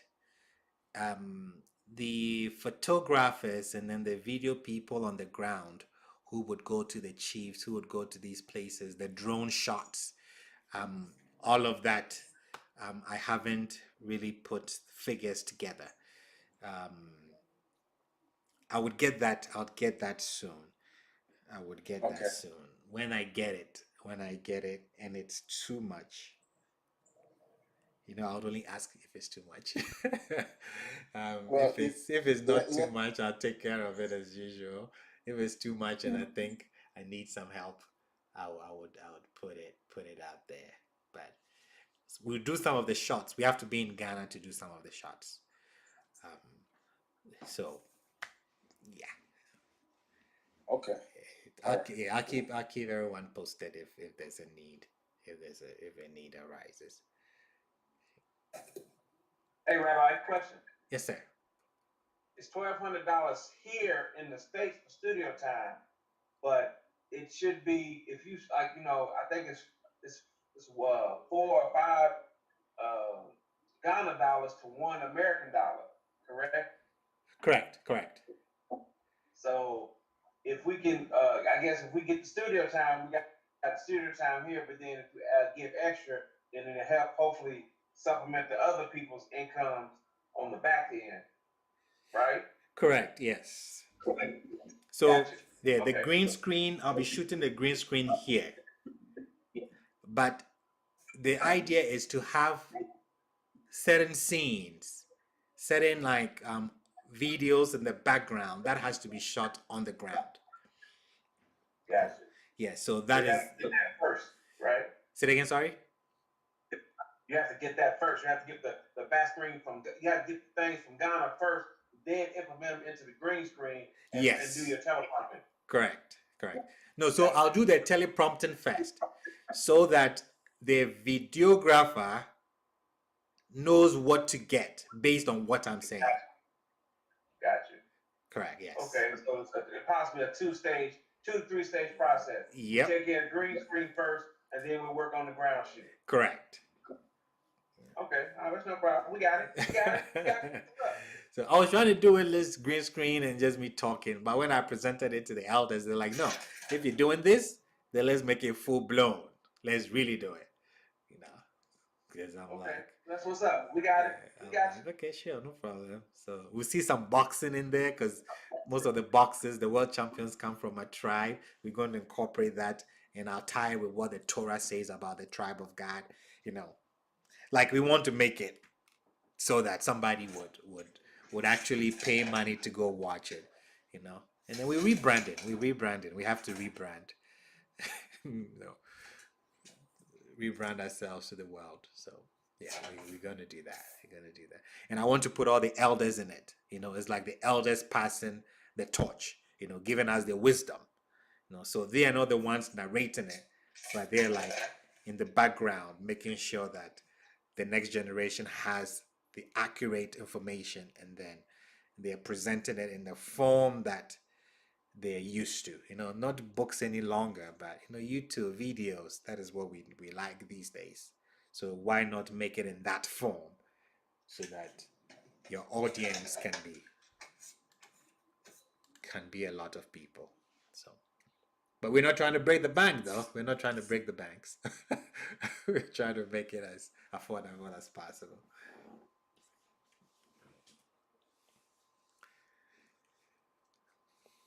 Yeah, this is a great idea.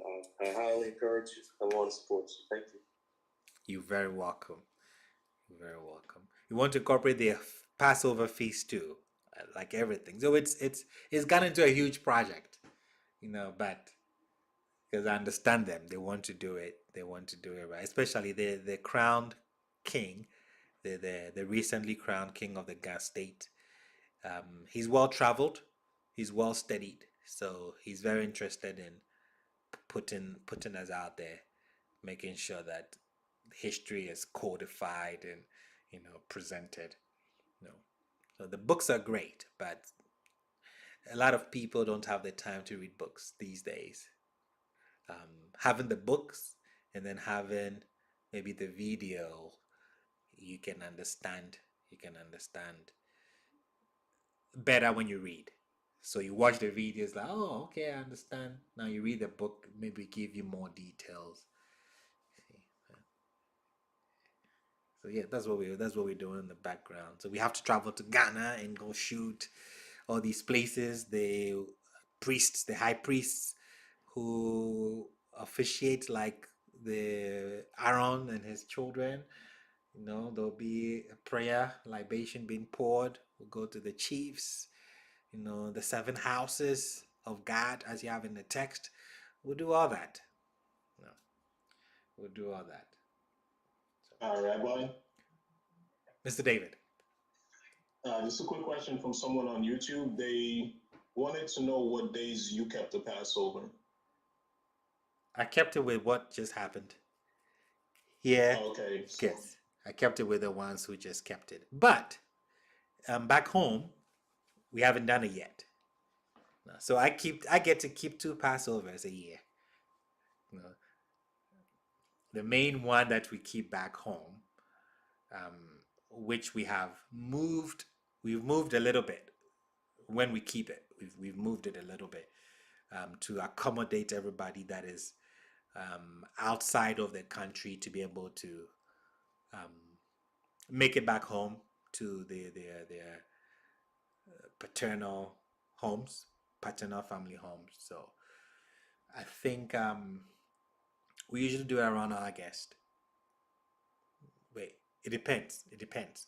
It depends on the readings. It depends on who is calculating the calendar. I don't have the date for this year. I don't have the date for this year. But I know that in May there's going to be a ban in the ban is going to be in May for the crops to be planted. And then we start the houses.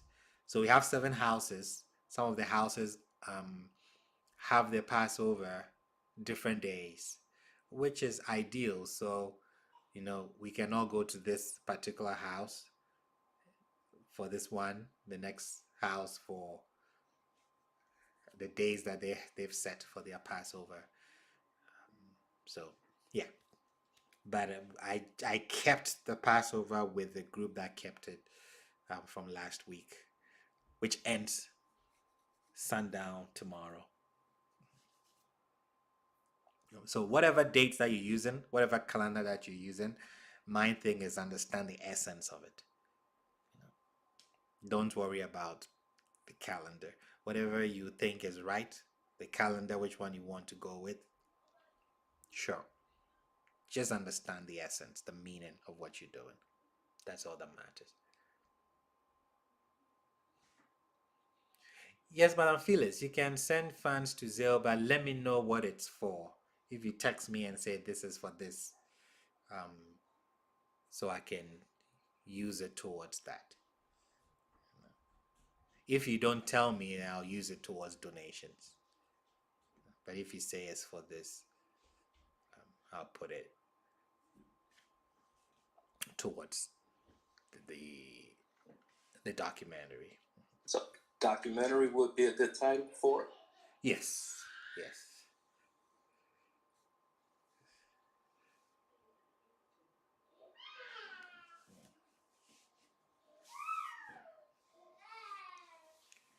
Rabbi. Yes. With the donations, are we going to put it through Zelle? And are we going to use Basil Amaah? Are we going to use Akwetey Amaah, King of Kings Academy? No, you can use my phone number. So those who send it to Zelle, they say they don't want PayPal to take anything from it. You can do exactly. Yeah, you can do PayPal on the website. Just put in the note what it's for. You can do Zelle, but when you do Zelle, you have to let me know by message that it's going towards this. Otherwise, I'll put it in the donations that go out, to support projects and stuff. If you don't say it, so. Gotcha.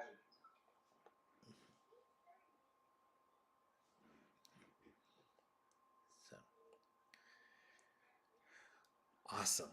Awesome. I am glad that we had this class. I'm glad I've been able to shed some light. I hope I've been able to shed some light. And 1 second. Haven't heard or read anything concerning Mauli, any word. Yes, Mauli has a new book. I don't know whether you saw it. I think I have a copy here.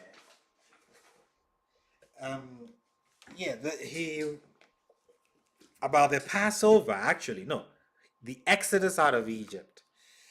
He wrote a book called Vineyard. The reason why you haven't heard of it is because he published it for the people in Ghana. It's not in the West yet. Okay.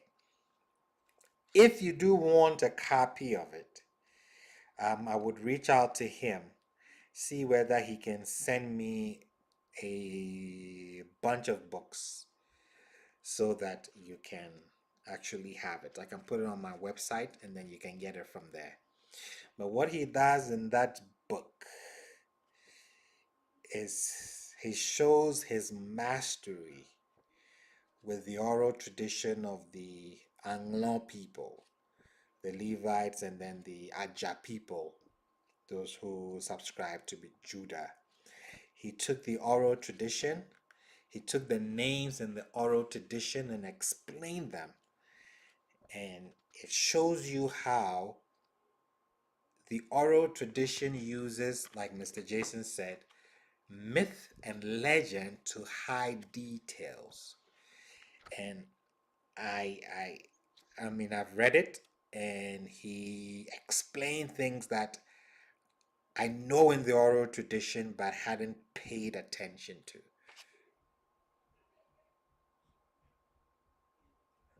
So yeah, I think he does a beautiful job. Yeah, he only published it in the continent of Africa.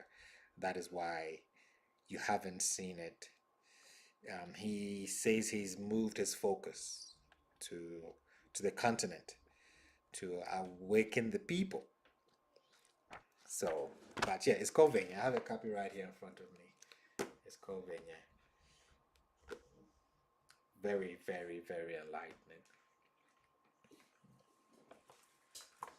Yeah, I was surprised. I mean, I was reading. I know the thing. I know I know it offhand, but I was reading and I was like, oh wow. You know how I explained like the blame and I said is a place in Ethiopia. You know, you wouldn't think about it when you just recite this oral traditions. You wouldn't think about why the names are given. Names actually hide a story, you know, and the names actually tells you that this thing happened. Like we are the people. You know, we are the people. I was going to ask him whether I should make videos of the book like I did with the first one. I'll discuss that with him. You know, because I know it's easier when you do the YouTube video and I explain it. But I'll discuss that with him. But I was impressed. I was impressed how he broke it down.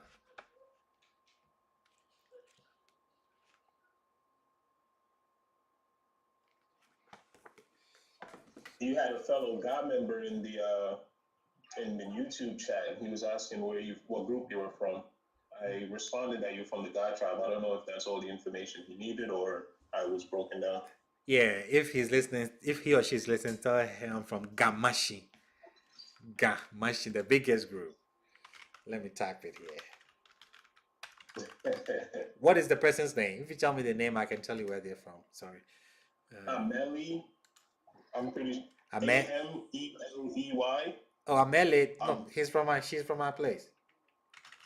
Okay. Yeah, she's Gamashi. My elder sister is Ameli, so that tells me that she's the first girl.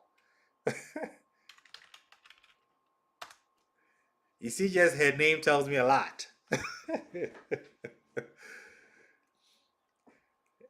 She just has a first name? Or she? No, there's a spelling of the last name as well.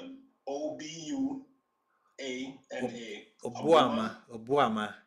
Yes, Amele Obuama. Yes, Amele is the firstborn, the girl from my side, the Amachewe. The second one is Amoko. So yeah, her name tells me a lot. She's from the same tribe. Yep, she says that. Our names are post office boxes. It tells you where the person, the history, everything. Awesome. Shabbat shalom, Rabbi. Mr. Ralph, Shabbat shalom, sir. Did you get the flashcard I sent last week of the homie warrior women? Yes. 18th century? Yes. That was amazing. Correct. Yes, the warriors, the women warriors of Dahomey. They were the ones that they featured in. Oh, I forgot the name of the movie. Black Panther. The women warriors. Oh, yes, it was after the women warriors of Dahomey. They caused a lot of trouble for the colonizers.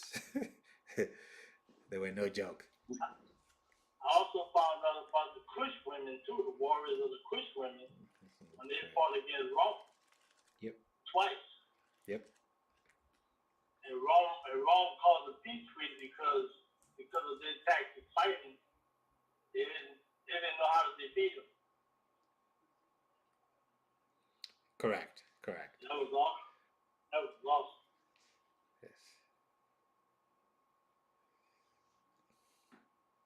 Yes, the Dahomeans, Madam Ife, yes, but they're a mixture though. That's the issue. The Dahomeans, predominantly, you have the Dan there, but I think that there's some mixture, I believe. Oh, okay. So it was different tribes. Correct, yes.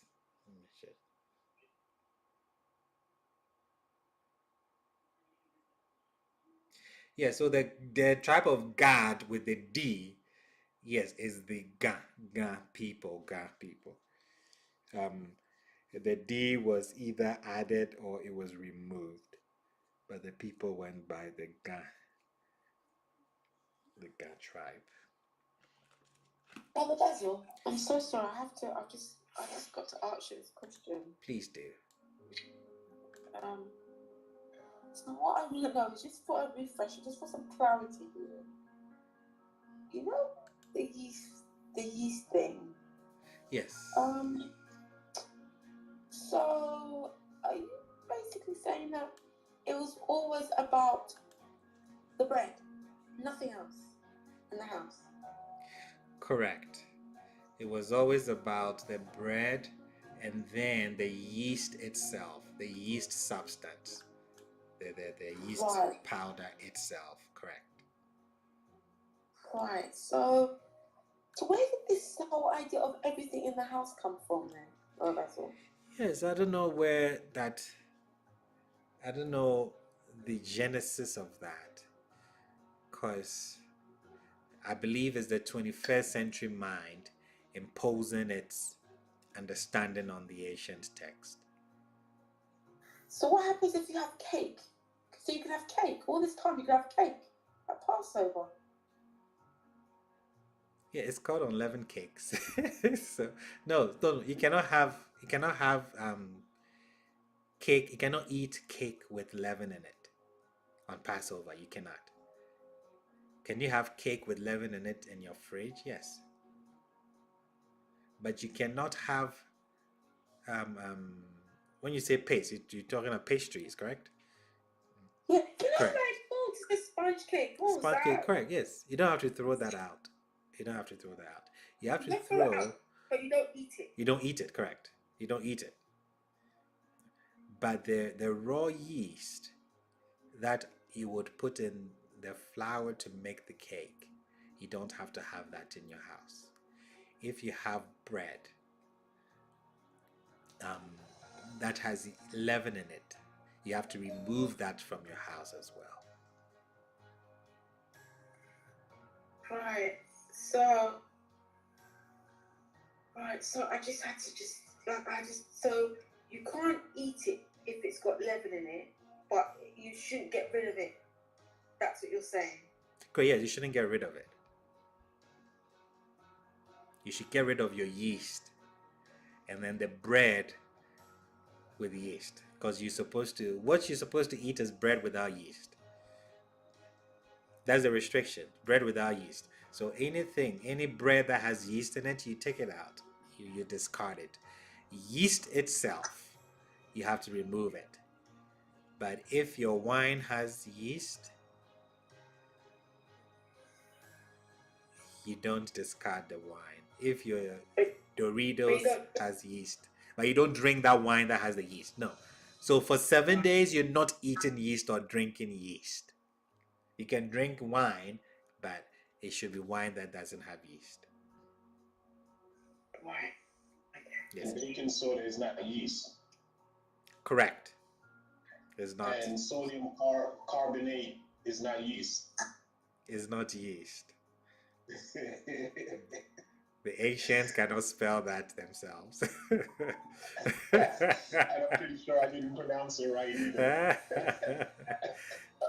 So a yeast extract in seasoning is classified as you shouldn't use that seasoning because it's got yeast in it. Yeah? No, you can use it. So your seasoning that got yeast extract in it, if it says yeast extract on your seasoning, you can use it. Yes, you can. You can use it. You can. All right. Sorry, I have to get some clarity. Sorry. Yes. I'm just like, all right. Thank you. Okay. Thank you so Because much. on Passover, you're supposed to drink wine. The reason why I said if there's yeast in wine, you shouldn't drink it. You're supposed to drink wine. Yeah, Passover. I think grape juice. Correct. So drink wine without yeast. Okay. You don't have a restriction of not eating a pie. You don't have restrictions of not eating chicken. You're supposed to season your chicken. The chicken, the season may have yeast, but it's not the yeast that you're told to remove from your dwellings. No. Okay. Remember, these guys, you're talking to farmers and shepherds. You are not. You don't fall into that context. You're talking about bakers, people who bake these breads. You don't fall into that context. So, one person said they were a baker in the chat. That is really going to affect them, the Passover instruction. So you don't feel the impact like they would feel it, because our setting is different. Okay, so Brother Lazar, can I just ask you, is there a reason why you wanted to you took this route to tell us that this issue? Because it's very interesting, it's very almost quite fundamental. Like, it's really. That's a very good question. That's a very good question, and I think, see, sometimes because we know stuff, we want to say it all. We want to impose it on people. That's not how you teach. To teach somebody something, for the person to grasp it, you have to first build the confidence. You have to let the person know that you're credible. You've studied what you're saying. You know what you're saying. Like I always tell people, I did not put the name Rabbi on myself. I never called myself Rabbi. The first person to address me as Rabbi is Madame Grant, because she understood the concept. I may be a rabbi to her, but not a rabbi to someone else. Why? Because I proved myself to her. So she thought that because I've proven myself, she's comfortable addressing me as such. But I don't call myself that at all. And when people ask me, what should they call me? Rabbi? I said, no, I'm not your rabbi. You haven't proved me. You haven't had me taught. You haven't sat down to listen or learn from me. So I definitely cannot be your rabbi. I can become your rabbi after you've sat down to study with me, I've answered your question, and then you deem it fit that I deserve that. Okay. And that is what you have to do with teaching. When you come and you tell somebody the New Testament is false, are you helping? No. You try to present the correct form of something. It's done gradually. Say, look at this. Understand this. Okay. We all understand the text. We all have seen it. Okay. Now, let's challenge it a little bit, because there's some difficulties. And then we point out the difficulties. Oh, okay. Okay. The next step. You know what? These books, how were they written? We crossed that bridge. Okay, now that we've crossed that bridge, now that you're with me, now that we're on the same terms, let's go back and look at this law. That Passover that you've been keeping, what is the true meaning behind it? That is how teaching is done. That is how information is passed, Otherwise, you're just going to create a whole mess. It's not giving information to let the person know that you know. No, you want to give the information so that the person will benefit from it at their own time. Everything that I've said, somebody will listen to it and say, this is all trash. I don't agree. He's making it up. Why? They haven't gone through the 4 or 5 years of studying that you've gone through. That's why I said what I said in the beginning for those on YouTube, that we're going to go somewhere that those in the class have built up to it. You're going to hear it cold turkey, like boom, boom, boom, boom, boom. But don't get offended. I know that is not how great teachers teach. You start from a place, you build it up, everybody agrees, you see the growth, and then you start breaking down some walls that were erected. I had a friend who asked me, are you messianic? And I said, yes. He forgot to ask me what I meant when I said I'm messianic. So when he heard my explanation on the New Testament, he thought I had deceived him. He said, you told me you were messianic, but you are not. And then I asked him, what do you mean by messianic? He says, believing in the New Testament. And I said, that's not my definition of it. You see the issue? There's lack of communication. We did not express ourselves well to each other. I'm saying I'm messianic because every Hebrew is messianic. We all look into the messianic era. So to ask that question doesn't make any sense. According to our text, we look into a messianic era. But I found out when I came to the West that when someone says I'm messianic, it means that they subscribe to the New Testament. You see the difference? Now, it brought a dispute. So when it comes to teaching, that is how I approach it. There are a lot of things that I've said in the past to the first group that I haven't said here, and I won't say. I said it then because of where they started from. You guys are way advanced, so there's no need. Madam Cynthia, I have taught the New Testament from a Christian perspective because the people that I was dealing with were Christians. Taught everything.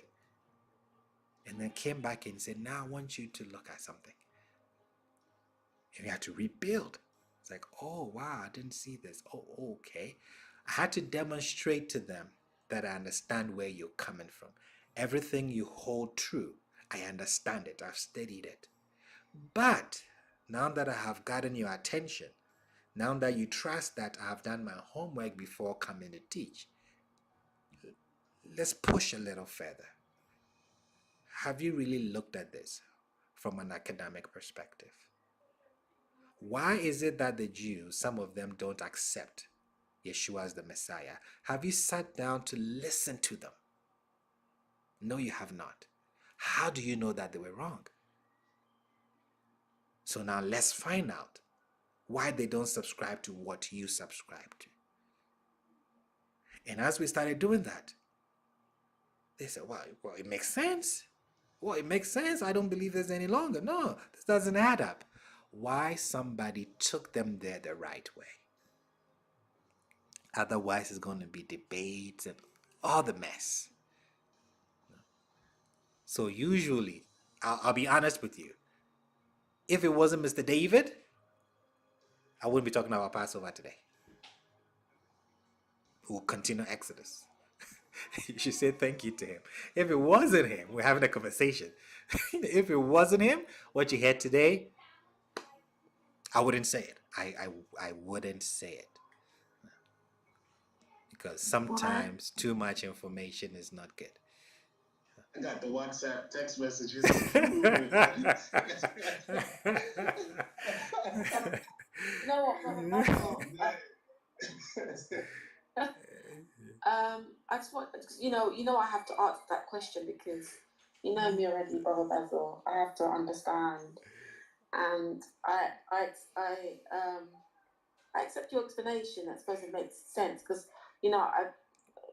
to me, I've always been that way. Like I don't call you Rabbi. Yeah, because you're my brother. Yeah. We're from the same place. And it's been like that, just saying. Yeah. And just because I've been learning, and like I said from the beginning, before even this class, like I said to people, I don't know anything. I'm not going to be having class with anyone because I don't know if I need to understand what it is that I don't know.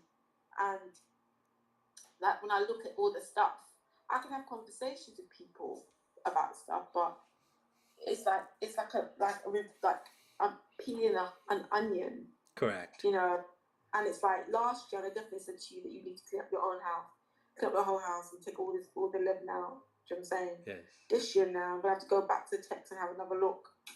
Even though you said it, I still want to read and I still want to go through it and understand it for my own self. Yes. So that it's mine and it's in me, and I can speak it properly without, in the words of tree, just a bypass as they call it. You know what I mean? So correct. Do you know what I'm saying? So that's why. But I just wanted to understand the logic and the mindset, because it's a lot. Like yes. So I'll give you for example. When Madame Ife calls me, she asks the hard questions. I don't remember one time I was teaching something in class and then she said, that wasn't what you told me in our conversation. And she was correct, yes. The hard questions, some of the things I wouldn't say online. I would say offline. If the question comes, I'll say, do you want to know the truth or do you want to know the theological? I mean, I give you both. If you want to know the religious one, I give the religious answer. But you want to know the whole picture, I would give it to you. So usually when Ifeoma would ask the hard questions and say, hey, what is this thing? I don't understand this. These are conversations that maybe we would have offline, like Mr. David. He was the one who triggered this. He was the one who said, put it on YouTube. He was the one who convinced me. Because I was like, I don't think I want to do that. And he's like, no. Put it on YouTube, please, so that we can all study. So I'm glad. And I'm glad that you've explained this bit as well, because I have to say, in terms, I've had this wondering, because like sometimes you'd say something, you teach us something, and then like maybe a couple of weeks or whatever, you say something completely different. I used to be thinking, I'm sure he says, right? when, like 2 weeks ago, like he said something completely different, and it used to baffle me. I was thinking, did I hear that right, or was I? Do you know what I'm saying? So now that you've explained it, you notice we've changed the strategy of the class. When we started incorporating the historical part of it, you've seen that it's changed, because now we put in more history. Now I know that you guys can take it raw. Like you say, just bring it on. Let's deal with it. Yes. Correct. We've gotten there. Chase. Correct. No chaser. Just like no chaser. Like, to be honest with you, I'd rather be. That's just me personally. You know me already. I'd rather have it from the first day. Like, just tell it as it is. And I said, okay. You know what I mean? And I've done told everyone already. Just go off. I know, right? Yeah. Yeah, and I said it to everyone. The same thing. You went to some churches. The pastor would start saying some things. Be like, oh my goodness, what is he talking about? But you'll be going there next week, so let's not play games here. So, yeah. So let's, you go do research and then you do what you're doing. So me, I would 4 years ago, I would just tell me straight, like, noticing the other pastors, but that's just me personally. But I understand your process and I understand why you've done what you've done, so that makes sense. But I had to ask, you know me, I had to ask. So. I understand. Yeah, for example, when we did the first sessions of the New Testament, everybody's aware, a lot of people left the class. A lot of people left. And I mean, understandable. I wasn't offended at all. I was expecting it. You know, like I've always said, the numbers don't move me. That the views, how many followers, no, not at all.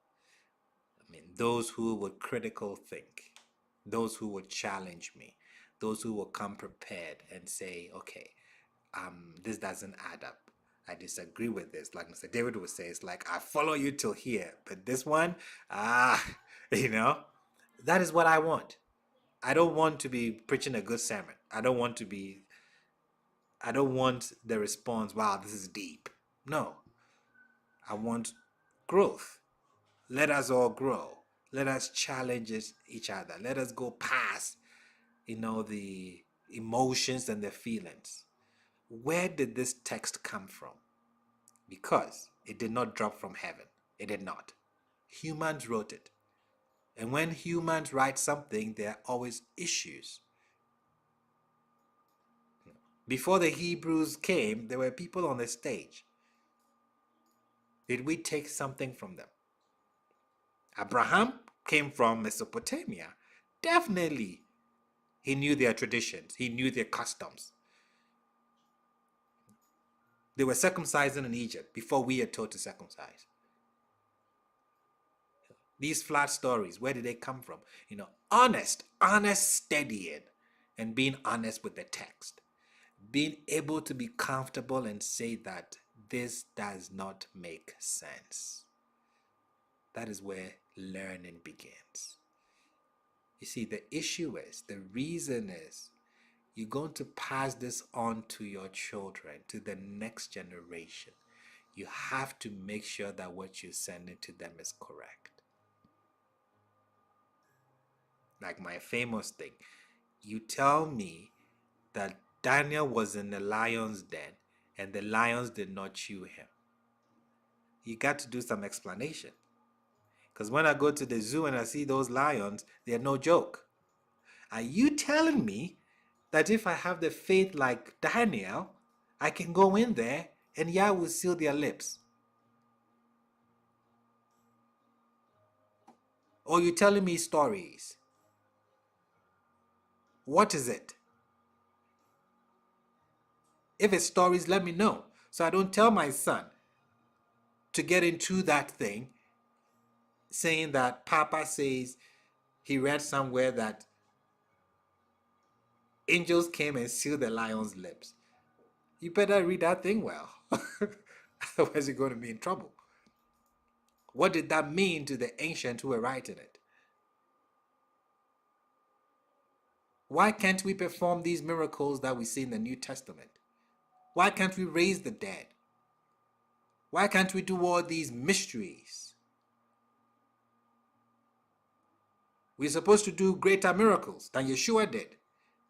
I'm yet to see him.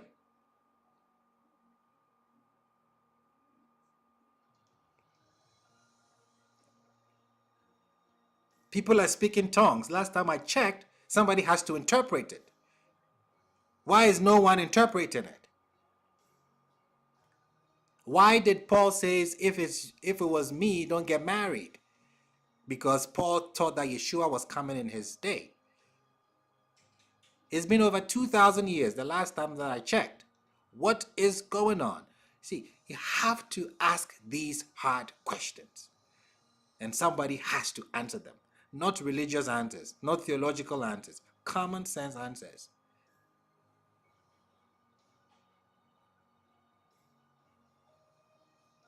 But we don't do that. We approach the text in a way that doesn't make any sense.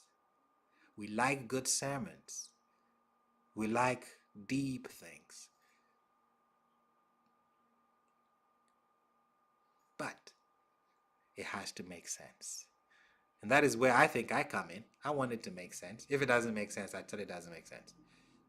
If I disagree, you've seen it today. I tell you disagree. My teacher taught me, don't be scared of the book. You see, you're scared because you thought the book dropped from heaven. Yah did not write any book, not a single one. The only thing he wrote with his finger, Moshe broke it. He hasn't written anything else. People wrote them, dealing with circumstances in their time. So when we take it, we better put it into those contexts and explain them and understand them in those contexts. Otherwise, we're going to be in trouble.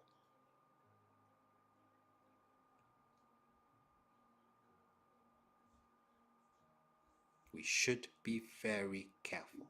What we learn, we have to unlearn certain things. Teaching is not showing somebody what you know. It is sharing an idea, a concept that you have come to the knowledge of, so that the person will take it, break it up, research it, and then understand what you have presented on their own terms. It's not everything that I've taught that everyone agrees with me. And I like it. Because that's how it's supposed to be. We all get there, but not at the same time. So, people that you pick as teachers, make sure that you're asking them the hard questions. Make sure that they are answering. If they don't have an answer, it's okay. You don't have to stop making the person your teacher because they don't have answers to questions. Nobody knows it all, But there should be people who would say, I don't know it. I don't have the answer. Let me research. Let me find out. Or, you know what? I think that is not my area of expertise. Maybe you can call Divine Prospect. Maybe reach out to Zion Lex. See his take on it. Let him show you from his angle so that we cannot put it together for it to make sense. Yes, we'll have some disagreements. That doesn't mean anything. Doesn't change anything. I had some disagreement with my teacher. He taught me, and I had some disagreement with him. And he laughed that I had disagreement. I may not understand what he was saying at that time, but somebody would say something, explain it better, and said, this is what he was trying to explain, and he did not have the words to say it. That is how we study. But it has to be done with a plan, systematically. You build trust, and then you can open up and say, let's look at this, please. Am I looking at it wrong? It doesn't mean that if somebody believes in the New Testament, the person should not study with us. People in the West, I think, do that a lot. We were raised, it doesn't matter what you believed. If I believe differently, it doesn't mean that we're not friends. No. If you think that I have a better grasp of the Old Testament, as you call it, and you want to learn the Old Testament, what do you care about what I say about the New Testament? It shouldn't bother you. You came to learn the Old Testament. Learn it. And then when you come to the New Testament, you don't like how I break it down, you find somebody who agrees with you and learn from them. You don't have to agree with somebody to learn from them. You check the person's scholarship. Are you solid? Oh, yeah, sure. If you can explain why this is, maybe I'm looking at it this way. Oh, no. That's why when it comes to the New Testament, I like listening to Divine Prospect, because he subscribes to it. And I like how he breaks it down. It's like I'm reconstructing it. It's like, okay, I respect that. Okay, how do you look at this? How do you resolve this? How do you... And I learn a lot. I may disagree with him in certain places, but I learn a lot. Because He's one person that I have found that can explain to me why he believes something. Most people have no clue. So it's like, well, wait a second. But yeah, he tells you, he breaks it down, says this. It's like, yeah, awesome, awesome. Now I understand why you look at this way, because this is how you see it. These are your sources. These are your, the conclusions you've come to because you've done your research. And that's beautiful. And that's beautiful. That's why I respect Divine Prospect, and his scholarship. So, I'm in the same corner with Zion Lex. So, when it comes to the New Testament, yeah, I look to Divine to explain it. Thank you, David, as well, for asking this question, asking about this, because it's been very useful. Appreciate that, bro. Yeah. Yeah, no problem. It was helpful for me too. I had you should have seen my backyard, boy. I had bags and bags of stuff I had to take out. I took out my house, and I'm like, listen, man, that's where the conversation started with me and him during the week. And at the end, I'm like, you gotta talk about this, Rabbi. We need this information. I'm out here looking crazy, like I don't have any toothpaste. I have to go get vegetarian toothpaste. But Rabbi, I have a quick question from YouTube. I could have answered it, but I'd much rather them hear from you. They said, can I clarify, does this mean the teacher does not believe the Messiah has come already when he mentions a messianic era? Yes. So I don't hold to the fact that Mashiach has come. An anointed one. That is all that it means. We've been told what to expect when Mashiach is here. We don't see that yet. So that's when I say I am messianic. I'm saying that I'm messianic because the Torah talks about a messianic era. He talks about a messianic king. So we are all messianic. I think where we disagree is who that Messiah is. I don't hold that Yeshua is the Messiah that the Torah talks about. I don't hold that view. I agree with most of his teachings when he quotes the Torah. I don't think that he went against the Torah. I don't think so. I don't have anything against, sorry, let me rephrase that. I don't have anything against Yeshua. My issue is those who wrote about Yeshua. That is where my issue is. Those who wrote about Yeshua. What were they trying to portray? What were their biases? All of that. What they said. Is it, in academia, we call it ipsissima verba or ipsissima vox. Ipsissima verba is when you're writing what I said, word for word. Ipsissima vox is when you're writing the voice. So are we hearing the words? Are we reading the words of Yeshua, or are we reading the voice of Yeshua? Meaning that I said something and then you take it and then you pass it across. There's a difference.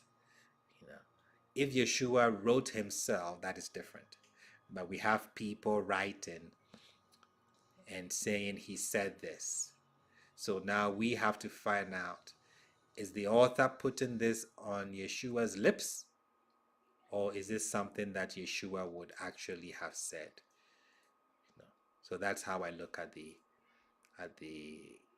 New Testament. I've studied it. I've really studied it. My teacher always complained that you've studied the New Testament more than you study the Tanakh, which is true, which is very true. I just don't speak too much about it, But that is my view on it. We're waiting for the Messianic era. I don't subscribe that Yeshua was the Messiah that we're waiting for. He may be a form of a Messiah, because Messiah just means anointed.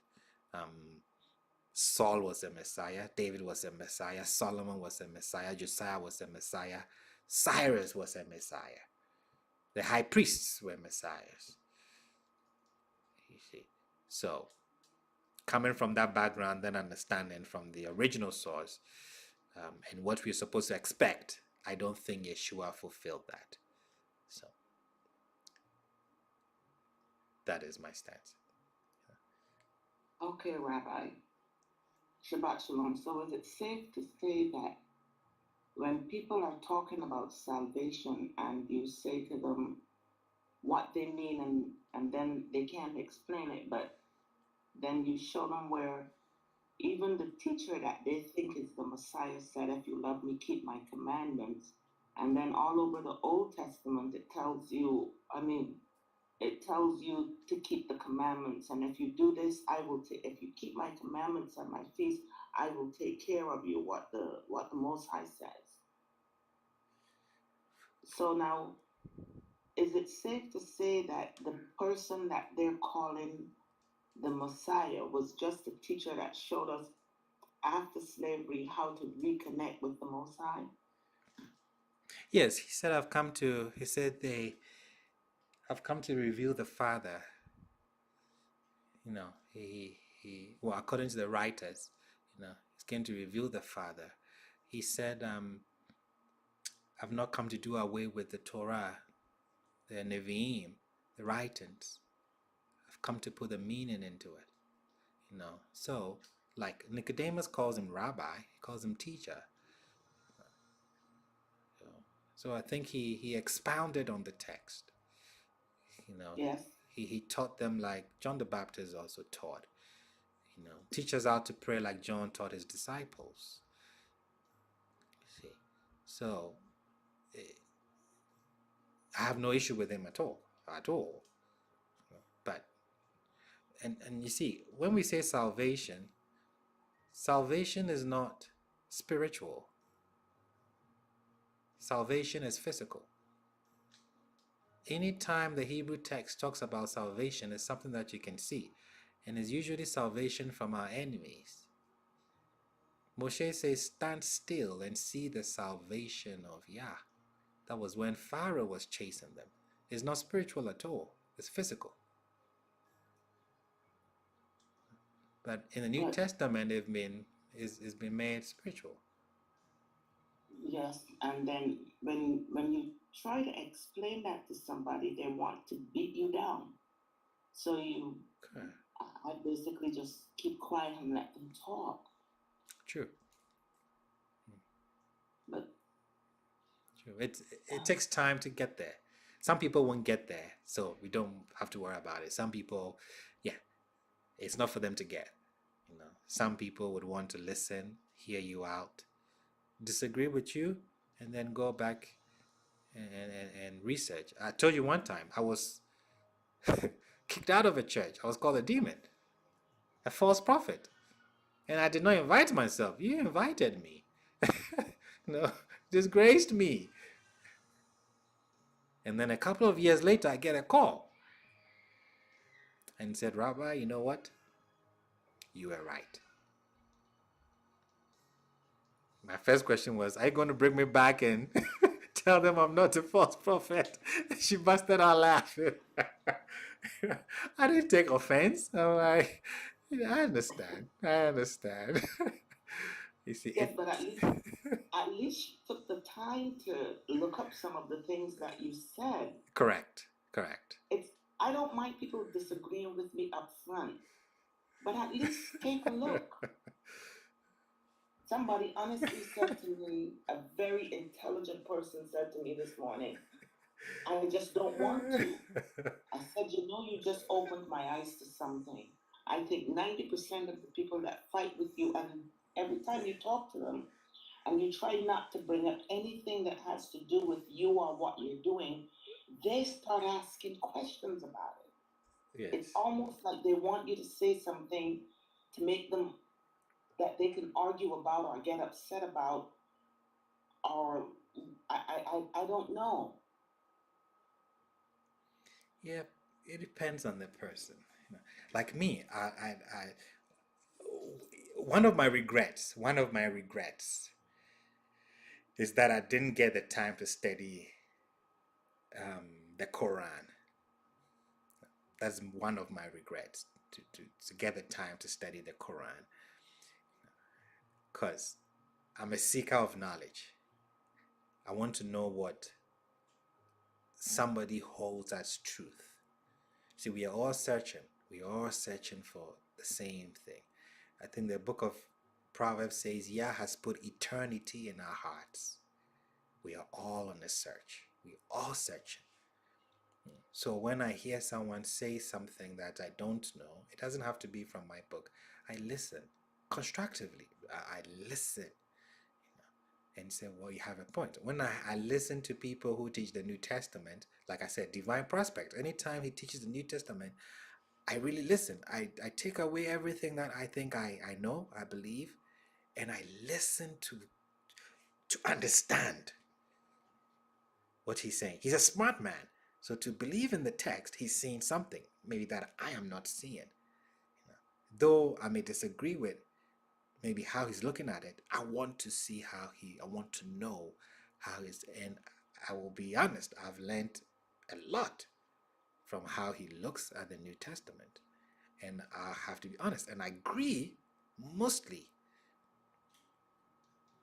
when he concludes. This is, you see, he doesn't, I'm not looking for him to be correct. I want him to demonstrate how he gets to what he holds as truth. That is what I'm searching for. Because at the end of the day, he doesn't believe it because somebody told him. He believes it because of his research and his conclusions. That is it. That is what we are looking for. That is what Yah will look at. Yah wouldn't say that you believe something false. No. Based on his research, based on his efforts, this is what he came to. Beautiful. That's how we study. So people have to be open. People really have to be open. We're usually closed. We shut ourselves up. And like Madame Suznette is saying, don't even want to hear you out. Don't want to consider it. Don't want to hear without challenging, but hear, take it, sit down and say, wow, this person has a point. This person does have a point. I never looked at this way. Wow, I didn't see it this way. Don't feel bad if you don't know anything. Moshe did not know it when the daughters of Zelophehad came to him. He had no clue. He had to go consult. So I tell people, even if Moshe doesn't know, I think I'm in good company. When I don't know something, we all consult. So don't feel bad at all if you don't know something. It's good you don't know. I always tell Moshe didn't know. 4 women challenged Moshe, all his scholarship. He started sweating. He's like, you know what? I have to go consult on this one.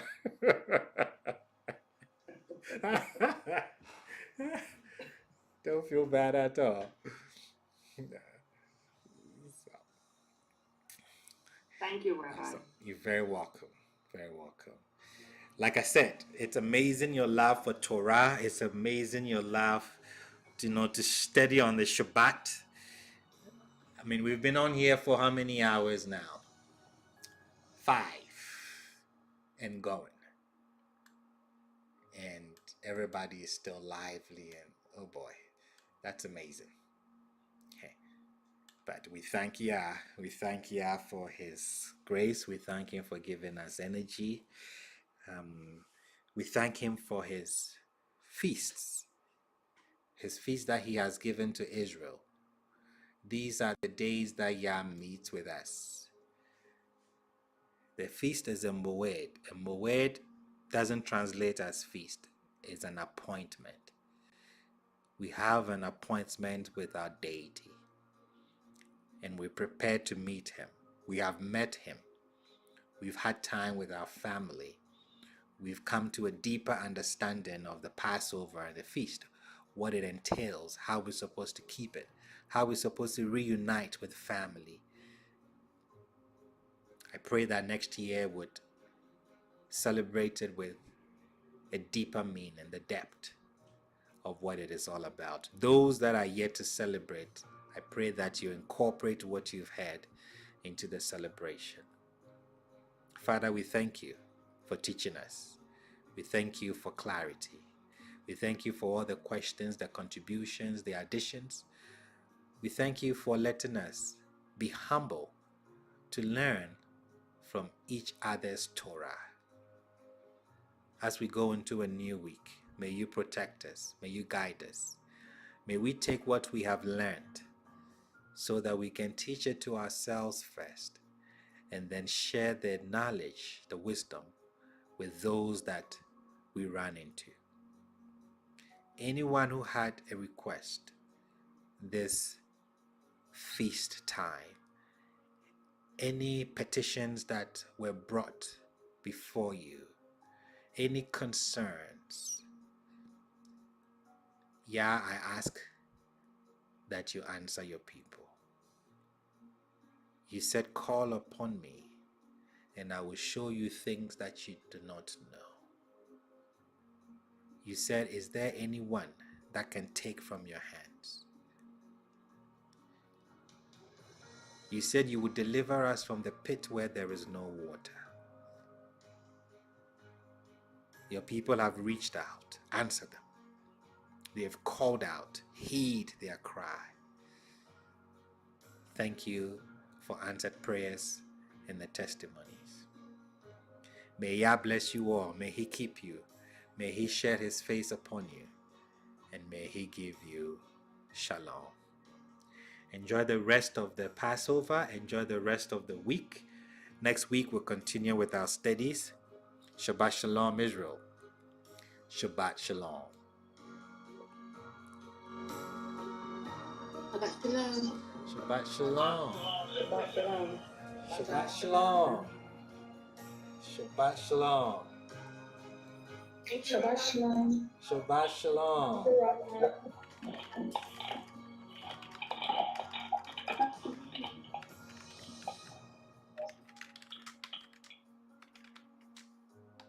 Shabbat shalom, brother. Shabbat Shalom, sir. Shabbat shalom. Shabbat I Shalom. wanted to let you know that I'm here. Yes, Madam Majora. Okay, you've been too quiet. Hey,